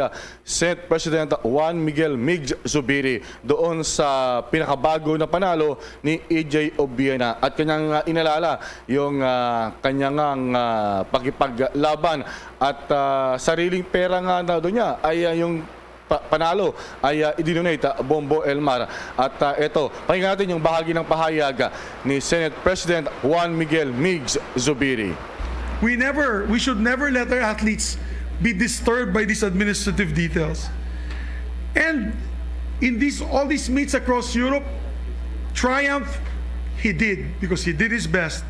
He nabbed gold medals back to back, and he brought honor to the honor of being the first Filipino podium finish at the World Athletics Championship where he set a new Asian record as well. Mr. President, I don't know, I'm 52 years old, or 53 years old rather, but I think I've never seen an Asian who's done so well in pole vaulting as well as this fellow Asian of ours, EJ Obiena. He's probably the best Asian pole vaulter we have today, and maybe in the most recent history. On top of that, he also pulled off an incredible upset, winning gold over no less than the top-ranked Mondo Duplantis in the Memorial Van Damme, a victory that left pole vaulting world in awe. But it was also a victory that told the world that EJ is at equal or at par with the best, the top 5, him being the 3rd best in the world. Yan, Bombo Elmar, Bombo Jen yung bahagi ng pahayag bilang pagbibigay pugay parangal kay EJ Obiena, ang tinagurian ngayon na Asia's #1 pole vaulter. Ang binabanggit nga ni Senator Zubiri, Bombo Elmar, ay dapat ay wag maging hadlang yung mga issue kaugnay sa administratibo doon sa kanyang kinabibilangan na organisasyon at kabilang nga yung kanyang naging reef o kaya ay hidwaan doon sa Patafa. Sabi niya, sa kabila nito ay nagawa pa rin ni EJ Obiena na magipagtunggali at may paglaban, may panalo yung kanyang hangad at mag-uwi ng karangalan sa ating bansa, Bombo Elmar. Bombo Raymond, pakiulit para sa kalaman ng ating mga listeners at viewers, pumunta ba ng personal sa Senado si EJ Obiena, Bombo Raymond? Yes, that's right, Bombo Elmar. Siya ay bit-bit nitong si Senator Pia Cayetano, ang siyang main sponsor ng resolusyon, Bombo Elmar. At talagang dumalo siya doon sa kanyang pagtanggap sa paggawad sa kanya ng Senado. At siya ay talagang tumanggap ng maliban sa resolusyon, mga pagbibigay pugay, ganoon din, niyakap pa nga siya nitong si Senator Pia kanina o kahapon dahil sa iniuwi o dadala na kumbaga ay tagumpay para sa Pilipinas, Bombo Elmar. Sa aking pagkakalam kasi, si Senate President Zubiri, isang atleta din yan na Bombo Raymond, national champion yan sa larangat. Siya po ang head din ng National Sports Association, yung ARNIS. Sa ARNIS, Bombo Elmar. I understand, ang Senado nagpabot na rin ng formal na pakikiramay dito naman sa British Embassy para sa pagpano ng kanilang Queen Elizabeth II, Bombo Raymond. That's right. Kahapon din, Bombo Elmar, ay sinabi na rin yung pagbibigay, meron silang ipinasa na resolusyon din na pagbibigay pugay at pakikisimpatya doon sa pagpanaw nitong si Elizabeth II, Bombo Elmar. At ito ay tinanggap ng British Ambassador sa Pilipinas, Bombo Elmar. Kasi maalala ko, si Senate President pumunta pa yata ng embassy dito sa Pilipinas, Bombo Raymond, ng United Kingdom. Yes, tama ka dyan, Bombo Elmar. Doon mismo sa tinatawag na British Ambassador's residence dito pa rin sa Makati, Bombo Elmar, para lumagda doon sa tinatawag na Book of Condolence para kay Elizabeth II, Bombo Elmar. Sige, maraming salamat sa mga updates na yan, Bombo Raymond. So mamaya abanin pa natin yung mga iba't ibang mga pagdinig, partikular yung Senate Committee on Finance, dahil ngayon ay nakasalang na yung pagdinig, deliberasyon kaugnay sa 2023 proposed national budget. Para sa Bombo Network News, Bombo Raymond Tinasa nag-uulat para sa pambansang radyo ng Pilipinas, Basta Radyo, Bombo! Samantala, sa patuloy pa ng ating mga balita, muling nakatanggap ang Pilipinas ng 722,000 COVID-19 vaccine na donasyon mula sa gobyerno ng Australia sa magitan ng UNICEF. Lumapag ang eroplano nga pinagsakyan ng Pfizer COVID-19. Pasado na yan alas 9 kagabi o yung kagabi po ng Lunes yan, dyan naman sa Ninoy Aquino International Airport o NAIA. Ang nasabing mga bakuna ay nilaan pa rin para sa pagpapaturok sa mga minor de edad. Ito ang pangatlo na deliveries na tanggap ng Pilipinas na mayroong kabuuang 3 milyon. Ang natura naman paghahatid sa Pilipinas ay bilang pag-ibayo pa rin sa pagsasagawa ng vaccination sa ating mga kabataan. Samantala naman, nakapagtala ang Department of Health ng umaabot sa 14,707 na mga bagong tinamaan ng COVID-19 infections sa nakalipas na linggo. Lumalabas na ang daily cases sa bansa ay nag-a-average na sa 2,101 mula September 12 hanggang September 18. Sa kabila nito at ito ay mas mababa umano ng 4% kumpara naman sa mga naitatala sa nakaraang linggo nito. Sa nabanggit namang bilang, nasa 727 ang mga pasyente na severe at nasa critical ang kondisyon sa mga hospitals. Nakapag-biripika rin naman ang Department of Health ng 300 pang mga nasawi sa nakaraang linggo. Ang 34 sa mga fatalities ay sa pagitan niya ng September 5 hanggang September 18. Samantalang tinatawag naman na weekly positivity rate sa National Capital Region ay tumaas ng 15.6% mula yan sa 13.3% sa pagitan ng September 10 hanggang 14.5% noong September 14. Ayon pa sa Independent Monitoring Group, Octa Research, tumaas din ang positivity rate sa mga karatig na probinsya ng Bulacan, Cavite, Rizal at Laguna. Samantala pa rin sa ibang balita naman, abay nagbabala ang grupo ng mga magsasaka sa posibleng pagtaas pa ng presyo ng mga imported na bigas sa bansa. Ayon sa Federation of Free Farmers na posibleng aabot daw ng 4 na piso hanggang 5 piso ang itataas naman sa naturang presyo ng bigas. Isa niyang dahilan dito ay yung ipinatupad na export ban ng India doon sa tinatawag na broken rice at ang 20% export tax ng iba pang mga uri ng bigas. Itinuturing kasi ang India bilang pinakamalaking exporter ng imported na bigas sa bansa. Kung malala, sinabi na rin ng Department of Agriculture na kanilang papalakasin pa yung lokal na produksyon ng palay para hindi naman mag-angkat pa ng bigas ang gobyerno mula naman sa ibayong dagat. Samantala naman, mga undocumented Chinese nationals na nahuli sa mga serye ng operasyon sa Philippine offshore gaming operators sa bansa, nakatakda ng ipa-deport ng Bureau of Immigration. Alamin ang detalye sa report ni Bombo Gerald Ulep. Inihahanda na raw ng Bureau of Immigration ang mga dokumento para mapadeport ang ilang Chinese nationals na nahuli sa isinasagawang serye ng mga raid sa mga Philippine Offshore Gaming Operator o POGO dito sa Pilipinas. Sa panayam ng Bombo Radio Philippines kay Immigration Spokesperson Dana Sandoval, ang lahat daw ng mga nahuling Chinese nationals ay walang kaukulang mga dokumento. Kaya naman, sapat na itong basehan para sa kanilang deportation.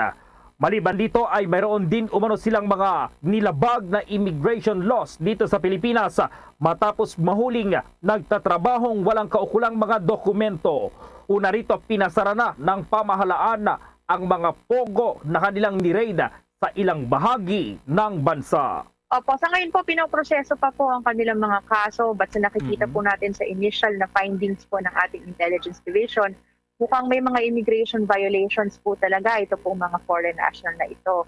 Hiwalay pa po ito kung sakali po na makita ng kapulisan na may mga criminal charges po na maaaring i-file sa kanila. Opo. Kung sila po ay mapatunayang involved doon sa mga kidnappings, mga extortion activities po. Pero ang masasagot ko po sa amin po sa Bureau of Immigration, nakikita po natin that there is a cost na makapag-file po tayo ng deportation charges against them. Dahil nakita po, nung inassess po yung mga dokumento ng mga foreign nationals na ito, marami po sa kanila ay undocumented. Yung mga meron naman pong dokumento ay either overstaying already.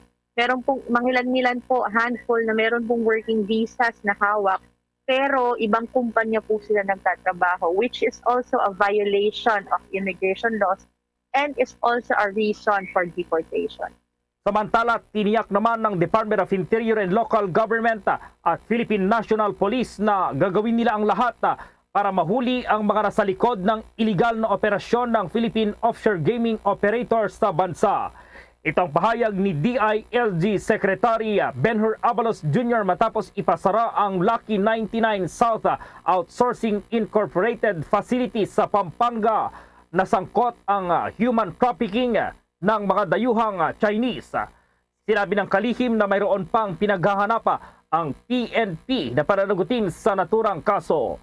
Sa ginawang pagsalakay ng mga otoridad sa kumpanya ay may inabutan pang 40 Chinese national sa lugar at 200 iba pa sa isang hotel na karamihan ay pawang hindi dokumentado at walang mga pasaporte. Tiniyak ng kalihim na isa sa ilalim silang lahat sa documentation ng Bureau of Immigration para hindi mabiktima. Kasabay nito nakiusap si Abolo sa publiko na makipagtulungan sa Philippine National Police upang matuldukan na ang ganitong uri ng kriminalidad. Para sa Bombo Network News, Bombo Gerald B. Ulet. Para sa Pambansang Radyo ng Pilipinas, Basta Radio, Bombo! Samantala naman sa ibang balita, walang anumang Filipino ang nasaktan sa nangyaring pananalasa ng bagyong Namadol doon po naman sa bansang Japan. Sa report na inilabas ng Department of Foreign Affairs o DFA, nag-report na rin ang kanilang Philippine Consulate General sa Osaka, Japan na walang Filipino casualties sa kabila ng pagdaan ng malakas na bagyo. Ilan umano sa mga kababayang Pinoy na nakatirado naman sa Kagoshima Prefecture ay sinunod din ang kautusan ng lokal na gobyerno na lumikas muna patungo naman sa nakalaang mga evacuation centers. Sa ngayon, ang Philippine Consulate General sa Osaka ay nagpapatuloy pa rin sa kanilang pag-monitor naman doon sa sitwasyon sa lugar. Gayunman, ang pag-ipag-ugnayan sa mga Filipino community organizations na nasa ilalim din ng jurisdiksyon nito.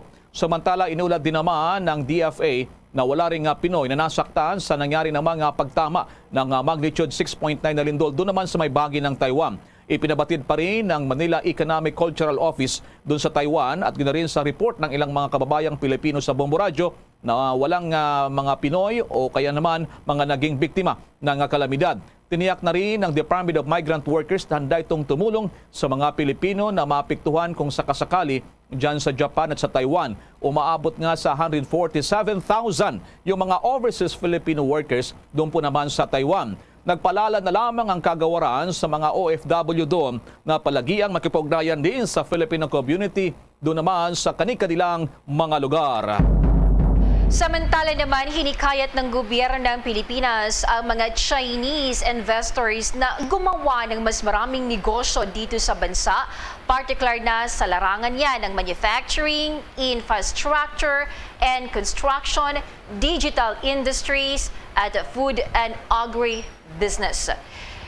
Ginawa ito ng isang delegasyon ng Pilipinas na binubuo ni Department of Trade and Industry Secretary Alfredo Pascual, Charge d'Affaires ad Interim Dino Oblena, Consul General Maria Antonina Oblena, Department of Trade and Industry Assistant Secretary Alan Kepti at Froilan Emil Pamintua ng Philippine Trade and Investment Center na lumahok sa 22nd China International Fair for Investment and Trade sa Xiamen, China. Sinabi ng Department of Foreign Affairs na itinampok na madelikado ang lakas ng Pilipinas bilang destinasyon ng pamumuhunan. Sa pag-anyaya sa mga mamumuhunan na tingnan ng iba't ibang industriya ng bansa, binigyang diin ni Charge d'Affaires Oblena ang 49 milyong kabataan na may mataas na pinag-aralan na labor force ng Pilipinas. Gayon din ang malalawak na industrial park at economic zone sa bansa. Samantala, isinalaysay ng Philippine Consul General ang katayuan at mga prospect naman ng e-commerce sa Pilipinas upang i-highlight ang iba't ibang hakbang at hakbang na isasagawa o isinagawa ng gobyerno ng Pilipinas upang suportahan ang digital e-commerce. Ipinagmamalaki niya ang dynamic na consumer-driven economy ng bansa na magtutulak ito sa e-commerce sa bansa. Sa isang roundtable meeting kasama ang ilan sa mga world business leaders, hinimok din ni Pascual ang mga Chinese investors na samantalahin ang malakas na paglago ng Pilipinas at positibong relasyon sa kalakalan sa China. Samantala, kuha muna tayo ng update dyan po naman sa panibago na namang rollback. Good news para sa ating mga motorista. Nandoon si Bombo Marlene Padiernos. Kumusta rin ang lagay ng panahon sa ilang lugar sa Metro Manila? Go ahead, Bombo Marlene. Yes, Bombo Elmar, Bombo Jen. Dito tayo ngayon sa bahagi ng lungsod ng Maynila at malakas, medyo may kalakasan itong pag-ulang nararanasan natin ngayon. At itong makikita sa akin likuran, itong mga kabayan natin ng mga pasahero ay yung mga nakapayang na dahil nga sa malakas itong pagbuhos ng ulan. At kaugnay niyan doon nga sa issue hinggil sa panibago na namang oil rollback sa produktong petrolyo, itong ilang mga motorista ay mayroong reaksyon. Ang sinasabi nila, unfair daw para sa ilang mga motoristang gumagamit ng gasolina yung pagpapatupad ng rollback ngayong araw o ngayong linggo. Alam mo kung bakit, Bombo Elmar? Ito nga ay matapos na mabawasan ng 4 pesos and 50 centavos yung kada presyo ng litro sa diesel, habang nasa 4 pesos and 45 centavos naman ang ibinaba ng halaga sa kada litro ng kerosene. Pero pagdating sa gasolina, walang naging pagbawas doon sa kada presyo ng gasolina. Yan yung dahilan kung bakit nananawagan ngayon itong ilang mga kabayan nating motorista, partikular na yung mga gumagamit nga nitong gasolina, na dapat daw sabay-sabay yung pagpapatupad ng tapyas presyo sa produktong petrolyo. Ayon doon sa ilang mga nakapanayam natin, dapat kung sabay-sabay ang pagpapatupad ng taas presyo sa mga petrolyo, dapat sabay-sabay din daw yung pagpapatupad ng rollback dahil nga yung pabagong-bagong kilos, pabagong-bagong galaw na tong presyuhan sa produktong petrolyo ay malaki yung epekto sa kanilang mga kabuhayan. Kaugnay niyan, pakinggan natin yung bahagi ng pahayag nitong ating mga nakapanayam. Bakit ganon? Hindi naman fair yun. Bakit sa gasolina walang bawas? Malaki po. Malaking bagay yung pisong rollback. Malaking bagay po sa amin yan. Sana ibaba parehas. Para sa akin, sana same. Kung magbabawas, same. Kasi kung magtaas naman, same din eh. Kaya parang hindi masaya. Kasi ganun nga nangyari. Malaki. Kasi kung may bawas, kutulad kung piso, sipin mo sa loob ng 1 linggo. Kung everyday kang bumabiyahe, kumakarga ka ng mga 15 liters, di malaki-laki ang nawawala. Ang masisave mo kahit papano. Kasi katulad, dapat nga, hanggang 50, 1 litro, masaya na mga driver. Ay, hindi pa. Kasi nga, hirap nga magpultang dahil sa mahal nga ng gasolina. So, ayan yung bahagi ng pahayag nitong ating mga nakapanayam. So, sinasabi nila na Bomba Elmar na malaki talaga itong epekto ng pabago-bagong presyo sa produktong petrolyo. Pero kahit na ganun, syempre magpapatuloy sila sa kanilang mga kabuhayan dahil wala naman silang magagawa. At bilang pampakain na rin, patagoy na rin sa kanilang mga pamilya, Bomba Elmar, Bombo Jane. Bombo Marlene, at least masasabi ba na pampalubag loob din kahit papaano? May fair hike na, Bombo Marlene, ano? Para doon sa ating mga public utility jeepneys at iba pang mga public transportation, Bombo Marlene. Yes, tama ka dyan, Bombo Elmar. May fair hike nga. Pero syempre, Bombo Elmar, itong mga kabating mga motorista, mga tsuper, syempre, parang ang nangyayari kasi dyan, parang binibigyan sila at the same time, napapawian din sila dahil nga dito sa pabagong-bagong presyo ng produktong petrolyo. So may ilan-ilan, may mga kabayan tayo na masaya dito nga sa nangyayaring fair hike, sa nangyayaring oil price, rollback sa produktong petrolyo. Pero syempre may ilan-ilan din na sinasabing hindi sila gaano kakontento sa mga ipinapatupad na mga ganong klaseng mga usapin dito sa ating bansa, Bombo Elmar. Alam mo ba itong mga nakausap ko ng mga driver, sinabi nila na nung before pa ng pandemic sila huling nakapagpa-full tank. Simula nung nag-pandemic hanggang ngayon, never pa daw sila nakapagpa-full tank dahil dati daw yung mahigit 1,000 nila na pera ay kaya nang i-full tank. Ngayon, nasa 2,000 plus na daw, hindi pa kayang makaabot ng full tank. So malaki talaga itong naging epekto nitong mga nangyayari sa ating bansa, Bombo Elmar, sa kanilang mga kabuhayan. Sige, Bombo Marlene, anong oras pala nagsimula yung pag-ulan dyan sa ilang lugar sa Metro Manila, Bombo Marlene? More or less? Dito, Bombo Elmar, sa kinatatayo ako dito sa lungsod ng Pasay, mga 7:30 nagsimula ng bumuhos. Actually, hindi siya gradual, hindi unti-unti. Biglang bagsak talaga yung ulan dito sa lugar kung nasaan ako ngayon. Pero as of the moment, medyo tumila na siya.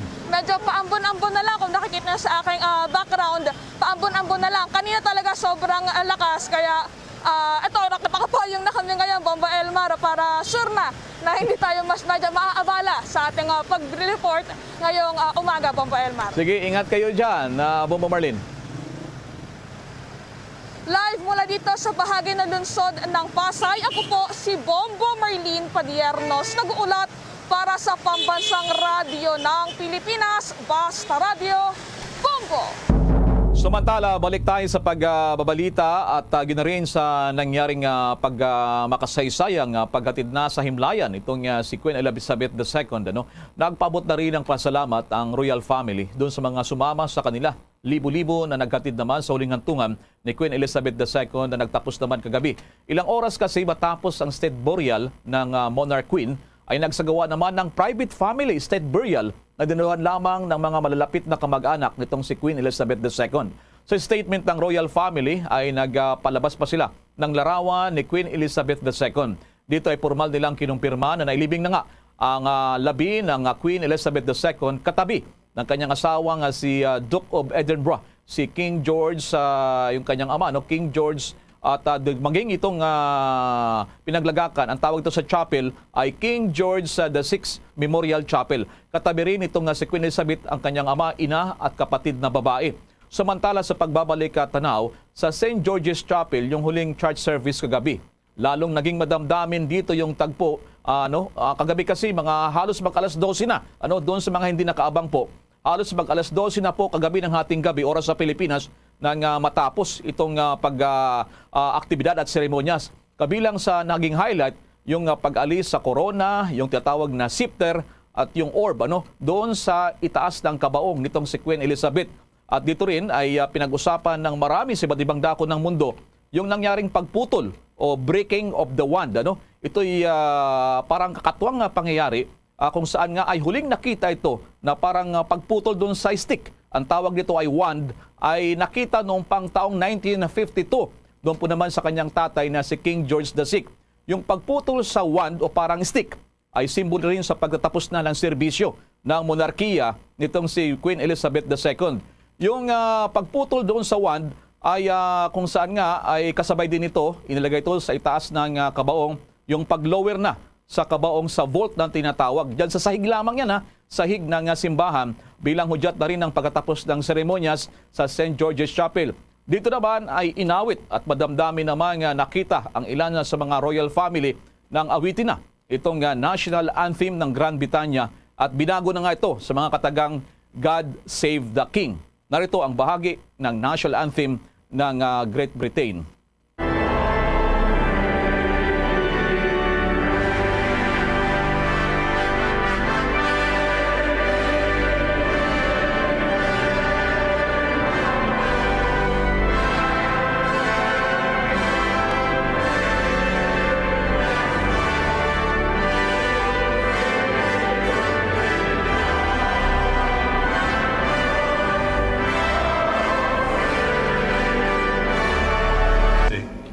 Yan ang God Save the King. Dati, nung buhay pa si Queen Elizabeth II, ang titulo niyan ay God Save the Queen.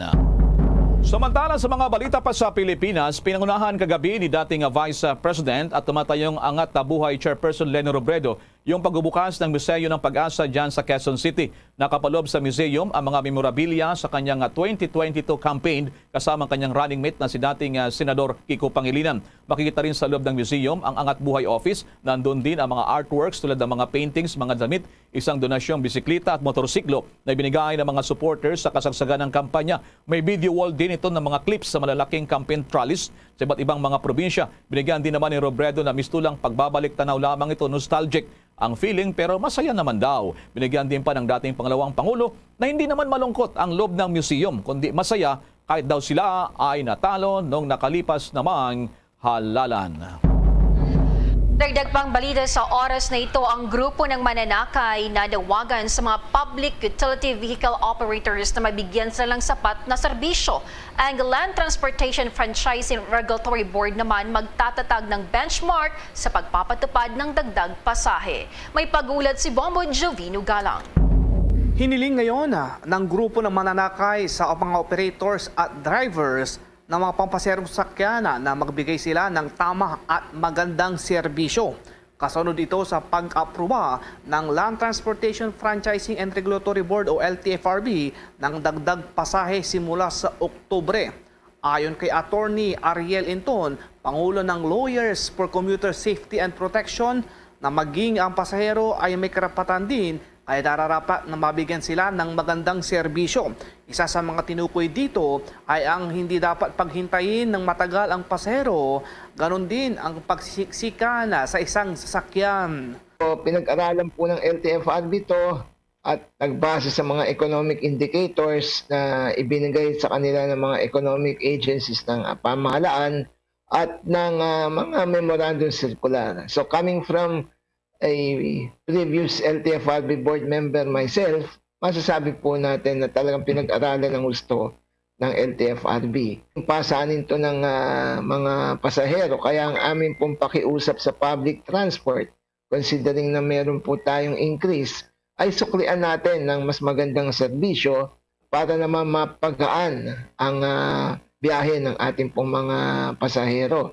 For instance, sir, ang amin pong kahilingan, mas maraming unit yung masasakyan, mas mainam, no? Samantala, plano rin ng LTFRB na magtakda o magsagawa ng benchmarking sa pag-aproba ng mga taas pasahe. Ayon kay LTFRB Chairman Cheloy Garafil, na napagkasunduan nila ng board na magkaroon ng level ng otomatikong mag-adjust ng mga pasahe sakaling magkaroon ng panibagong paggalaw ng presyo ng mga produktong petrolyo.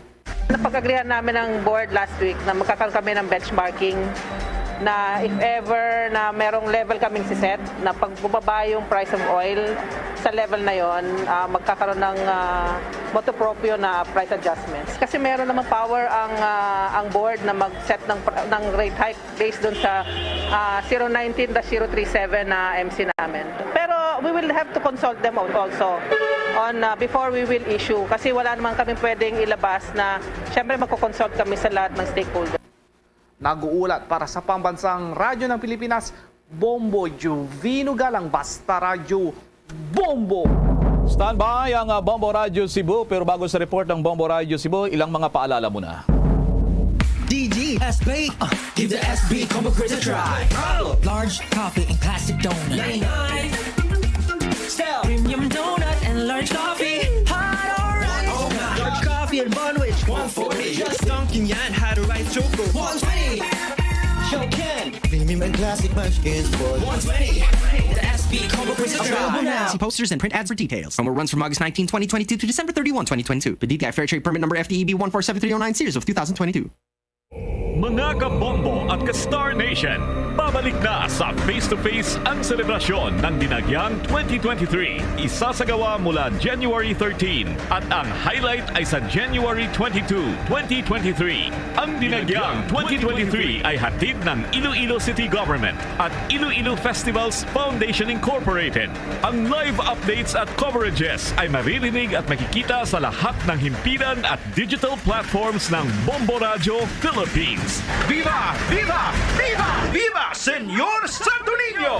Basta Radio Bombo! This is Mayor Jerry Treñas of the City of Iloilo inviting you to witness and celebrate the face-to-face Dinagyang 2023. Viva Senyor Santo Niño! Viva Senyor Santo Niño! Viva Senyor Santo Niño! At ngayon, sa pagpapatuloy ng iba pang pangunahing mga balita. Abay, ang mayor ng lungsod ng Cebu, meron pang dagdag mga prominente na mga advisors at nasa linya ang Bombo Radio Cebu. Bombo Elmar, tama ka dyan, dalawa pang dating mga national government officials ang sumali na sa Advisory Council dito sa Cebu City na inatasang gayahin ang mga best practices ng Singapore dito sa Queen City of the South.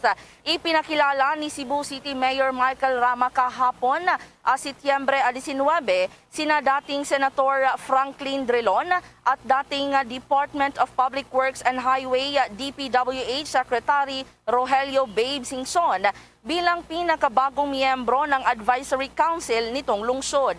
Inaasahang tutulungan din ni Drilon at Singson ang Cebu City sa pagsisikap nitong mabawi ang mga easement zone, partikular na sa 7 pangunahing ilog ng lungsod at pagbutihin ang mga proyekto sa pagkontrol sa baha. Ang Advisory Council, bukod sa iba pang mga layunin, ay binuo bilang bahagi ng mga layunin ng Administrasyong Rama na makamit ang isang Singapore-like Cebu City. Nabatid na mula pa noong 2017 hanggang 2022 ang pinakahuling stint ni Drilon sa Senado kung saan umupo siya bilang Senate Minority Leader habang si Singson ay kalihim ng DPWH sa ilalim ng administrasyon ng yumaong Pangulong Benigno Aquino III. Sa isang talumpati, nagpahayag ng pasasalamat si Drilon sa alkalde at iba pang mga opisyal ng pamahalaang lungsod sa pagiging bahagi nito ng Advisory Council. Ating pakinggan si dating Senator Franklin Drilon. Again, let me thank Mayor Mike. It is indeed a pleasure for me to come back to Cebu. But this is the first time I am given this opportunity to help and serve directly people of Cebu City.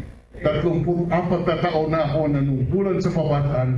Ngayon na ako nabigyan ng pagkakataon na makatulong sa pamamagitan ng ating alcalde, Mayor Mike. And Mike, we will do our best. Whether we succeed or not is something that I cannot guarantee.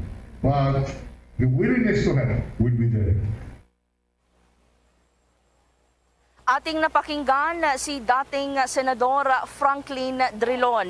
Una na nga naging bahagi ng Cebu City's Advisory Council ang iba pang mga dating national government officials na sina DNR Secretary Roy Simato at dating PNP Chief Dibold Sinas. Bombo Elmar. Yes, Bombo Susit, it seems mga powerhouse, mga bigatin yung mga advisory council mga nabahagi ng mga advisors itong si Mayor Rama. May manabanggit ba dyan kung malaki ang sweldo nila? O 1 peso a year yan, Bombo Susit? Tama nga yan, Bombo Elmar. Yan din yung mga obserbasyon ng mga Sugbuanon at tanong nga rin dito, Bombo Elmar, at bakit puro mga dating national government officials ang mga kinukuha ni Mayor Rama na maging part ng kanyang advisory council sa kanyang ambisyon, Bombo Elmar, na magiging Singapore-like itong Cebu City, Bombo Elmar? Parang cabinet, may cabinet siya dyan, gabinete, powerhouse team. Anyway, maraming salamat, Bombo Suset, sa mga updates na yan. Live mula rito sa Cebu City Hall, ito si Bombo Suzat, Bakal Sorafos, para sa Pambansang Radyo ng Pilipinas sa numero 1 sa probinsya at lungsod ng Cebu. Basta Radio, Bombo! Bombo International News. Pinasalamatan ni London Mayor Sadiq Khan ang ilang libong mga nakiramay na bumiyahe pa mula sa ibang lugar para dumalo sa libing ni Queen Elizabeth II. Bukod pa dito ay labis din ang pasalamat ng alkalde sa lahat ng mga alagad ng batas, emergency service, transportation at iba pa na walang pagod na nagtrabaho para matiyak na maayos ang nasabing okasyon. Matapos kasi ang ginawang communal services at paglalagay sa huling hantungan ng Monarch Queen sa St. George Chapel sa Windsor Castle ay pansamantalang umalis muna ang mga royal family. Bumalik ang pamilya ni King Charles III sa St. George Chapel para doon isagawa ang private family service. Nauna rito nagkaroon ng prosesyon ng bangkay ni Queen Elizabeth II mula sa Westminster Abbey na dinaluhan ng nasa 2,000 katao na karamihan ay mga iba't ibang leader ng bansa. Mas maraming tao ang lumahok sa prosesyon sa Wellington Arch patungo sa Windsor. Bombo Foreign Exchange Update. Iniulat ng Bangko Sentral ng Pilipinas na bagya lamang pagbawi ng piso kontra dolyar sa kanilang report. Dito po naman sa palitan ng piso kontra dolyar, ang isang dolyar ay naging katumbas sa Pilipinas ng 57 pesos and 36 centavos. Ang Hong Kong dollar naman ay 7 pesos and 30 centavos, habang yung Singaporean dollar ay 40 pesos and 81 centavos. Saudi Riyal, 15 pesos and 26 centavos. The Bombo Foreign Exchange Rate Update is brought to you by Queen City Development Bank. Sa mga oras na ito, samahan niyo po kaming manalangin. Narito ang Oratio Imperator. Merciful and compassionate Father, we confess our sins and we humbly come to you to find forgiveness and life. We come to you in our need to seek your protection against the COVID-19 virus that has disturbed and claimed many lives. We ask you now to look upon us with love and by your healing hand, dispel the fear of sickness and death, restore our hope, and strengthen our faith. We pray that you guide the people tasked to find cures for this disease and to stem its transmission. Bless the efforts to use the medicines developed to end the pandemic in our country. We pray for our health workers that they may minister to the sick with competence and compassion. Grant them health in mind and body, strength in their commitment, protection from the disease. We pray for those afflicted. May they be restored to health. Protect those who care for them. Grant eternal rest to those who have died. Give us the grace in these trying times to work for the good of all and to help those in need. May our concern and compassion for each other see us through this crisis and lead us to conversion and holiness. Grant all these through our Lord Jesus Christ, your Son, who lives and reigns with you in the unity of the Holy Spirit, God, forever and ever. Amen. We fly to your protection, O Holy Mother of God. Do not despise our petition in our necessities, but deliver us always from all dangers. O glorious and blessed Virgin. Amen. Our Lady, health of the sick, pray for us. Saint Joseph, pray for us. Saint Raphael the Archangel, pray for us. San Roque, pray for us. San Lorenzo Ruiz, pray for us. San Pedro Calungsod, pray for us. There's Christmas in the air, you can feel it everywhere. Mga kabombo at ka-Star Nation, alam niyo ba kung saang bansa ipinagdiriwang ang Pasko na ang buong buwan ng Disyembre ay puro kainan? Meron bang ganyan? Yes, nangyayari yan sa Denmark at ito ang tinatawag na julefrokost na ang ibig sabihin ay Christmas lunch. Ngunit hindi lang Christmas lunch ito ay talagang kainan sa Pasko na tumatagal ng isang buong araw, whole day. Ito ay isang kahangahangang paraan upang gumugol ng oras kasama ang pamilya, mga kaibigan, kasamahan. Ngunit para sa mga hindi pa nakakaalam, maaaring ito ay medyo nakakagulat. Dahil marami talagang pagkain at araw-araw pa ang kainan. Pero hindi ito pwede kay Bombo Elmar dahil diet siya. So mga kabombo at ka-Star Nation, sa ating Christmas countdown, 96 days to go bago ang Pasko. Ako, Bombo Jane ha. Yan ang kabuuan ng ating Bombo Network News. Ako naman si Bombo Elmaracol. At ako si Bombo Jane Buna. Abay, para sa pambansang radyo ng Pilipinas, Basta Radyo Bombo! Bombo Radyo Bacolod. Number 1! Basta Radyo Bombo! 3 minutos na nakaligad sa takang alas sa 8 sa aga. Welcome madri sa pagkapangalagad sa Maradondoran Bombo Haray Big Time adlaw sang Martes pet sa 20 sa bulan sang Setyembre sa mga tig 2022. Ikatatlong adlaw sang Martes sa ikasyam nga bulan sa mga year 2022. There's Christmas in the air, you can feel it everywhere.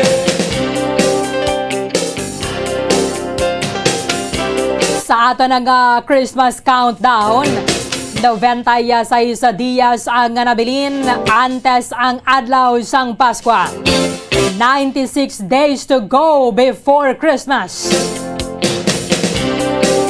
Ato na pagkatamyawa sa aton mga suking mga taga-palamati diri sa maya syudad sang Bacolod sa probinsya sang Negros Occidental, sa bilog ng Negros Island, sa bilog man ng Western Visayas. Sa mga nagatutok abroad, pinaagi sa paglantawa sa aton nga Facebook Live kaga sa YouTube channel sang Bombo Radyo Bacolod. Welcome na diri sa palatuntunan Bombo Haray Big Time. Subong nga aga manginakaw po ang niwalaga si Bombo Erlin Bayonita. Ug na kita hasta las 9:30 nga takna subong nga aga sa dalong nga sanyo sa nga dalag ko nga mga balita lokal, mga balita nasyonal. Mga balita sa luwasang pungsod subong man mga balita sa Batagas sa Ginampang, kaga balita sa artista. Karon sa mga balita subong man mga tubiko nga mangina sentro sa ngaton nga talakayan subong nga aga sa mga balita lokal.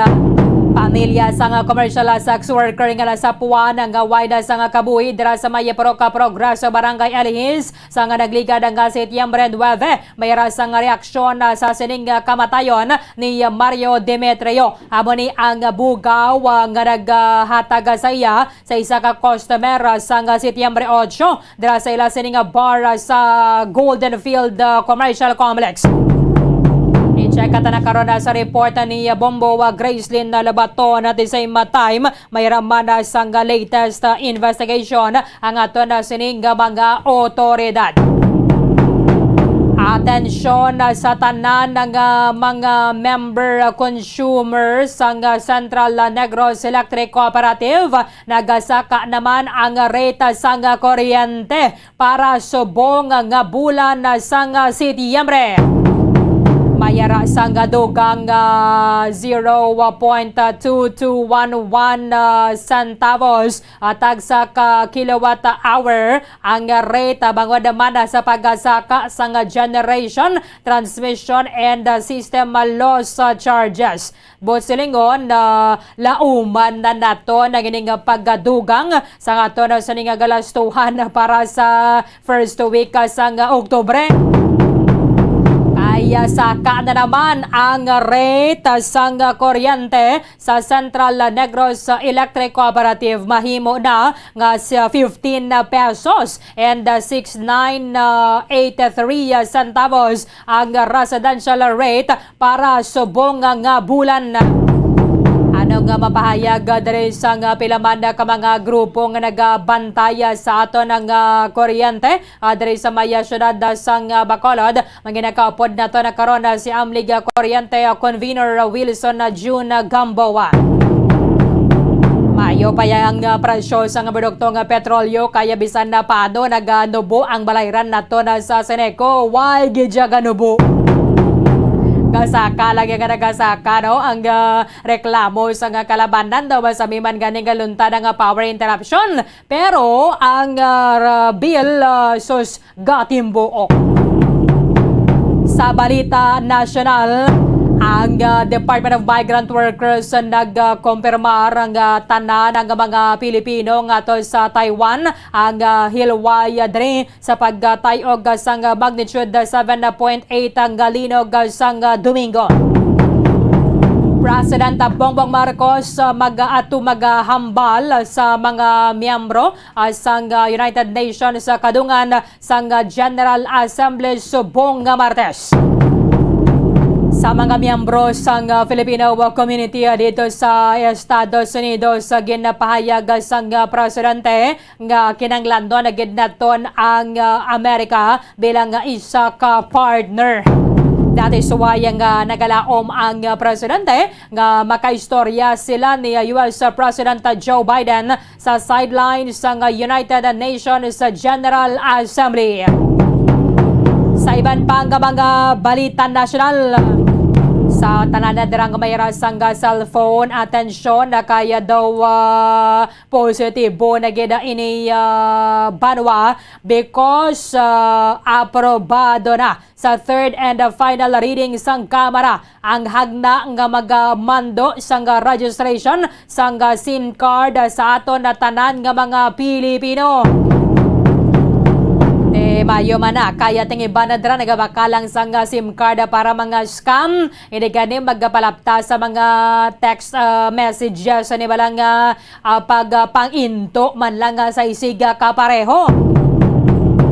Sa balita international, ginadulungan na sa siniulihing palahawayan si Queen Elizabeth II. Ginabutang na to subong sa vault. Ang upod na sila sang sining bana nga si Prince Philip. Pero may ragid ya sang private burial para sa kay Queen Elizabeth sa Balmoral.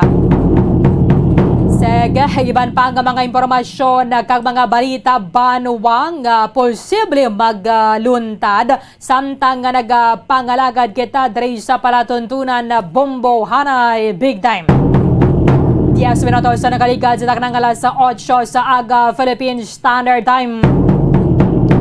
Mayo nga balita ilabi na sa mga salakyan o kung nagapanagiya o kung mga nagabiyahe sang salakyan nga nagagamit sang diesel kay mayara sang big time rollback sa presyo sang diesel subong aga. Kalabanan na sining mga oil companies sa nag-implementar sang adjustment sa presyo sang produktong petrolyo tagsala sa isang aga. However, maiban man nga alas 12:01 sang kagahon nag-epekto na. Ang ining adjustment, it's either rollback o kung pagsaka sa presyo.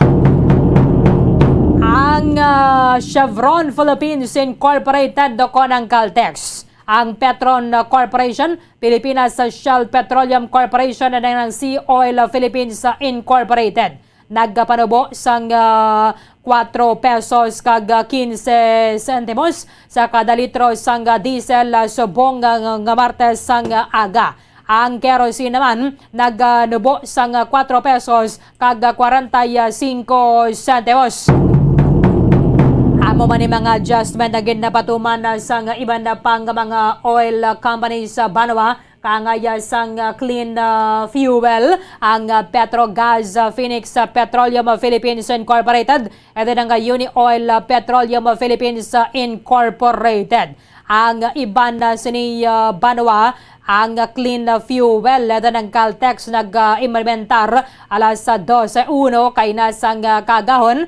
Ang iban naman alas 6 subong aga. So at least bisan paano mayara sang dugang diri kay nagligad ang sa semana, nagligad Setyembre 13, mayara man sang rollback sa presyo sang gasolina nga 45 sentimos. So buong semana wala sang changes sa presyo sang gasolina. Ang nagkambyo lang nga nagnubo amo ni ang presyo sang diesel nga mayara sang 4 pesos kag 15 sentimos nga gin-roll back effective this morning.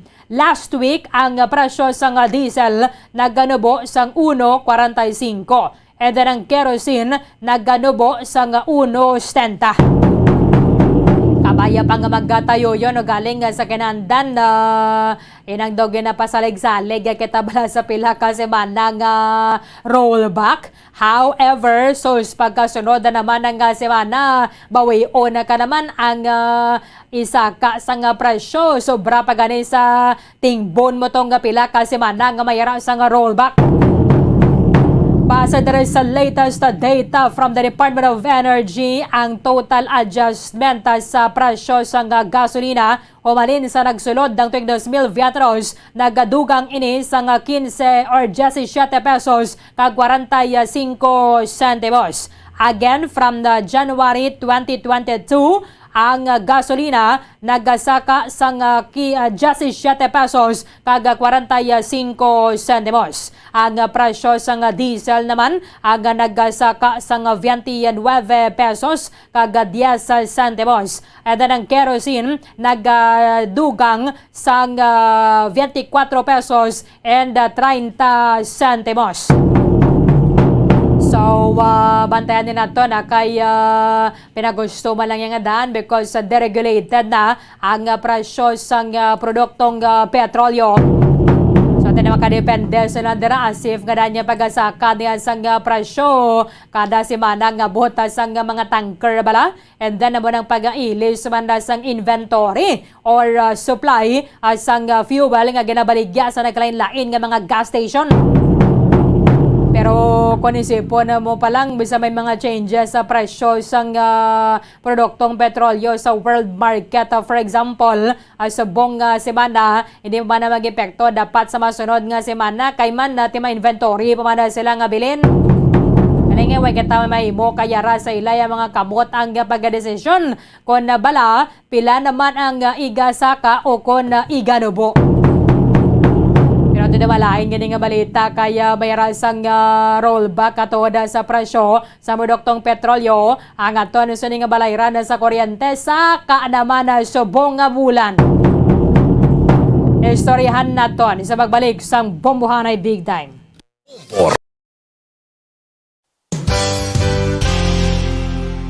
Isa sa mga heritage churches diri sa probinsya sang Negros Occidental, yara makitaan sa Rizal Street, Barangay Zone 6, Talisay City, amo ang San Nicolas de Tolentino Church. Ang ini nga simbahan tuman katahom bangod sa pagsampot pagid lamang sa fasad sini, yara ang pinasahi nga portiko o porch kag sa pagtangla sa tubang sang simbahan makitaan ang clean lines, ang twin towers nga may magagmay nga domes sa ibabaw sini. Sa pagsulod sa simbahan, mapawaw ka sa disenyo. Tastefully designed and preserved, the church's interiors have avoided the catastrophic fate of misguided renovations. Sa pagpadulong amat-amat pakadto sa altar, magatampad naman sa imo ang mahogany colored altar nga gindekorahan sang gilt curvings nga amo ang ginabutangan sa tunga sang santo patron sang simbahan nga amo si San Nicolas de Tolentino, isa ka Italian saint kag mystic. Sa wala kag tuo, yara ang imahe ni San Ezekiel Moreno kag San Rafael kag sa ibabaw yara si Hesu Kristo. Samtang makitaan ang kapinasahi sang pattern sang salog sang San Nicolas de Tolentino sa Talisay. Bangod sa design nga checkerboard nga itom kag puti nga kunlantawon may pleasing contrast sa dingding sang simbahan. Makitaan man ang rows of iron chandeliers nga madamo nga nagalinyada sa atop sang simbahan nga nagahatag sang kasanag sa palibot, ilabi na gid sa tupong sini nga aisles sa salog separated by a row of Corinthian pilasters and stylized flat arches. Ang pundasyon sang karon nga San Nicolas de Tolentino Church una nga gindihon sadto sang isa ka parit sang Order of Augustinian Recollects nga si Father Fernando Cuenca nga nagabot diri sa Negros sadtong 1848. Samtang ang karon nga structure gintuko dinhi sa sulod sang 3 ka tuig humalin sang 1933 tubtob 1936. The Church of San Nicolas de Tolentino reminds us not only of the work of Father Cuenca but stands as a testament to the unity and faith of the people of Talisay.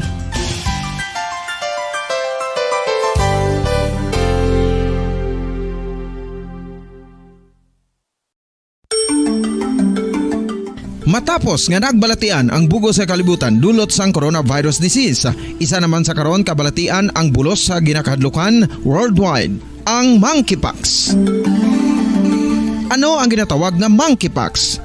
Well, suno sa World Health Organization o kung WHO, ang monkeypox ang isa ini ka infectious disease nga dulot sang monkeypox virus. Kung maghambal naman kita monkeypox virus, isa ini ka orthopox virus nga mo ang ginatunaan sa mga sintomas nga daw kaangay sa smallpox, apang less severe. Ang monkeypox ginakabig nga less contagious kag mangintunaan sang less severe nga mga balatian kung ikumpara sa smallpox. Simuloan nga ang smallpox na-eradicate na ini sa tung 1980, apang ang monkeypox nagapadayon nga nagaduging sa mga kapungsuran sang Central kag West Africa. Sa karon, mayara duha ka distinct clade ukon subtype, ang West African clade kag ang Congo Basin clade nga amuman ang ginatawag Central African clade. Ang monkeypox ang ginakabig nga zoonosis. Ukon isa ka sa isang balatian nga naghalin sa mga sapat padulong sa humans. Mga sapat kaangay sang squirrels, ilaga, amo kag iban pa. Human to human transmission is limited.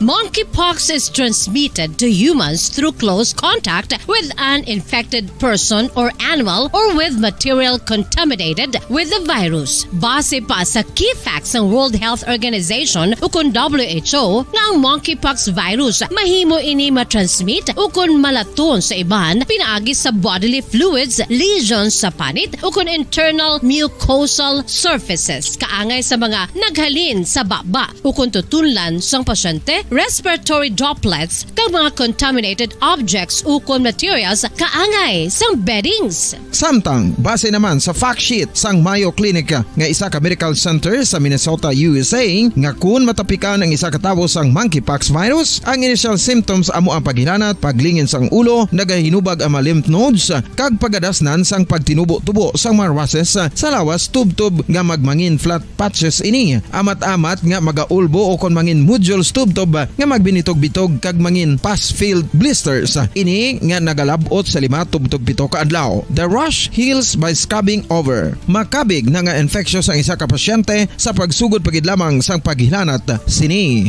Samtang pamangkot, may bulong na bala ang monkeypox? Well, dugang pa sa fact sheet sang WHO nga ang vaccines nga ginusar sadto sa pag-eradicate sang smallpox sa bugos sa kalibutan amo man karon kag ginatublok sa mga tawo batok sa monkeypox kag ang antiviral agent nga gin-develop para sa smallpox treatment nangin lisensyado naman para sa treatment sang monkeypox. Newer vaccines have been developed, of which one has been approved for prevention of monkeypox.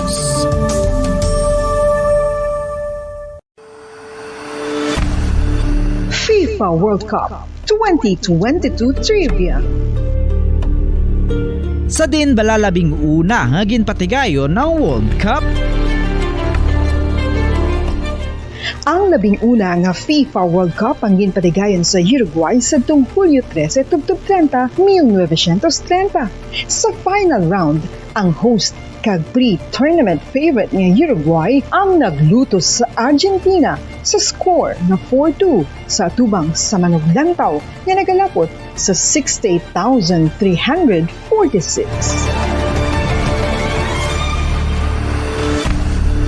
FIFA World Cup 2022 Trivia.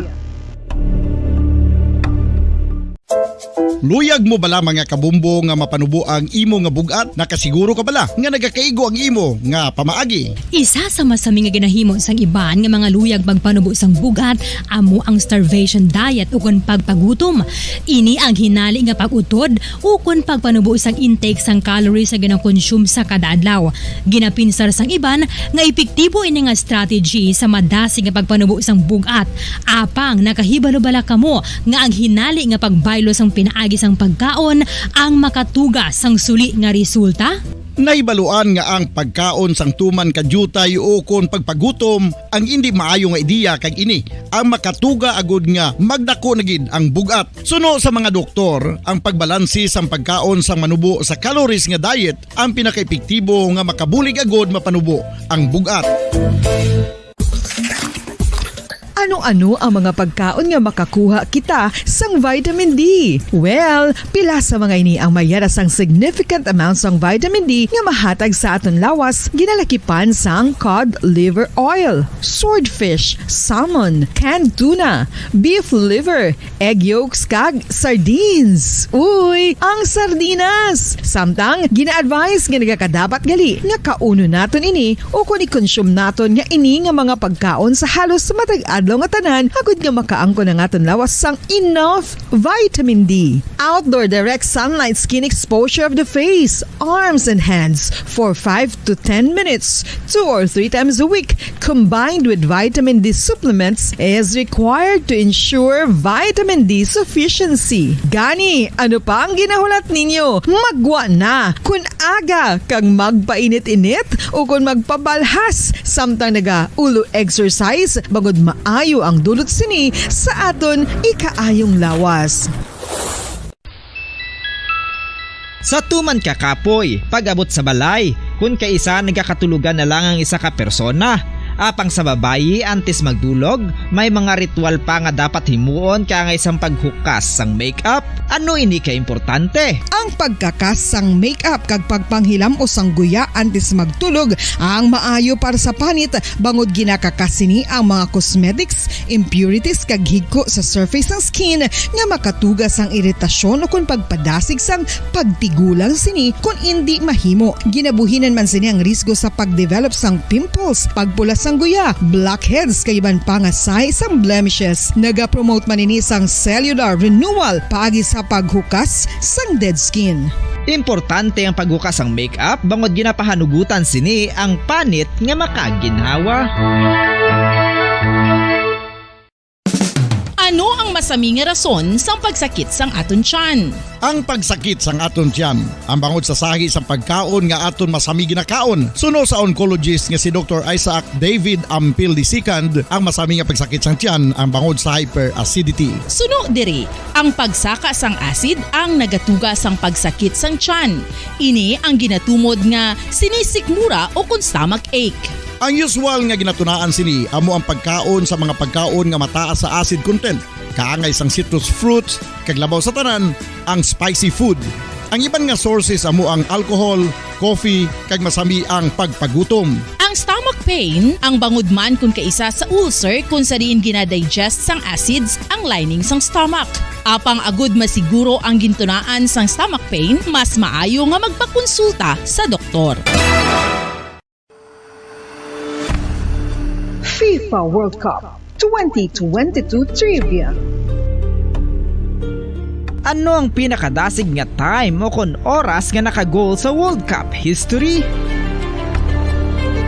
Ang Turkish soccer legend nga si Hakan Şükür ang nakascore batok sa South Korea sa 2002 World Cup bronze medal match. 10.6 seconds pagkatapos sa opening whistle. Yes, 10.6 seconds. Amoy na kadasig mga kabombo. FIFA World Cup 2022 Trivia. Masami nga ginalakot sa madamo nga mga pagkaon o kon mismo ginasudaan sang madamo nga mga Pilipino ang salted egg. Ang salted egg ang nahibaluan nga masamihimo sa itlog sang bibe. Ang 50% nga mas madamo ang unod nga calories sang sa itlog sang manok. Kag ini ang nagaunod man sang pila ka mga essential nutrients. Ang calorific content sang itlog sang bibe ang nagikan sa protein, fat, kag carbohydrates. Ang protina nga makita sa itlog ang isa kasahi sang high quality protein kung sa diin ang kada isa nga itlog sang bibi ang makitaan sang 9 grams sang protein. Samtang ini ang nag-unod man sang 9.6 grams sang fat kag 1 gram sang carbohydrate. Ang nasambit nga mga nutrients ang makabulig agud nga ang lawas ang makaproduce sang energy. Mas mangin maunod kag masuportahan ang bilog nga ikaayong lawas kaangay sa muscle, panit, buhok kag iban pa. Mga kabombo, ilabilagid sa mga kababainhan. Kung ikaw magtulog, nagasuksok ka bala sang bra o kung wala. Madamo ang mababayi, ang wala nagasuksok sang bra kung sila ang magtulog. Magluwas nga ini ang komportable para sa ila, isa sa mga rason kung nga madamo ang wala nagasuksok sang bra kung magtulog, amo ang kahadlok nga makaangkon sang breast cancer. Kangawa nga hindi magdako kag mapunggan sini ang pagkupos sang dughan.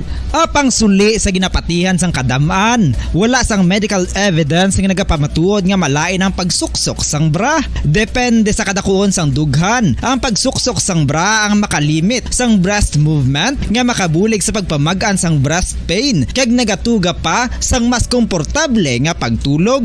Bangod wala sang major benefits ang pagsuksok sang bra samtang nagakatulog, wala man ini sang major negative nga konsekwensya. Ang importante, matinlo kag masami ini nga ginalabhan agon nga malikawan ang mga skin issue tugasang balhas kag bacteria.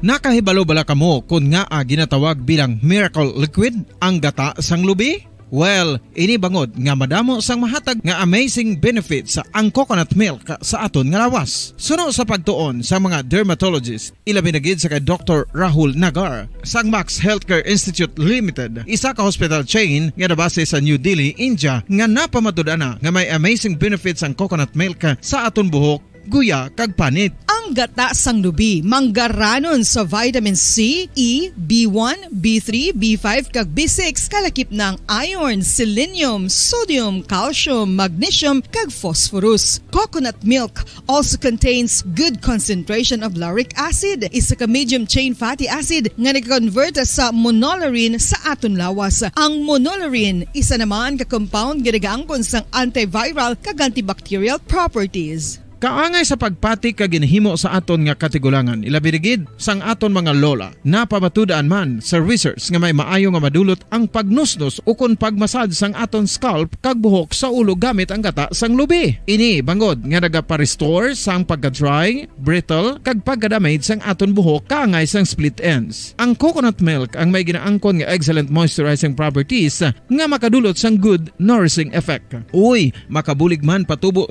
sa nakaligad sa taknang alas sa 8 sa aga. Paabalikan na sa aton sa nga pagpangalaga diri sa palatuntunan Bomboharay Big Time sa mga konsumidor sang kuryente, ilabi na diri sa may Bacolod and other parts of the province sang sakop sang service area sang Central Negros Electric Cooperative. Lauman naman ang dugang sa galastuhan subong nga bulan sang Setyembre. Kasunod naman isang ginapagwang announcement sang power distributor nga saka na naman ang rate sang kuryente para subong nga bulan by 0.2211 centavos per kilowatt hour nga na-attribute ini sa saka sa generation, transmission, system loss, technical and non-technical. Although sa distribution, wala sang pagsaka kagasubong man sa mga charges nga ginapapasan sa aton sang gobyerno.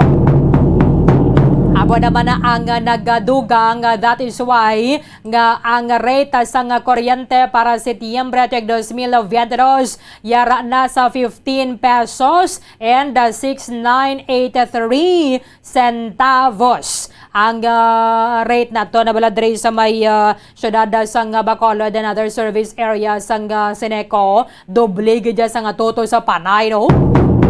Sa Panaya to, daw sentos na may ref ka na, may pila ka electric fan, pila ka suga ang nagagana. Dari sa ato niya, doble gudya yung rate naton.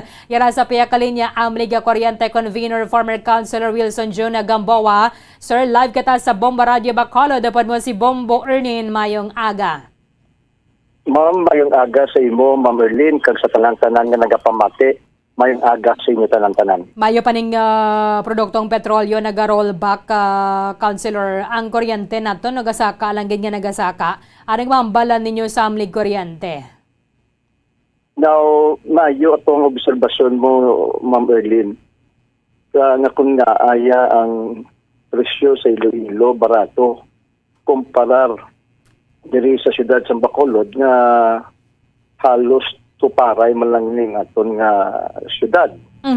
Now, ang atong hambalta nga ang dako nga rason na mo ining generation charge o kunang generation cost, that is correct. Because ang Iloilo ya, Ma'am Erlin, ang kuha yan nila sa ila kuryente 4 pesos 65 centimos lang, 4 pesos and 75 cents as of the period July or August. So why na naglayo for the month of September? Ang ato niya, Ma'am Erlin, na ginkontrata kita ya sa aton Seneco sa pinakamahal na kuryente na pwede din naton kuan. Kag amoy ni ang pump conception.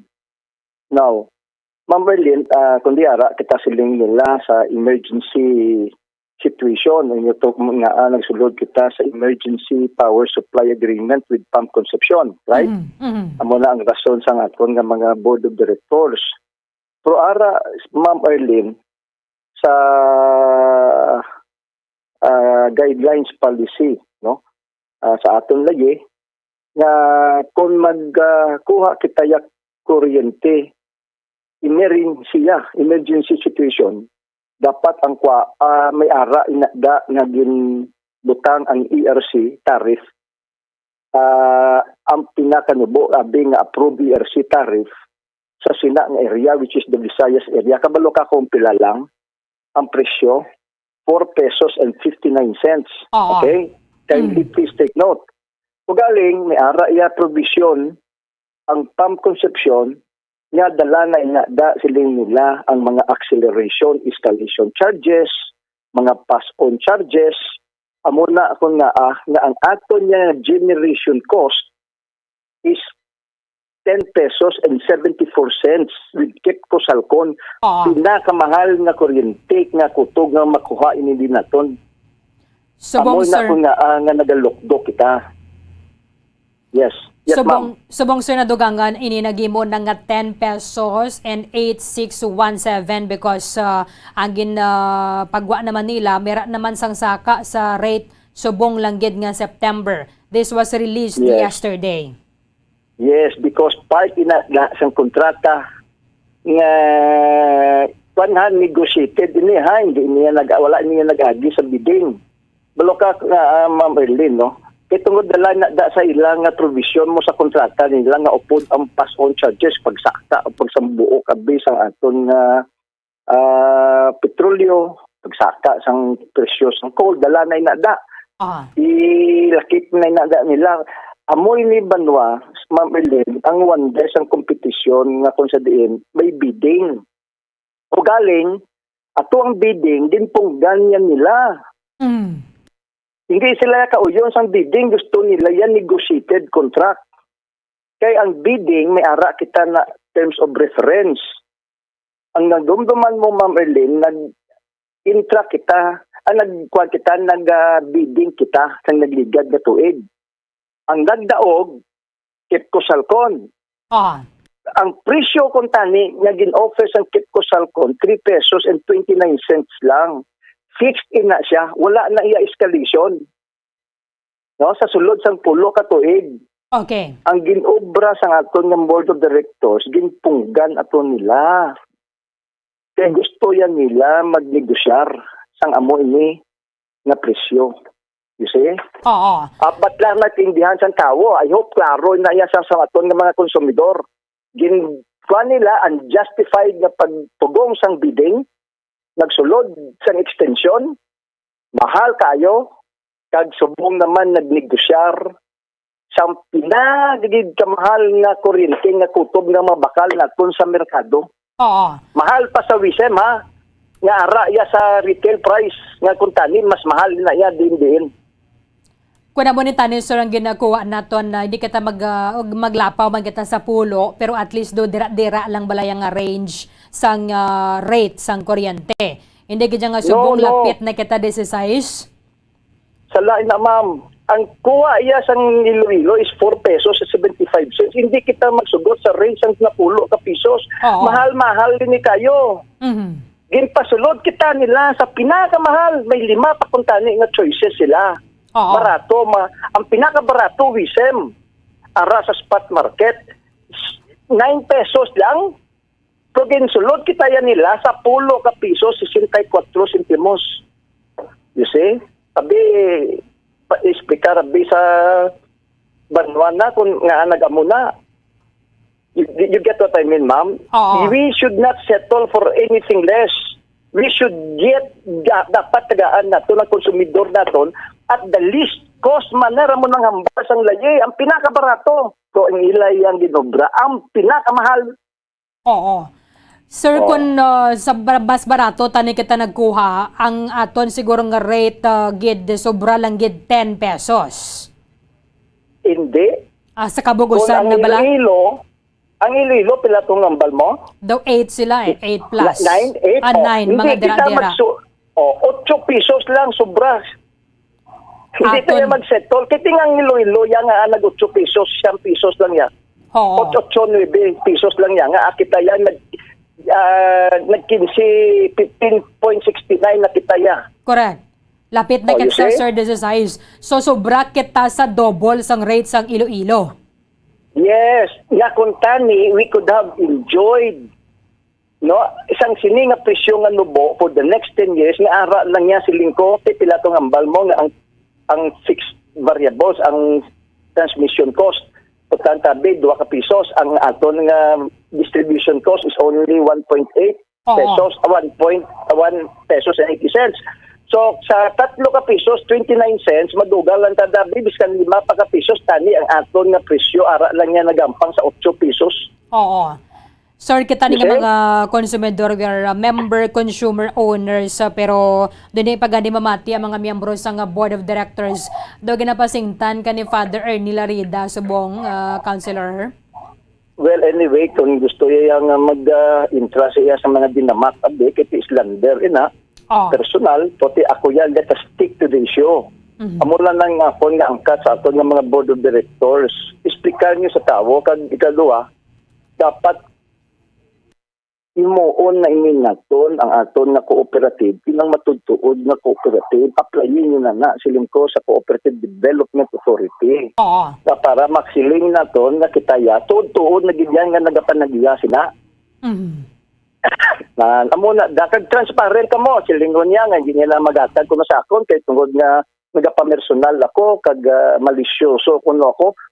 Hindi man ako yan nag-ayo sa inyo. Ang opisina man niya sa Sangguniang Panglungsod. Oo. So, mo ma'am, it was forced through the Sangguniang Panglungsod, through the chairman of the Committee on Energy. Hindi.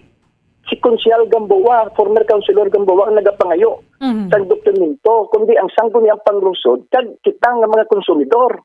Nga dinatago niyo ang dokumento. Hindi yan sa akon. Para ni tanan-tanan sa aton. Correct. And the request was relayed through the Sangguniang Panglungsod, not through former Councilor Gamboa.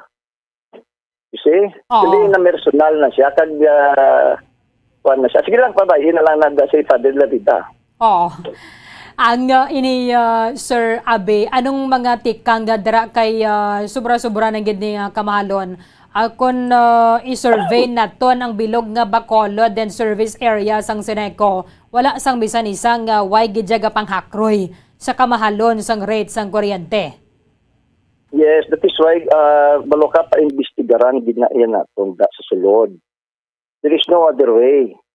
Amo na ko nga ang national subong, baloka ang corruption ara from down up pasaka mo. Kita mo ang transmission ang NGCP ginapaimbestigaran man may kolusyon.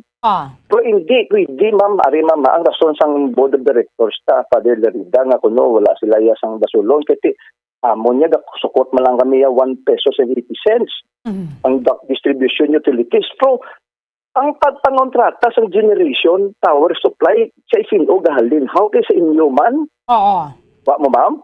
Where does the hindi ba nga masiling ka nga wala kami dayal habot sa generation cost kay ti iyan na isang ERC. Ang ERC the review lang. But everything, all contracts emanates nagasugod hindi sa inyo nga level. Oo. May ara gani kita sang bidding kag sinong nag-appoint na sang membro sang PPBAC ang third party bids and awards committee. Hindi bala kamo nga mga board of directors sinong nga nag-negosyar sa aton kuryente sa mga power providers. Hindi bala kamo nga mga board of directors nga tinga basulon mo ya ang ERC. Hindi na siya, sir. Ma'am? Hindi na siya ma-rescind ang kontrata dira sa wine to negotiate. Kung amo na man kung nga apa imbestigaran ta kay bako dulo ka kung nagabasa ini sila sang Supreme Court decision retroactive bala siling sang Korte Suprema mabiding gid kamo i-requirement all PSA shall comply with the competitive selection process or bidding. Now in the advent nga may presyo kamo da retroactive ginaya sa diapon ang pinakanubo ya sa diapon ang pamangkot ma'am sa buton ko. Pwede pa pala na nato ni ibalik. Yes. Pwede. Ang 10 pesos and 74 cents kung nagsiling nakakuha kag ang hambal sang korte sang kuan sang layita ang pinakanubo kung nubo ang bidding sa ulihin nga makuha hindi naton retroactive na dati ko ano yung sobra diferensya tilok doon na niya sang siliko. Hindi mo na ipass on sa konsumidor. Mga utod ko ng mga konsumidor, hindi na nila ipasa sa aton ang ilang kapaltahan kag ilang kapaltahan kung nakanegosyar sila sang mahal, hindi na nila pwede ipass on sa aton ng konsumidor. Sundon gidya sinili nila sa gihapon ang pinakanubo retroactive. Amo na kung i-refund gid nila sa aton ang sobra sa 10 pesos and 74 cents or 10 pesos and 81 cents. ibalik gid nila kung nakakuha na kita sang mas pinakabarato nga presyo. Sino makulo na sir ang mga board of directors member? Sineco Gidya. Kung tani dapat they have to be held criminally liable. Kung tani dapat kagaling base Sineco naman na kag ipasko naman na nila sa aton pati or base ibanan man na nila sa income nila to amo na siya siling kumamang subo kayo ang mismanagement, incompetence kag dishonesty sa aton nga mga board of directors itaya sa gihapon ng nagalukdo para sa ila. Kay man ang gin-order to gani sang Energy Regulation Commission nga i-refund nila. Way pa man to gani nagtupa, sir, pero ang gatupa yan yung saka sa presyo. Pasagaan kita nila, tagaan kita kuno nila to based on the public hearing, din-assure nila nga by August patilawo na kita nila sang 9 cents per kilowatt hour. Ko ari dugangan naman kita nila dogin kuan lang nila.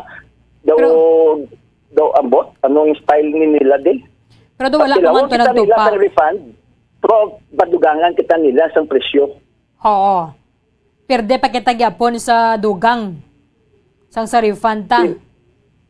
Perde gid sa tanan nga bagay, ma'am 8 pesos lang kung tani. Soktong kita yan nila sa lapit 15 pesos and 69, lapit 16 pesos. Amo na bala ma'am, dapat paintindihan tang tawo mo na kung nga ang paimbestigaran gid kag prosecute criminally ng board of directors ang patalang sa gihapon sa aton hindi hamak. Oo. Ara sila gihapon dapagwa ni sila sa statement patalang. So sige lang amo lang ang petisyon to sir. Ang petisyon ninyo to di na to subong. Pinapadala na ni naton sa tanan-tanan ng mga opisina na kutob dalan naton. Ara na ginpadala na ni namon sa presidente, sa secretary sa energy, sa kay Rafael Tulfo, kay Mayor Albi Benitez, kay Councilor Calao, sa pila ka mga kongresistada na nangayo man sang amo nga kopya kay balo ka ma'am. Hindi lang man kita. Massive ini nga korupsyon nga nagakatabo from the distribution utilities sakit na inadaan sa Sineco, pasaka sa transmission in GCP, pasaka pagig sa mga line agencies to include ERC, NIA, yan. Collusion mo, there is a collusion here. Suguran nila to, where does ang pamangkot, ma'am? Where does it start? Di nagasugod ang korupsyon, diri sa dalom. Pasaka, kaya tipaprubahan pa nila to sa babaw mo. Wa mo ma'am? Ang nasod nila nga wala kami daya control kasi ginapaprubahan man na namon to sa ibabaw. Yes, precisely. May kolusyon. Oo. Actually, nyo ang mahal. Ang system loss ni gani sir dapat matingguan din sang Sineco nga panubuon nila Kay kita man gyapon nagakulo sina nga mga konsumidor kita nagatulong-tunga sang balayran. Yes. Now, the law only allows in certain distribution utility companies to a maximum of 8%. But pamangkutan yung Sineco kung pila na yung systems loss kung may ginatingwaan na nila nga matapna ina ang pilferages ang kinawatay da. Masulong pa nila ya Sineco ang mga kuryente sa babaw, mga toko, etc. Sus na po dalawa.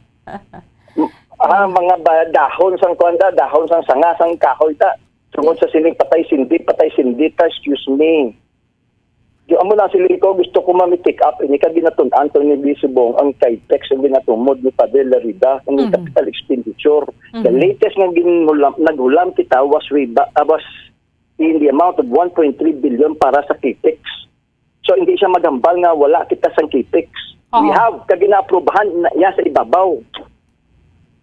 Depende na yan sa Sineco kung paano hindi sila mag-explika to sa ibabaw para aprobahan ng CAPEX na capital expenditures for the upgrading sa aton ng mga substations, sa aton ng mga kuryente, na pero hindi niya nila pagbasulo ng ERC. Kaya ang tanan-tanan nga proposal, ang tanan-tanan banwa nga programa para sa kayuhan din naton, hindi rin nayahalin sa aton, hindi ya sa ibabaw. Kuha mo, ma'am? You see, ay, nako, kadamo, gid ni sila sa labton daw sa aton. Okay, so kabaya pa nga timera dire sang mga tikang man kay kadamo na to sa mga napadalaan ninyo so no even the office of the president. Yes, because Balocan kuan na mo naglupok but we have been fighting Sineco the issue regarding the high rates of cost Amo mo lang ni ma'am ang gusto tayo ma'am sa tao, ang kalabanan ginayo sa tao. Ang perte ka mahal na kuryente, kag ang ining brownout, unexplained, unannounced brownouts. Pero daas so, bill. Yes. Now, we have been fighting sa sining issue way back in 2019, 2020. Kamo na po yung ma'am resolution when I was councilor, nga resolution after another resolution na ginapangabay na to ng Seneco to explain and this and that. Now, naglupok na, kag naging kuwanan, it has become already a national issue. True enough, indeed, there is mismanagement and corruption sa aton mismo nga distribution utility. Amo na ako nga agi na investigaran na bilog kag upod na inada sang iban man nga mga diyos. Gadugang aton nga stress ining taas supply sa rate sang kuryente. Anyway, former Councilor Wilson Gamboa, sir, thank you gid sa time nimo diri sa Bombo Radio Bacolod sa liwat mayong aga. Yes, ma'am, but I hope ma'am maintindihan ta kag kay hope makita niyo kung akon ano kita ka passionate sa sining issue is because nga tanan kita ni di apektado. Correct. Now, kindly remind me always na I have to be very confident. Lang ko, stick to the issue lang ko ya. And I have nothing against the board of directors. Time and again, na kung magsiling kita biyang collusion, corruption, there is. That is why ginapa-investigaran natin. And it is not only here. Hindi lang sa Seneco, kundi massive, it's all over. But not all. Ito, yung man yung pagpadalagan sa ibang natin ng mga distribution utilities mo sa ibang area. Okay, so amo malang ng amon ma'am diri sa aming kuryente kag sang pila kag grupo Power Watch. Until when ang pagpakigbato ninyo sina adin gid gutob councilor? Hasta ma'am na makakuha kita sang hustisya. Okay. Dila pati pagani siling ko ang pag kindly ma'am ang aton nga petition letter signature campaign ta sige-sige ni initially ginpadalaan na ni naton ang mga opisina so sige-sige man ang pagribot sa aton nga petition letter so until finally ang pamangkot sanod tutob until finally nga makakuha kita sang hustisya nga ginatawag. Okay. Thank you so much sa time nimo diri sa Bombo Radio Bacolod, Sir June Gamboa. Sa liwat, good morning, sir. Madamo ng salamat kag may aga sa inyo tanang. Maraming salamat kay Amliga Kuryente Convener former Councilor Wilson June Gamboa. Kaya tanan nagigita nagapanghakroy sining bulan na sa Agosto dako ang balayran na sa kuryente another dugang naman na para sa buong nga bulan na sa Setyembre. Okay pagani gawa nga diesel kag gasolina naga-rollback mo.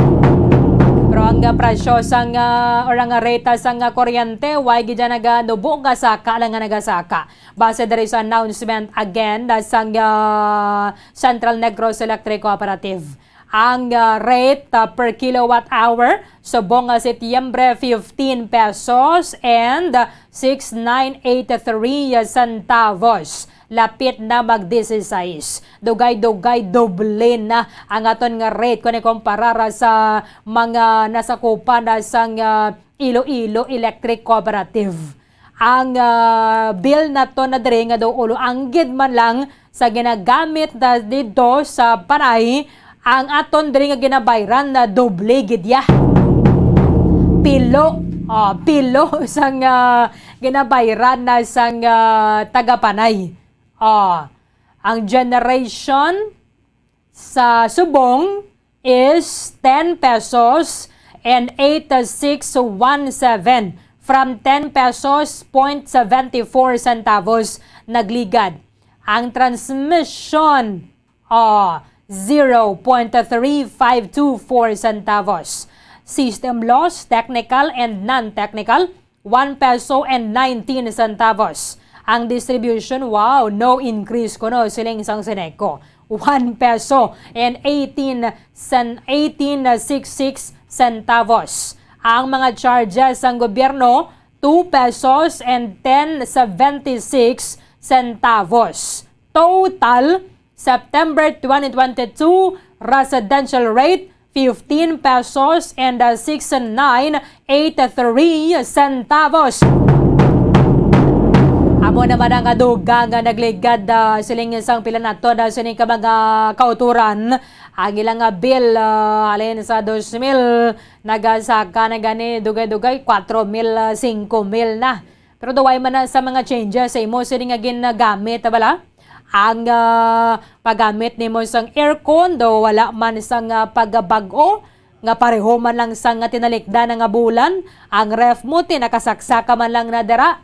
Ang numero sang suga sa balay amo man lang kakadabuon gyapon. Diba makita nagdugang isang taglimagi kasuga? No? Tamo man lang gyapon. Kung kaysa haluson ga Christmas light pa ang supply sang kuryente, dugay-dugay nag-brown out, dugay-dugay mabalik, dugay-dugay madula na naman. Okay, gani gawa subong kay do hindi gid siguro nakabulubat tiyag man nagamay. Ide gid mo nang kadaw kasako gidaya sang brown out. Pero I think sang Domingo sang gabi siguro to nag-brown out na rin sa may area sang Mandalagan. Pagkadugay-dugay ara na naman ang supply sang kuryente. Ang ibandara nga mga rason kung nga ang timayara sang power interruption nga mga unannounced o kung mga unscheduled na balang nga power interruption. Amo ni mga kahoy, ang mga dahon sa nga kahoy nga mga nagatapik o kon do nagsagid bala sa live wire. Tiyo anong why kamo sang clearing operation? Para Central Negros Electric Cooperative? Why kamo dira sang clearing ginapatigayon? Ano nga team nyo nang kapatigayon na sina meaning why kamo gobra sang inyong obligasyon gali? Kaway gina clear ining mga dasangasang kahoy, kakabalo naman nga kumaghuyop ang hangin, it's either matandog na siya sa kuryente nga open, timadula ang supply sang kuryente o pagpalayo sinamo naman na. May mga na pasibangda na pangatuko ang ara sa transformer. No kasakang tuko sa transformer sa ko poster sa nga kuryente. No, atoy bagaintindi do toko do ara mananas manimalay. Ayo. Ti ko na nga rason dira. Meron sang power interruption nga mga unscheduled na o kung mga unannounced. Kay may nagasolusagin nga dahon, tiwan nyo to gin pang takapasto mga sangato. May masami nga pagluntad sang power interruption, pero ang aton gani nga bill sa kuryente sus gabotiyog mo. No? Masaling ka to man to sa pagbago to paggamit ko sang kuryente to. Na mo man lang gyapon. Masami pag gani nagalunta ng power interruption. Pero ang balayran ta sus. Do malipong kung pagkakita mo sa imong balayran. Pati dapat na-explain na ginisang Central Negros Electric Cooperative. Amo itong kainando ka mo dira sa mga miyembro ng Board of Directors. Ginatagan ka mo dira sa gahom otoridad nga mag-decide kung ano nga mga kontratang pagkasudlan na dira nga beneficial para sa tanan. I'm sure tanan kita mga konsumidor man niya dire. Bisan ganit dira sa mga miyembro ng Board of Directors. At kabay pa nga makadesisyon kamo sang para sa kayuhan isang tanan. Hindi nga kundi ang mahal to amo pa ng kwaon ninyo. Di tama kadako gidyang diferensya sa ngaton nga bill sang sa iya siling classic example ang gidang iya sang Iloilo Pero sang ang bill nila to tagod 100, 700 may ref man, may pila ka electric fan nga pulaw man na bilog nga gabi hasta pagani adlaw. Suga nga kanamo. Pero kung pamangkoton mo to may makilala ka mo dito sa may Iloilo. Nga daw, anggid man lang ang kanabuon sa mga electrical appliances, mga TV, pag ganun sila. Mga sound system pa to sa mga gulogagmay. Pero ang ilay ang rate ng ginabayran sa kuryente mong buharol, tunga lang niya sang sa aton. Aton din, mag-baila sila dito tagot 100 ang bulan. Nadakuan na sila, especially sa mga medyo kaumahan na gawa, hindi sa urban na nga kanabo, gina sa imong mga appliances. Pero kung sa magate mga sa kaumahan, gani, bastante man na sila. Pero pag pamangkoton mo, di ulo anggid man lang nga gani, wala pa gani kata gani at TV, dire. So sa nga to niya, bilya tago 1,800. 1,800, gidya yung aton. Tingala kita yung pertego dyan ka dako bala ang diferensya. Nga kung gamay ni tani ang aton nga generation charges. Siguro ni gani kita maglapaw guro 11 o butang tabi 11 na sobrabe polo. Di kung matingom mo na siya, dako na yung kantidad para sa aton. Imbes nga magbayad kita sang lapit na 16. Pero ang wanggal sa mga kotoran tao, shout out lang na sa Seneco. Ayun ang mga friends nyo. Bago, Murusya, other parts of Bacolod. Kalaman mo, mag-search ka na sa Seneco. Type nyo bala sa search window, bala sa Facebook. Ang tinaga nga Seneco. So, guguluwa na mga shout-out na yun. Tagina lang ng brownout. Pag gani kami ka ulo enjoy diyo. Pag gani kami ka hangin dahil sa nga nagabalik ang supply sa kuryente, nadula na naman ang supply sa kuryente. Iban sa nga reklamo sa nga ton nga mga kauturan. Hindi man tanan kita maka-afford sang generator. Iba na sila nagosyo ng work from home subong trabaho, bala. It's either mga employer na nila to sa luwas nga pungsod, na gani nagatudlo sila. Ang imoyang nga estudyante ato abeto sa panay dire kaya sa Bacolod. O kitanay lang kamo ya sa Zoom. Ano mo na ya kay gulpi ka nang yan nadula. Ting iba na dire ang kakalasay madulaan na sila ya sa nga trabaho. Madulaan ka na trabaho kay naglasayan tong employer mo to kay permi ka lang kakadula. Hindi ka makatudlo o kung ano mga trabaho nila nadira. Iban gani nga mga business process outsourcing company subong bala work from home naman lang. Napadalaan nila to computer ang ilang empleyado ato ka na lang to sa balay kay in fact namo na lang subong ang ginaduso. I-expand pagid ang work from home nga scheme siling sang Department of Labor and Employment. Di ko nanto ka to sa balay mo langan ma-generator gid kita. Kung mga dalagko gaman yung mga negosyo tay mga generator set sila. Kangay sa amon dabi, hindi kami pwede madula sa kanginan mo nga may dako kita generator set. Pero sa iban, abi nga mga ara lang sila sa ilang nga pamalay ito kagadugay magbalik sang supply sang kuryente. Kung kaisa na nung nahampangan kita, no? Nga pila na magkadula ang supply, pero pagbasa mo sang imo nga pirusos matsyagan mo doon nag-low sugar, kabla ka nagpalanulo, may mga panulukan.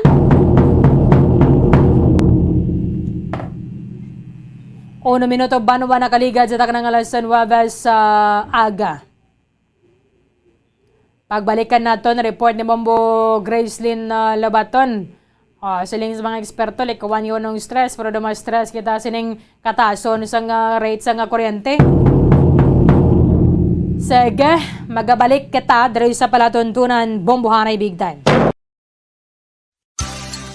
6.5 million pesos cash siyahan. Total prizes ang ipamimigay nationwide sa Enhanced Swerte sa Palengke 2022 ng Bombo Radio at Star FM. Balde-baldeng papremyo na, may cash pa. Narito na ang isa sa mga weekly winner. Una nga hatag! 1,000. Ikaduha! 1,000. Ikatatlo! 3,000. Ika-apat! 4,000. Ika-lima nga hatag!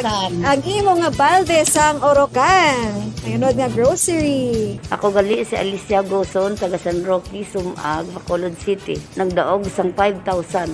Kag 1,000 worth of gift pack bilang first winner sa Swerte sa Palengke 2022 Studio Draw. Sang Star FM kag Bombo Radio, madamo gid nga salamat sa mga sponsor sa sininga promo. Ang kwarta nga nadagaan ko igamiton ko sa medikal sang bata ko. Sa liwat madamo gid nga salamat Star FM. It's all for you. Basta Radio Bombo number 1.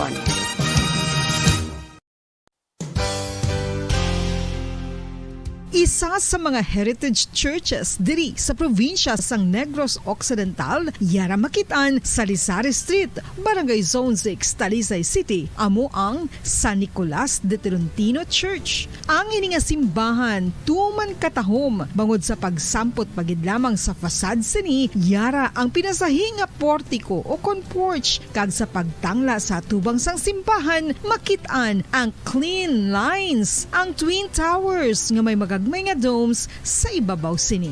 Sa pagsunod sa simbahan, mapawaw ka sa disenyo. Tastefully designed and preserved, the church's interiors have avoided the catastrophic fate of misguided renovations. Sa pagpadulong amat-amat pakadto sa altar, magatampad naman sa imo ang mahogany-colored altar nga gindekorahan sang gilt curvings nga amo ang ginabutangan sa tunga sang santo patron sang simbahan nga amo si San Nicolas de Tolentino, isa ka Italian saint kag mystic. Sa wala kag tuo, yara ang imahe ni San Ezekiel Moreno kag San Rafael, kag sa ibabaw yara si Jesucristo. Samtang makitaan ang kapinasahi sang pattern sang salog sang San Nicolas de Tolentino sa Talisay, bangod sa design nga checkerboard nga itom kag puti nga kunlan tawon may pleasing contrast sa dingding sang simbahan. Makitan man ang rows of iron chandeliers nga madamo nga nagalinyada sa atop sang simbahan nga nagahatag sang kasanag sa palibot,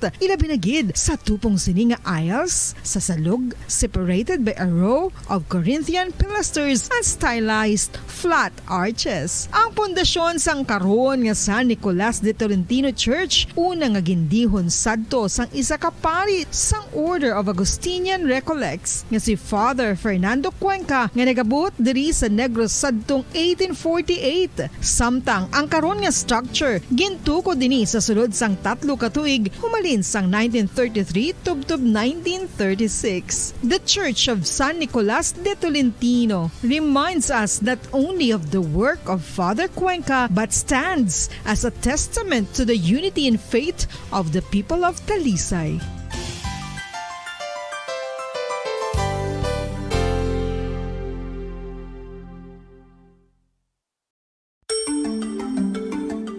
Matapos nga nagbalatian ang bugo sa kalibutan dulot sang coronavirus disease, isa naman sa karon kabalatian ang bulos sa ginakahadlukan worldwide, ang monkeypox.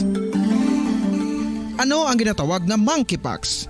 Well, sunod sa World Health Organization o kung WHO, ang monkeypox ang isa ini ka infectious disease nga dulot sang monkeypox virus. Kung maghambal naman kita monkeypox virus, isa ini ka orthopox virus nga mo ang ginatunaan sa mga sintomas nga daw kaangay sa smallpox apang less severe. Ang monkeypox ginakabig nga less contagious kag mangintunaan sang less severe nga mga balatian kung ikumpara sa smallpox. Simuloan nga ang smallpox na eradicate na ini sa tung 1980 apang ang monkeypox nagapadayon nga nagaduging sa mga kapungsuran sang Central kag West Africa. Sa karon, mayara duha ka distinct clade ukon subtype, ang West African clade kag ang Congo Basin clade nga amuman ang ginatawag Central African clade. Ang monkeypox ang ginakabig nga zoonosis. Ukon isa kasahi isang balatian nga naghalin sa mga sapat padulong sa humans. Mga sapat kaangay sang squirrels, ilaga, amo kag iban pa. Human to human transmission is limited. Monkeypox is transmitted to humans through close contact with an infected person or animal or with material contaminated with the virus.